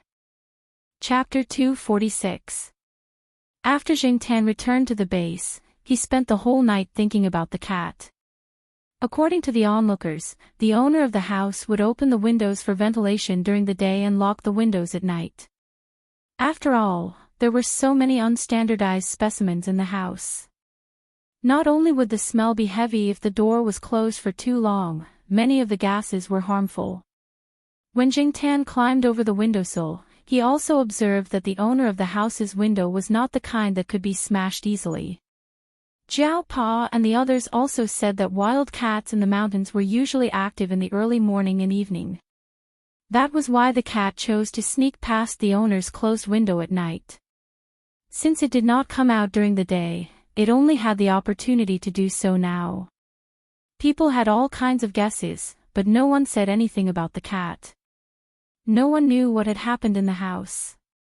Jing Tan's intuition told him that it had something to do with the cat, but he did not know how the cat did it. In theory, many wild animals were afraid of fire. Was the cat not afraid? Xingtian could not figure it out. The next day, Xingtian went out with the trainee team as usual. Several people in the team were also discussing the fire that had happened yesterday. In the end, it was determined to be an accident. There were a lot of reasons that sounded plausible, but Xingtian was skeptical. This accident was too much of a coincidence. Xingtian did not understand. Halfway through the journey, he smelled a familiar scent. He looked around and saw that all he could see was trees and grass. Even if there were small animals hiding in there, as long as they did not move, the people here would not be able to find them. The sun was high up in the sky, and they had not entered the real wild area. There were no wild mammals, not even a mouse. However, Xingtian identified the scent in the air again. It was indeed the cat. Logically speaking, with the cat's survival skills, it should not have been so close to the trainee team. The people around did not have any strange reactions. They walked past the place and gradually went away. After walking for a short distance, the lead teacher asked everyone to stop and rest for a while. Xingtian did not stay there. He ran back. "Black charcoal, don't run around," Jiao Ma said. "It's probably going to poop, right?" Jiao Yuan said. The people around them suddenly understood, and they didn't pay much attention to it, including the Jiao family. However, the Jiao Pa frowned and looked in the direction where Xingtian had left. Even if he wanted to take a dump, he didn't have to run back. What did this guy find? Xingtian ran back to the place and followed the smell. Even if Xingtian purposely lightened his footsteps, there were too many weeds around. He would make a slight rustling sound as he walked, and animals with sensitive hearing should be able to detect it. Xingtian slowly walked over, his ears perked up as he paid attention to his surroundings. In the wilderness, he didn't dare to be careless. It was better to be safe than sorry. The direction of the wind had changed, and there was a hint of blood in the air. As Xingtian approached, a low warning roar came from behind the bushes. It was the cat, but Xingtian didn't know what had happened to it. The warning roar was warning Xingtian that if he continued to walk forward, he would not be polite. Xingtian stopped and looked at his feet. He picked up a small piece of soil and threw it in that direction. The cat was shocked, and the warning roar became louder. Xingtian had good hearing. When the small piece of dirt hit the ground, he could even hear the sound of iron chains. On the night they arrived at the base, during the meeting in the conference hall, the people on the stage told everyone that there might be some traps on the mountain that had not been removed, such as iron clamps. They also asked everyone to be careful and try not to walk into the dense weeds. It was said that something had happened before. Although Xingtian knew that the cat was trapped by a trap, he was still vigilant. He changed his direction and walked closer. As he approached, he also paid attention to the cat's movements. Soon, Xingtian saw the situation there. There was a small iron clamp on the cat's leg. The trap was not set very cleverly. He could also see a not too thick iron chain wrapped around a tree. It was not like the ones that were nailed to the ground that Xingtian had seen before. The grass in this small area was not thick. The cat was dragging the iron clamp and hiding in the grass. Due to the length of the iron chain, it could only hide half of its body in the grass. In terms of hiding, the cat was good. However, because of the trap, its conspicuous color was exposed. Xingtian observed the cat from a place not far away. It was a cat with red stripes. The patterns on its body were similar to Depang's dragonly, but the cat's fur was thicker and its body was bigger. When Xingtian saw the cat, the first thing he thought of was the red animal that the teachers in the Jiao Pa had talked about. However, Xingtian was not sure. After all, there were too many strange species in this place. It might be a special breed of cat. Xingtian knew that he had good luck after becoming a cat, but only occasionally. He was not sure if he would really meet the red animal that the teachers in the Jiaopa had talked about. However, Jing Tan thought that the cat's IQ should be good yesterday, but now he was doubting it. This was a clumsy trap that was set up by children in the mountains. How did this battle-hardened cat fall into it? The iron clamp on the cat's hind leg was very new and not too big. According to what Jing Tan had heard in the past few days, this was a toy that children used to try to catch rabbits and weasels. The real hunters in the mountains would not only use this kind of toy. Besides, many of the villagers in the surrounding area had been informed that traps were not allowed in certain areas. In the past, the big iron clamp that almost broke the cat's leg was set up by the hunters. Observing the cat again, Jing Tan was distracted by its red fur just now. Only now did he notice that half of the cat's whiskers were curled. Judging from Jing Tan's personal experience, it probably had something to do with the fire last night. Otherwise, how could half of the cat's whiskers be burned like this? Jing Tan speculated that the cat's whiskers had never been burned before, so when it was burned, its perception was a little weaker. Due to this sudden burn, it was not used to it, so when it passed by here, it fell into the gutter. Anyway, it was true that the cat was clamped. The golden cat stared at Jing Tan. Every time Jing Tan took a step towards it, it would roar a few times. Perhaps because it was clamped, it did not trust anyone and was wary of everyone. It was not like the cold and distant attitude it had when it saw Jing Tan a few days ago. Looking at the iron clamp on the cat's leg, although it was not big, it was very good quality. Sometimes, too good quality things could be troublesome.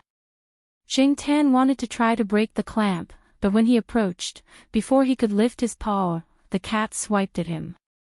If Jing Tan had not retreated quickly, he would have definitely been caught.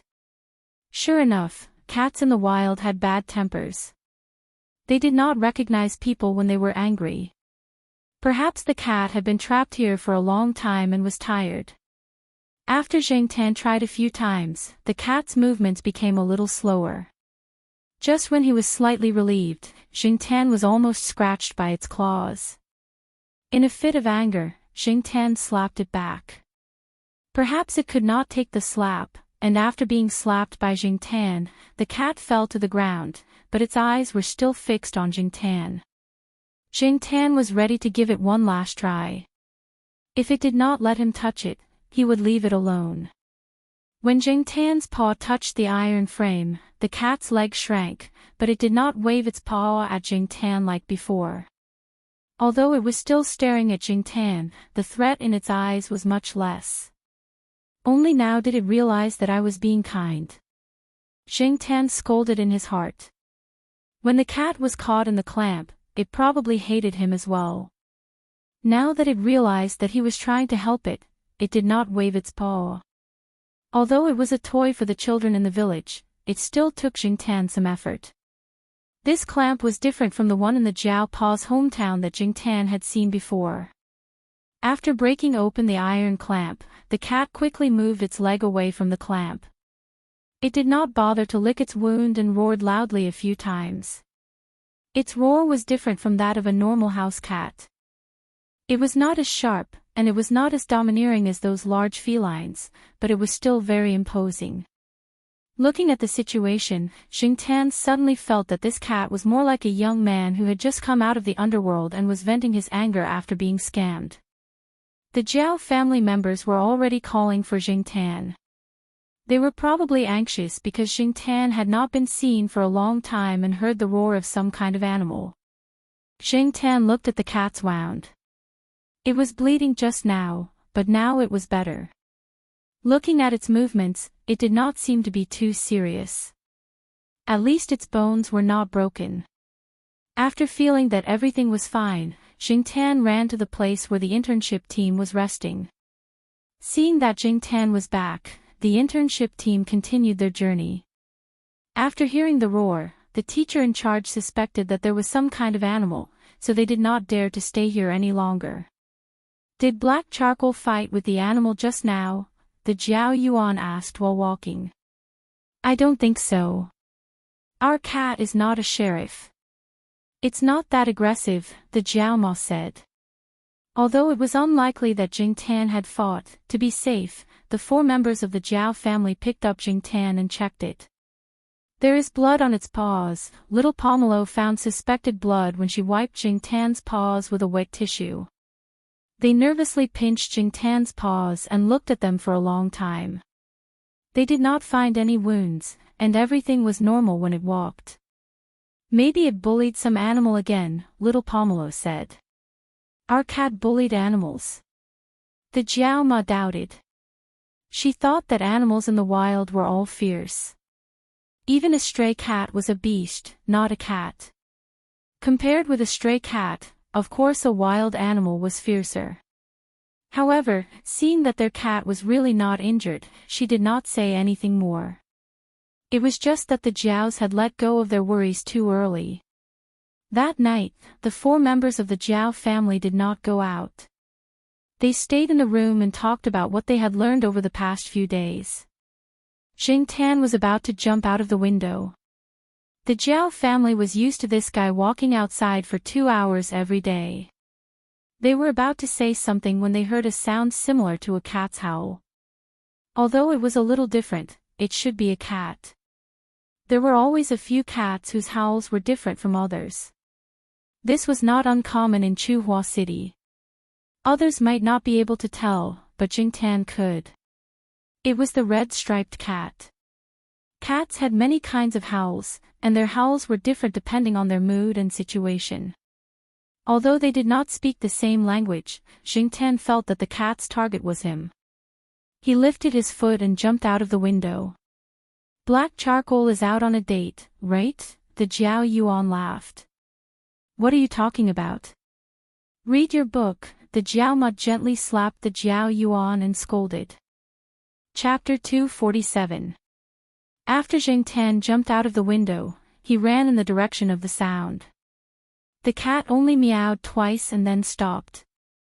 It was probably the base's security personnel who went out to check on the situation. After all, the people in the base were a group of God's favored ones, famous teachers, and a few important researchers. If something happened, they wouldn't be able to bear the consequences. After Jing Tan jumped out of the base's wall, he looked around. A group of base security personnel passed by. They didn't see any suspicious beasts, but it seemed like they wouldn't give up just yet. They would walk around a few times just in case. Jing Tan thought for a moment and walked towards the house that the cat often went to. That should be the place where the cat often went. Maybe he could meet it. The owner of the house was either sent to the hospital or moved away temporarily. The house was still there. The surrounding of the burning house was burned black. It was said that the specimens inside were all destroyed. While she was thinking, Jing Tan sensed something and turned to look at the bushes beside her. Over there, the cat was walking towards Jing Tan, but it still looked around vigilantly as it walked. He didn't know if this guy had adapted after half of its whiskers were burned. It was lucky to meet Jing Tan this time, but it couldn't be so lucky every time. After the cat walked towards Jing Tan, it stopped at the edge of the bushes and looked at Jing Tan. Then it turned around and wagged its tail. After 2 steps, it looked back at Jing Tan. Was it asking him to follow? Jing Tan looked around. There didn't seem to be anyone walking around. Following it, Jing Tan wanted to know where the cat was taking him. Could it be looking for treasure? Jing Tan thought about the few movies he had watched with Little Pomelo. Didn't they all say that animals would repay kindness? There was also a parrot that had lived for decades telling a poor child the location of a pirate's treasure. Treasures, just thinking about it made him a little excited. The cat saw that Jing Tan was following and sped up. They went down the mountain from the side where there were very few residents and then continued in another direction. Jing Tan didn't know what was over there, but every time Jing Tan hesitated whether to continue following, the cat would stop and signal Jing Tan to hurry up. Its eyes were filled with disdain, as if it couldn't stand Jing Tan's lackadaisical behavior. Usually, it was Xingtian who despised other cats, but now it was being despised by a cat. Xingtian took a deep breath and continued to follow it. However, at the same time, he also looked around and memorized the path. There were many wild habits of cats that Xingtian could learn from, such as scent rubbing, urine marking and so on. Now that they were in the wilderness and there was no one around, Xingtian didn't care so much. When he wanted to pee, he would find a landmark to pee. He wasn't embarrassed when no one was staring at him. Well, the red-striped cat next to him seemed to be a female. But a cat was a cat, and it was much better than being stared at. When Xingtian realized the problem of time, he suddenly realized that the sky had begun to brighten. In other words, he had been running outside for the whole night. Was it too late to go back now? Xingtian looked at the forest behind him that blocked his view. The Zhao family was probably worried, right? But since he had already walked so far, if he turned back now, wouldn't it mean that he had run for nothing all night? So Xingtian decided to continue following. It had rained during the day in the forest, so Xingtian and the red-striped cat found a place to hide from the rain. The cat liked to stay in the tree. Fortunately, the branches and leaves on the tree were dense at this time of the year, so they could block the rain. Xingtian wasn't used to it, so he found a big leafy plant that he didn't know what it was. He tore off a few leaves and put them on the branches to make a simple shelter from the rain. Although it wasn't as effective as an umbrella, it was much better than staying in the tree. After running for the whole night, Xingtian was hungry and tired. He only ate a few fruits along the way. Xingtian didn't dare to eat anything outside. There were a lot of plants that he didn't know about, so he didn't dare to eat them. During his time at the base, he had learned about some edible fruits when he went out with the trainee team. He could make do with them, but after all, cats were carnivores. Without meat to replenish his energy, Xingtian didn't know how long he could last. The red-striped cat next to him didn't tell him how far they had to run. To be honest, Xingtian now regretted following them. Although he had made markings along the way, he was still nervous. What if he got lost in the wild? Although he could identify the direction according to the sun, Xingtian wasn't a real wild cat, so he couldn't be absolutely sure. He hoped that it wasn't too far away, or he would just go back directly. If he went back now, it should still be too late. He didn't want to lose his precious cat life in this forest where there wasn't even a shadow of a human. Listening to the sound of the rain hitting the leaves around him and the cries of some other animals, Xingtian closed his eyes and prepared to take a nap. Suddenly, his ear itched. The cat next to him was licking Xingtian's fur. This was a sign of a good relationship between cats. The cats in the compound sometimes licked each other's fur, but Xingtian wasn't used to it. Pulling at her ears, Xingtian moved her head away slightly. The cat stopped licking her ears and started combing her hair. Cats spend a lot of time licking their fur. The two cats squatted next to each other in the tree to rest. In the afternoon, Xingtian opened his eyes. The rain had stopped, and the sun had broken through the clouds and shone on the forest. The birds around started to chirp again. The red-furred cat jumped down the tree and rushed into the forest. It didn't take long for it to come back. When it came back, it had a snake as thick as an adult's thumb in its mouth. The snake was still alive. After it came back with the snake, the red-furred cat looked at Xingtian in the tree. When Xingtian jumped down, it threw the snake in front of Xingtian, meaning for Xingtian to eat. Xingtian looked at the snake on the ground. He didn't know if the snake was poisonous, but he didn't know.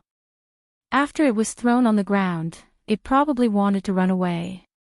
The ears of the red-furred cat that caught the snake twitched, and it didn't care about the snake anymore. It tiptoed in another direction. From the looks of it, it had probably found another prey, and one that was even more attractive than the snake. Xingtian retracted his gaze and looked at the snake on the ground again. He was hungry now. In the past, he didn't eat raw food, but in this forest, just eating fruits wouldn't give him enough strength to run. This was even more dangerous. If he didn't even have the strength to run away, it was tantamount to suicide, let alone go back. The snake did not manage to escape, and its head was smashed by Jingtan. Jingtan couldn't accept this kind of raw food, but his stomach accepted it completely. When he really ate, the red-furred cat had already returned.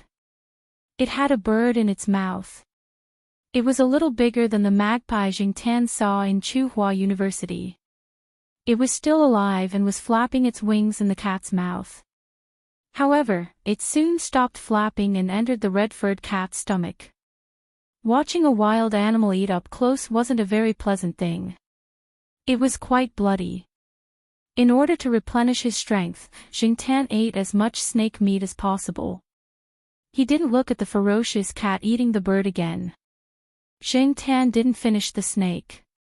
He only ate half of it. This was the first time he tried this. Because of psychological reasons, he wasn't completely used to it. However, since there was a first time, there would be a second time and a third time. Jingtan decided to catch prey himself next time. He couldn't rely on the red-furred cat. As for the bird, all that was left was a few bones on the ground and a blood-stained feather that had been forcefully torn off. There were other wild animals coming over. They probably smelled the scent. Jingtan and the red-furred cat quickly left the place and found a new place to rest. After eating, the red-furred cat began to spend time licking its fur. There were still bloodstains on the corners of its mouth. However, after licking its fur, it quickly returned to its original state. It was lazy and was completely different from the ferocious cat just now. Jingtan found a few leaves and wiped them. It had just rained, so there were many traces of water on the leaves and in some of the holes in the rocks. Jingtan could still wipe the bloodstains. After resting for a while, they continued on their way. The more they walked, the more confused Jingtan became about the direction. Before, Jingtan had some confidence that he could return, but now, if the red-furred cat didn't lead the way, Jingtan would definitely get lost. Just as Jingtan was thinking about when to return, he saw a big red guy. On the other side of the stream, there was a big wild boar. Jingtan estimated that this guy might be more than 300 kilograms. The wild boars people had seen in the forest were generally 150 to 200 kilograms. Even a 100 to 200 kilogram wild boar could cause a lot of trouble for people, not to mention such a big guy. However, what made Jingtan more curious was the color of the wild boar's fur. Under the sun, the red fur on its body was like a burning fire, bright and eye-catching. Jingtan felt that he should be feeling a sense of danger now. It wasn't a good thing to encounter a wild boar, but this feeling was very strange. He felt that the wild boar didn't have any intention of attacking him. The stream in the middle was very shallow. If a person stood in it, they wouldn't even reach their knees. It would be very easy for the wild boar to come over. The red-furred cat growled at the other side. The wild boar on the other side of the stream looked at Jingtan and the red-furred cat, then raised its head and pouted. With a sense of arrogance, it rushed into the forest and quickly disappeared. One could only guess which direction the wild boar went from some sounds. After the wild boar left, Jingtan still didn't give up on the idea of going back. However, when he moved his ears and looked in the direction of the soft sounds in the grass, Jingtan saw a cat. The cat also had red stripes on its body, but there were other colors. The proportion of red was not much. Its size was about the same as the cat that brought Jingtan here. The two of them were playing around. Then, Jingtan saw a few more cats poking their heads out of the grass. Jingtan now realized that the red-furred cat wasn't bringing him to find the treasure, but to its nest. Since they were almost there, Jingtan wasn't in a hurry to go back. If he wanted to go back, he would have to rely on the cat. Otherwise, he wouldn't know the way. In the red-furred cat's nest, or rather, in this territory that they had circled, there were more than 10 cats. Each of the cats had more or less red stripes or patches on their bodies. The one who really led these cats was a red cat that was about the same size as Monseigneur. It didn't have any stripes or any other colors on its body. Generally speaking, cats weren't social animals. However, it was different here. They lived in the same place, but they each had their own nest. They wouldn't squeeze together. Other than playing around, they would climb up the trees to sleep and even eat. It was a very strange group of cats. Toward Xingtan, an outsider, a few of the cats showed signs of rejection and vigilance. The other cats didn't get close to him, but they didn't alienate him. The big red-furred cat in the lead, other than hunting, spent most of its time lying on a tall tree. These cats should be related by blood, right? Xingtan guessed. Chapter 248. Xingtan could not stay there any longer after a day. None of the cats seemed to have any intention of leaving the area. Even if a cat did leave, Xingtan did not dare to follow it. He did not know if the cat was going in the same direction as him. The red-striped cat that brought him here had been staying in the area since it came back. When it ran out last night, Xingtan was full of expectations and followed it. In the end, he found out that it was only going to look for food and had no intention of going out. Xingtan was lying on a branch, trying to figure out a way to get back. He did not bring a collar or any signal tracker with him when he came to the training base. Perhaps it would be useless even if he did. According to the teacher in charge, the expedition team had mentioned in their notes that there were many places in the mountain forest that they could not detect any signal at all. The compass was useless as well. It was probably due to the geology and magnetic field. This was also one of the reasons why this vast forest had not been conquered yet. Xingtan was in a hurry to leave. First, he was afraid that the Zhao family would be worried. Second, he felt that it was not safe for him to stay here. There were not many cats gathered here, but most of them were female cats. They were all very strong. Every one of them was at least one size bigger than Xingtan. Even the smallest cat here, which was probably not an adult yet, was slightly bigger than Xingtan. They were slightly more ferocious. Xingtan could not accept having sex with a cat. Even if he could accept it, it would not be a pleasant experience. Just thinking about it made him shiver.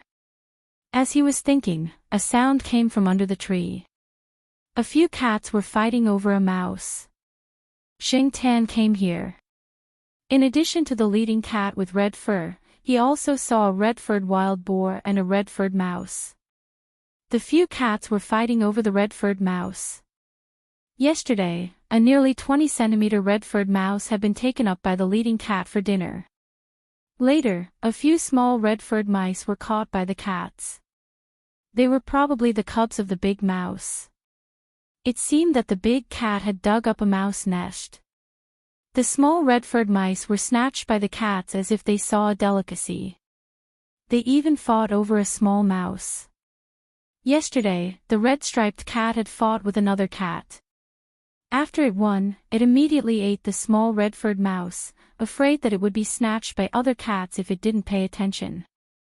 From yesterday to now, Xingtan had eaten a few fruits, a bird's egg, and a fish caught in the stream. The fruit was eaten by a cat. Xingtan saw that it was not poisonous, so he ate a few fruits on the tree. The taste was not bad.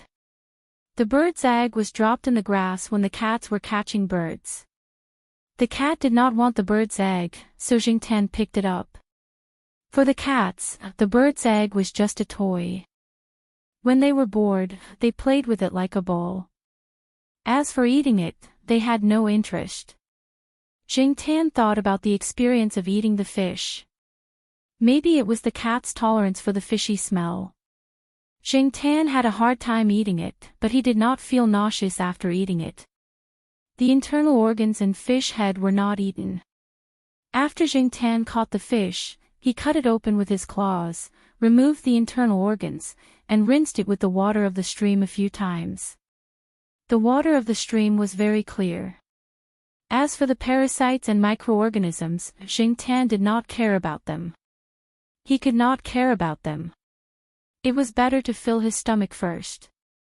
The cats also ate the fish and drank the water here and lived well. They grew strong and healthy. Xingtan believed that he should be able to bear it. Looking at the sun that rose and began to set, Xingtan made up his mind and decided to go out and try. Even if he could not return to the base, this forest was not the Amazon jungle. If he walked in one direction and was more careful, he would be able to get out, right? At most, he would have to wander around for another 10 days, half a month, or even a few months. It would be good if he could go back. If he waited here, he did not know when the cats would leave. If they did not leave, then would he have to stay here forever? After making the decision, Xingtan came down from the tree and looked around. There were a few cats playing around. The red-striped cat was lying on the tree and sleeping. The leader cat was looking at the birds flying in the sky and curling its lips. It was probably thinking about where to go to look for food at night. Should he say hello?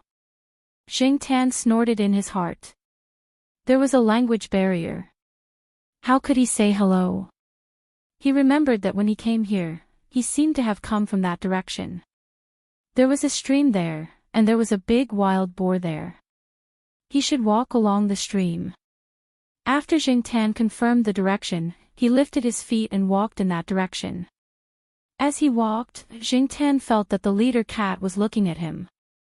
It did not stop him, nor did it do anything else. After walking for about 50 meters, Xingtan heard a call from behind. It was the red-striped cat. It had come down from the tree and was running towards Xingtan.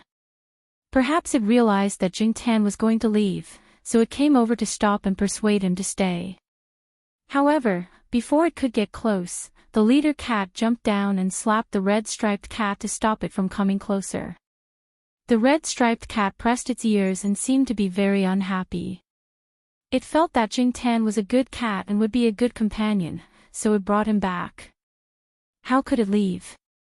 After stopping the red-striped cat and making sure that it would not come over, the leader cat walked in the direction of Xingtan. Xingtan felt some pressure from its larger body, but Xingtan did not feel any malice or threat. When the leader cat passed by Xingtan, it paused and looked at Xingtan, then continued to walk. After walking a little further, it turned back to look at Xingtan again. Xingtan's heart skipped a beat. It was leading the way. He hurried to catch up. After running for 2 steps, Xingtan stopped and turned back. The striped cat was still standing there. It did not follow him, but it kept looking at him. If it was a cat that lived in the jungle, it would be good to stay here. Unfortunately, Xingtan's ambition was not here, and he was not a real cat. He actually wanted to make a comfortable nest for the striped cat that could shelter it from the rain, but later he realized that it would be too conspicuous. If someone came here, they would probably find it. With Xingtan's ability, he could not make a nest that was too hidden. Since these cats lived well here, they must have their own survival skills. Xingtan did not want to be nosy. If he could leave successfully, he probably would not come here again. Xingtan thought. After one last look, Xingtan lifted his feet and followed the cat in front of him. It was a little different from what Xingtan had imagined. The places that the leader cat led Xingtan through were different from what Xingtan remembered yesterday. Along the way, the leader cat also caught a red-haired mouse. It was probably from the same litter as the little red-haired mice, but it did not expect to be bumped into by the big cat. The tail of the red-haired mouse was stepped on by the leader cat. Compared to the paws of the leader cat, the red-haired mouse was really not enough. Xingtan looked. The leader cat did not seem to care about such a small red-haired mouse. Today, when the other cats were fighting for the little red-haired mice, the big cat did not even bother to look at them. The 2 cat paws played with the red-haired mouse for a while, then the leader cat lost interest. It pushed the half-dead red-haired mouse towards Xingtan. Jingtan lowered his head and looked at the red-haired mouse that rolled in front of his paws. It was lying on the ground with its belly turned over, but there was no other movement. It looked like it was about to die. He did not move. In the past few days, he had eaten snakes and fish, but he really had not eaten a mouse. He had killed one, but he could not bring himself to eat it. The leader cat continued to walk forward. Jingtan did not care about the red-haired mouse on the ground and planned to follow it. Unexpectedly, the leader cat saw that Jingtan did not touch the red-haired mouse, so it turned around and pushed the red-haired mouse to Jingtan's feet. Did this mean that if he did not eat the mouse, he would not lead the way? But Jingtan really did not want to eat this. At least, he could not eat it now.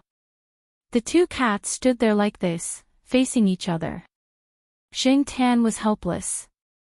They could not keep staring at each other like this, right? But the cat in front of him was looking at him with an ungrateful look. What should I do? Jingtan looked around, and his eyes fell on a vine plant. He went over and tore off a section of the vine, removed the leaves on the vine, and tied the red-haired mouse on the ground with that section of the vine. He held the extra section of the vine in his mouth. After that, Jingtan raised his chin towards the cat in front of him. Is this okay? The leader cat looked at Jingtan, then looked at the thing that was tied up like a cocoon. It looked at Jingtan with disdain, then lifted its feet and walked forward. It did not matter if it looked down on it, as long as it led the way. After all, they would go their separate ways in the future. Out of sight, out of mind. Jingtan thought to himself. However, he continued to walk for a while. After the cat in front of him ate a few unknown insects along the way, Jingtan became more and more suspicious. Did this big cat actually want to come out to look for food? Since there was no better way for the time being, Jingtan continued to follow it.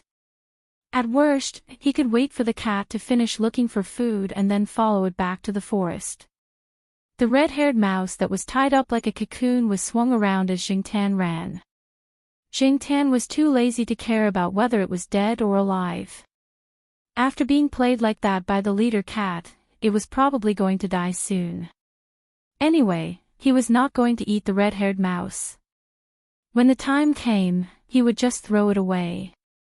About half an hour later, Jingtan jumped onto a tree, climbed to a high place, and looked at the setting sun.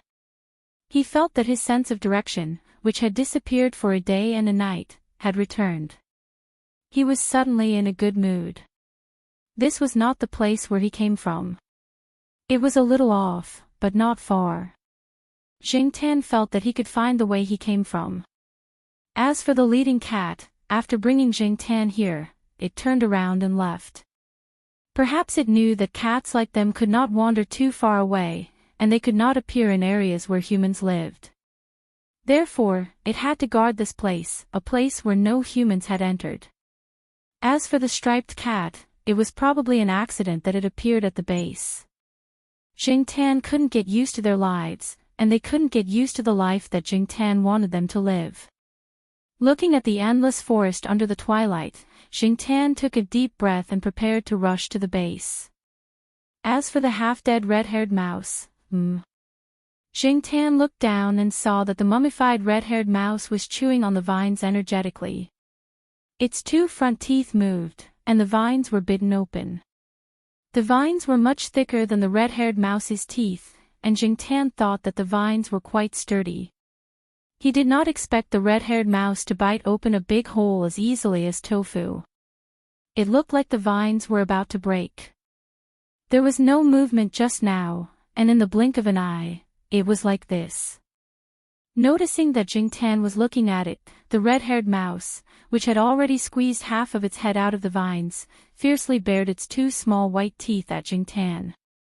Jingtan now understood that the red-haired mouse's bared teeth depended on who it was facing.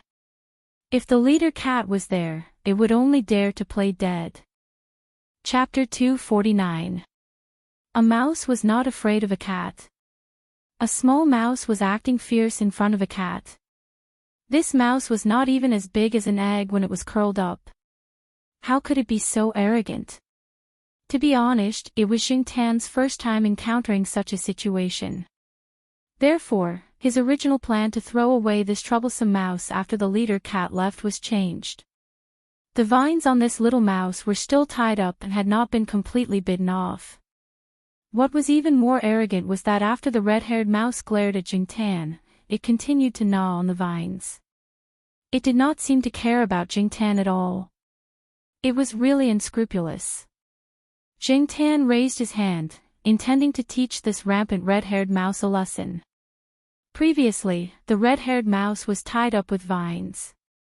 Now that they had walked for so long, the red-haired mouse had already squeezed its head out of the cocoon. At the same time, under the cocoon, its small tail was also exposed. Jing Tan bent his palm, lifted the red-haired mouse's tail, and spun it around. After 20 rounds, Jing Tan stopped. The red-haired mouse did not move for a long time, as if it was dizzy from being spun around. Jing Tan raised his hand and was ready to poke the mouse to see if it was stupid from being spun around. Unexpectedly, just as his hand was about to touch it, the red-haired mouse suddenly stretched out its neck to bite. If it were not for Jing Tan's quick reaction, and the fact that the red-haired mouse's movements were affected by the spinning, it would probably have been bitten. Looking at the red-haired mouse biting the vines, he knew that this guy's teeth and bite force were quite lethal. It actually had the courage and strength to bite. However, at this time, Jing Tan did not plan to spin it around anymore. He just wanted to break its neck. What was important now was to hurry on. He did not have time to waste here with a mouse. However, just as Jing Tan raised his claw halfway, the red-haired mouse that had almost bitten off the vines suddenly stopped and looked around vigilantly. It stretched out its neck to look under the tree, and revealed a sense of cautiousness, as if it had discovered something dangerous. Jing Tan didn't know if the red-haired rat had truly discovered the abnormality or if it was plotting something.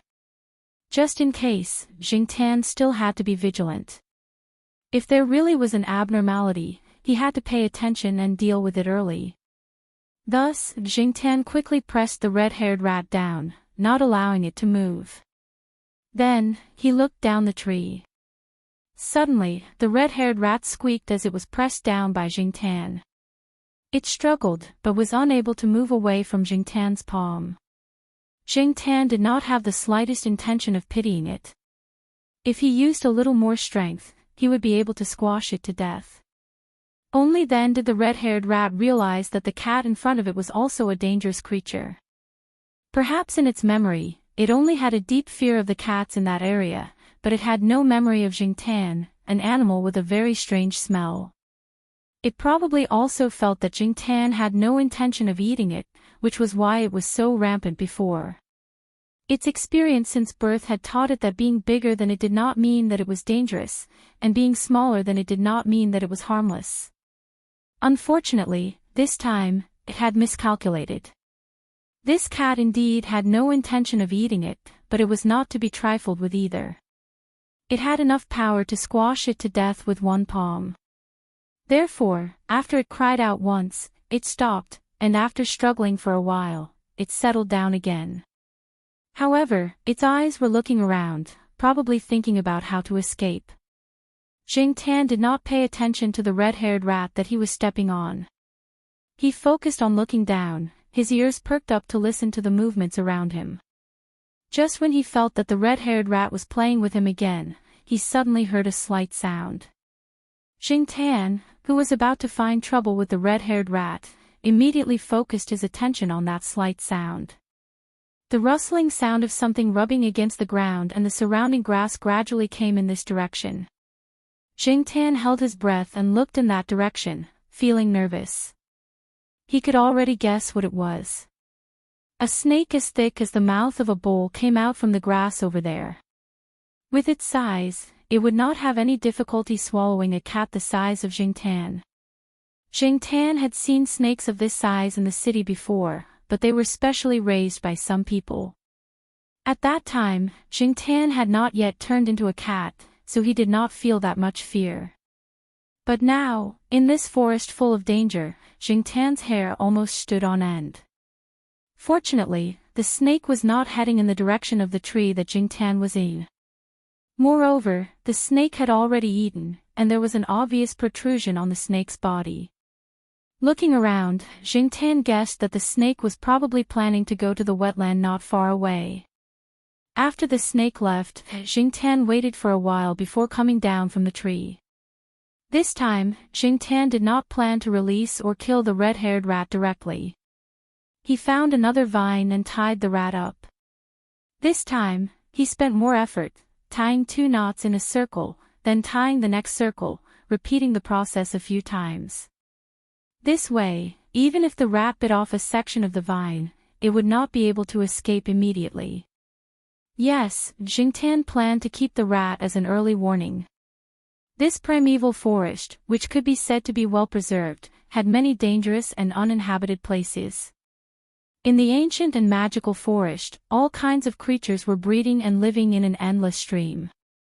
Countless lives had been here for generations, and the vastness of the primeval forest made people feel that it was unfathomable. In the past 10 or 20 years, expedition teams have been organized both domestically and abroad to explore this forest, which was filled with all kinds of legends and stories. Some universities and research institutes had also organized expedition teams, and once they entered, they would spend 1 or 2 months or even longer. However, there were still many places that people could not reach, and miracles that could not be discovered. At the same time, it also showed that there were countless unpredictable dangers in this forest. Jingtan admitted that he had underestimated this forest. In Jingtan's original mind, the forest that was filled with all kinds of dangers was similar to the Amazon jungle. What was there to be afraid of in a place like Tongshan City? Even when he followed the red-striped cat into the forest, Jingtan did not encounter any danger or crisis. But now, he suddenly realized that he had been too naive. Many of the wild animals that lived in this forest were deliberately hidden, and Jingtan might not be able to discover them in the first place. There were also unknown dangers. Jingtan did not think that he was smarter than the expedition team, and his experience in the forest was not as good as this little rat's. Since he did not have a high IQ and could not compare to the native residents of the forest, and he did not have a second red-striped cat to lead the way, Jingtan chose to take this red-haired rat with him. It might be useful in the future. Even if it was not, it could be used as a backup ration, and when there was danger, it could be used as bait to distract the attention of dangerous creatures. The speed at which they returned to the base was much slower than the speed at which they entered the forest. During the process, Jingtan had to be vigilant of his surroundings. He would stop from time to listen for movements in the surroundings. He also had to take this red-haired rat with him. Once he found that the red-haired rat was about to gnaw off all the vines, he would change to another vine to tie it up. Fortunately, there were many plants and vines here. Jingtan specifically looked for those that were resistant to gnawing and had some thorns to increase the resistance of the red-haired rat's gnawing process. He had heard that there were many plants that had long been extinct in other parts of the world. They were called living fossils by botanists. Perhaps those botanists would scream if they saw them here, but Jingtan had no interest in them at all. Along the way, Jingtan saw a very large tree. Jingtan didn't know what kind of tree it was, and he had never seen it before. He guessed that it was because it was too old. There was a hole in the trunk, and many snakes were crawling in and out of the hole. Jingtan jumped onto a tree to determine the direction he should go and observe his surroundings. He saw the snakes from afar and quickly ran. He didn't dare to court death.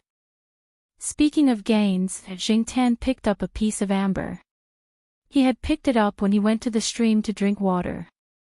In the past, he had heard people say that ambers were found in mining areas or by the sea. He didn't expect to find one here. The piece of amber was about the size of a quail egg. There was a small flower inside. He didn't know what kind of flower it was, but if it was a species from tens of thousands of years ago, it would be really valuable as a collector's item. Jingtan found a vine and wrapped the amber around his neck. This way, it wouldn't be easy to throw it away. He would give it to little Pomelo when he returned. Jingtan didn't feel anything when he wore the amber. It was light and easy to carry. On the way, Jingtan ate some fruits and caught a snake. He didn't know which snakes could be eaten and which couldn't. Anyway, he happened to see a snake of the same species as the one he ate last time, so he killed it. It was a little smaller than the one caught by the striped cat. In order to hurry, Jingtan bit the bullet and ate some more. He fed the rest to the red-haired rat. Anyway, it was just these things. It didn't matter if it ate or not. The red-haired rat seemed to be very hungry and didn't refuse. Many rodents were omnivores. This red-haired rat could eat meat and vegetables, which saved Jingtan a lot of trouble. After walking for 3 days, Jingtan quickened his pace at dusk on the 3rd day because he smelled the scent of people. When the sky darkened, Jingtan was already running on the mountain where the base was located. It was just that at this time, the light was dim, so many people didn't notice Jingtan. Although he was already very tired, Jingtan was very excited when he saw the base. He didn't slow down. Instead, he ran even faster. He even forgot that the red-haired rat was tied to the vine in his mouth. In the base's dormitory, Zhao Pa closed the door and walked out of the dormitory building. He wanted to walk around and smoke a cigarette. For the past few days, they had been in a bad mood because of the cat. The 2 children didn't go out with the trainee team for a few days. They said that they wanted to wait in the room. They didn't even close the window, wondering when the cat would come back. Zhao Pa searched in the wild. He even spent money to hire some villagers to help. Zhao Ma asked the residents who lived on the mountain one by one. They all said that they had seen a black cat a few days ago and hadn't seen it since. In fact, in the hearts of many of the surrounding residents, as well as some of the teachers and guards of the base, they were certain that the cat had been dragged away and eaten by some wild animals. This kind of thing had happened here before. There were even cases of dogs being lost. After a while, people would hear about the remains of the cat being found somewhere in the wild. The teeth marks of unknown animals were all on the bones. A few guards who came out to patrol the base saw Zhao Pa. They came over to greet him and ask about the cat. For the past few days, they had seen this teacher with the surname Zhao come out to smoke. They heard that the parents and children at home were worried sick because the cat had gone missing. There were even cat search notices outside. "Teacher Zhao, you haven't found your cat yet?" a young-looking person asked. Zhao Pa shook his head. "Don't worry. Maybe it will come back by itself at any time. In the past, there was a cat in my house that disappeared for a month and came back by itself. Yeah, don't worry. You can go back and rest. Don't go out." Yesterday, someone went out in the middle of the night and was bitten by a snake. Fortunately, it wasn't a venomous snake. The guards talked one after another. Suddenly, one of them pointed at the wall not far behind Zhao Pa and shouted, "What is that?" Jingtan had just climbed over the wall when he saw a beam of light coming over. He quickly jumped down and planned to run to the building where he lived. Unexpectedly, the vines suddenly broke off when he landed. The red-haired rat had almost bitten off the vine. When Jingtan landed on the ground, the rat pulled the vine away. It wanted to escape, but Jingtan held it down with a slap. Chapter 250. Seeing Jingtan, Father Zhao's heart, which had been hanging in the air for the past few days, finally relaxed. It was good that he was back. He was worried that his cat's son had been taken away by some wild animal. However, when Zhao Pa walked closer, he frowned when he saw the mouse that Jingtan had pinned to the ground with the help of his flashlight. The light at night was not good, and it would affect people's judgment of color. Even so, when the flashlight shone on the mouse, the red light reflected made Zhao Pa's heart skip a beat. His heart, which had just calmed down, was in his throat again, and his heart rate increased. The security guards behind him rushed over. Hey, is this Mr. Zhao's cat? It should be. It seems to be the one on the cat search notice. It's this one, definitely. Oh, it even has a mouse in its mouth. Is it back for a reward? The security guard who first saw Jingtan climbing over the wall said as he looked at the squeaking mouse. The other security guards also turned their attention to the mouse. Why do I feel that the mouse's fur is red? It really is red. Is it dyed? Let's see if it's a pet mouse. The security guard started to discuss. The light was not good, so the security guard who saw Jingtan only saw Jingtan holding something in his mouth. Before he could see clearly, Jingtan had jumped over the wall. Now, he naturally thought that Jingtan came in with the mouse in his mouth and did not notice the vines that fell on the grass. Zhao Pa took a few deep breaths and said to Jingtan, "Don't let go." Then, he looked at the few security guards. After looking around, he said to the young security guard, "Can you lend me your lunchbox?" "Oh, yes." The young man was looking at the red-haired mouse curiously. When he heard Zhao Pa, he quickly handed over the lunchbox in his hand. In the afternoon, his girlfriend sent him a lunchbox of mung bean soup. After he finished it, he planned to bring it back to her when he was on patrol. He could use the time to have some sweet moments. A lunchbox wasn't worth much, so it was fine to borrow it. In any case, this bunch of teachers would definitely compensate him when the time came. The Zhao Pa couldn't care less about the mung bean smell in the lunchbox. He opened the lid of the lunchbox to reveal an opening. "Hey, Teacher Zhao, are you trying to catch mice?" "I'll do it. I know how to catch mice. I used to catch field mice when I went to the wild with other people." The young man handed the flashlight in his hand to the colleague next to him and squatted down to catch them. "You." Before Father Zhao could finish his sentence, the man reached out and grabbed the red-haired rat under the cat's paw. The Zhao Pa quickly opened the plastic lunchbox and passed it to her. "Be careful. Don't." The Zhao Pa wanted to tell the guard not to squeeze it to death. After all, when the students were doing experiments in school, they accidentally broke the necks of the white mice when they were doing experiments. The Zhao Pa looked at the rat that was much smaller than the students when they were doing experiments and then looked at the careless guard who volunteered to help. The Zhao Pa was anxious. But this time, before the Zhao Pa could finish his sentence, the guard had already thrown the red-haired rat into the lunchbox. Although his actions were a little rough, he did a good job. The only regret was that his hand was bitten. "Thank you, but you still have to go to the infirmary for a checkup. The wound can't be ignored." "Bill me," the Zhao Pa said to the young man after he closed the lid of the lunchbox. There was a small hole in the lid of the lunchbox, so there was no need to worry about the rat suffocating. When the young man heard this, he thought, "Hey, it's free treatment." There were people on duty 24/7 in the infirmary. Recently, there were a few medical students who came for their internships. He heard that they were quite pretty. The young man's heart was rippling. After greeting his colleagues, he went straight to the infirmary. He had a reason to skip work and see beautiful girls. What a good thing. After the guards left, the Zhao Pa carefully held the lunchbox and looked at Jingtan, who was still looking around. "Where are you going?" His tone was calm, but Jingtan felt that there was a pressure around him. He shivered.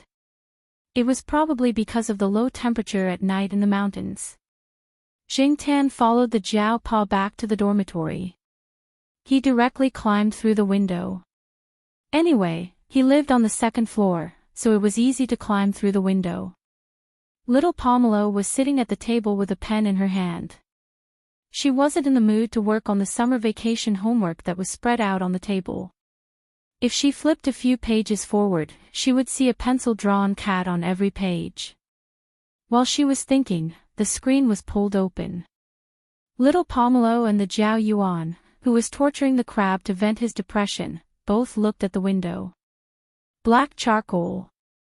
Mom, black charcoal is back. Jiao Ma had just finished washing the clothes. She had just received a call from the Jiao Pa. The Jiao Pa had something to do and would be back later. Seeing the black cat on the table, his depressed mood was finally lifted. He thought to himself, this cat is just like a human. If I don't leave it alone for a period of time, it will go crazy. This time, it even went missing, causing everyone to be worried. Grounding it was necessary.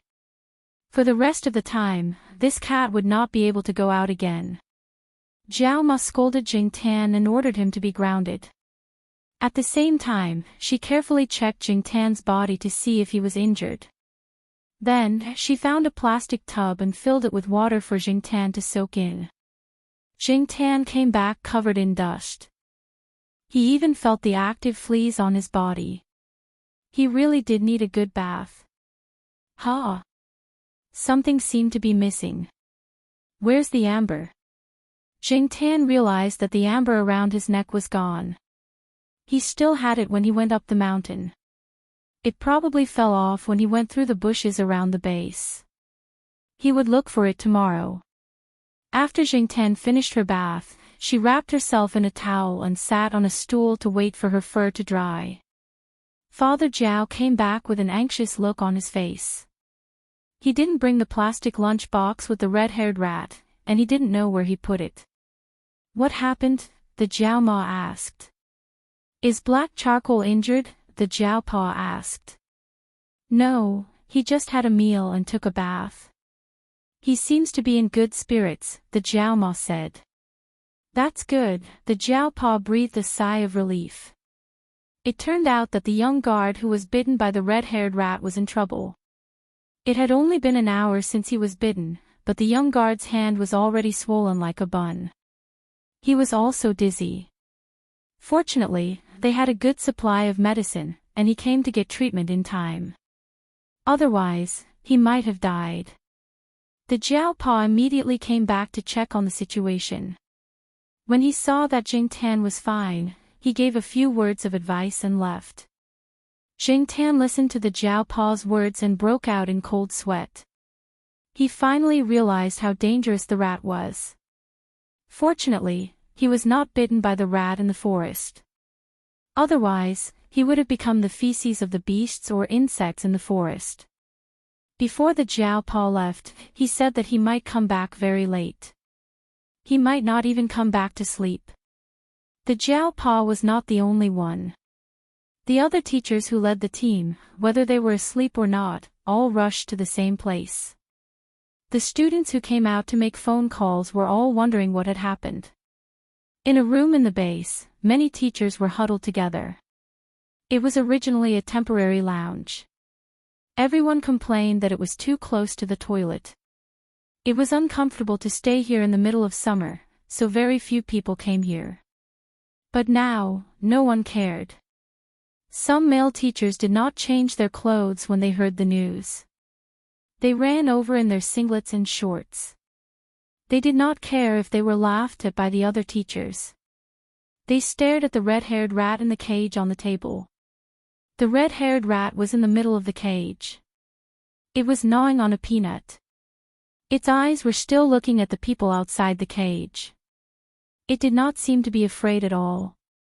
Perhaps in its heart, these strange creatures were much better than the cat. The cat had almost killed it, and these strange creatures did not seem to be a threat. When Jing Tan went missing, some teachers secretly laughed at the Jiao Pa for bringing a cat. Wasn't he looking for trouble? Even a dog was more obedient than a cat. Cats were troublemakers. When had they ever been obedient? But now, these people were jealous, especially the teacher who brought a dog. Although the dog had helped him catch a lot of prey, it was far less valuable than the red-haired rat. Teacher Jiao, your cat has to be praised this time. An old man in a white singlet and reading glasses went up to observe the red-haired rat. The surrounding teachers did not dare to squeeze with him. Many teachers were taught by this old man. The Jiao smiled and did not say anything. He thought that the cat should be praised, but it should also be grounded. But speaking of which, that cat was really good at causing trouble. Who would have thought that it would come back with a red-haired rat in its mouth after disappearing for a few days? Originally, they thought that it would be a female cat. The Jiao was still not sure whether it was a red-haired rat or not. It needed to be identified, but the possibility was very high. He could not tell which species of red-haired rat it was. He had not done any research on this. The reason why he made it public this time instead of hiding it was because he knew very well that it could not be hidden. The security guards had already seen it. When the time came, it would be exposed. Before calling these teachers over, the Jiao had made a few phone calls to prevent things from developing in a bad way. No one else knew about this. This little guy must be taken care of. No, I'll call someone to take care of it, the old man said. We won't trouble you, Professor Wang. We have already arranged for someone to take care of it. The person who spoke was a middle-aged man. He was a professor at Tsinghua University. He had the most authority among the group of young teachers at Tsinghua University. Although he had to give in to the old man most of the time, he could not give in on this matter. The old man was now a member of the research institute. This red-haired rat must be kept in Tsinghua University's own place and use their own people. This was also the instruction given by Dean Xia during the phone call. When it was time to fight, they had to fight. After all, Dean Xia was responsible for it. Dean Xia would arrive tomorrow morning. Hey, it's not yours. Why are you in such a hurry? Little Jiao, don't worry. The person I found is absolutely professional. He has been raising rats professionally for 20 years, the old man said to the Jiao, ignoring the person's words. Well, the address had changed from Teacher Jiao to Little Jiao. The leaders and seniors were quarreling, and the Jiao did not dare to interrupt. He stayed between the leaders and seniors. The Jiao went back to his room at night and brought in a box with cat litter.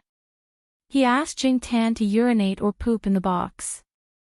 Are they going to do a urine and poop test? Jing Tan stared at the box as if he was facing an enemy. He had never used this kind of thing at home. The Jiao sighed and said to Jing Tan, they just want to see what you ate. In other words, those people only wanted to know if Jing Tan ate other red-haired rats. It would be better if there were some undigested fur and bones. They could find many things worth studying. Jing Tan's face twitched, and he continued to twitch, studying poop.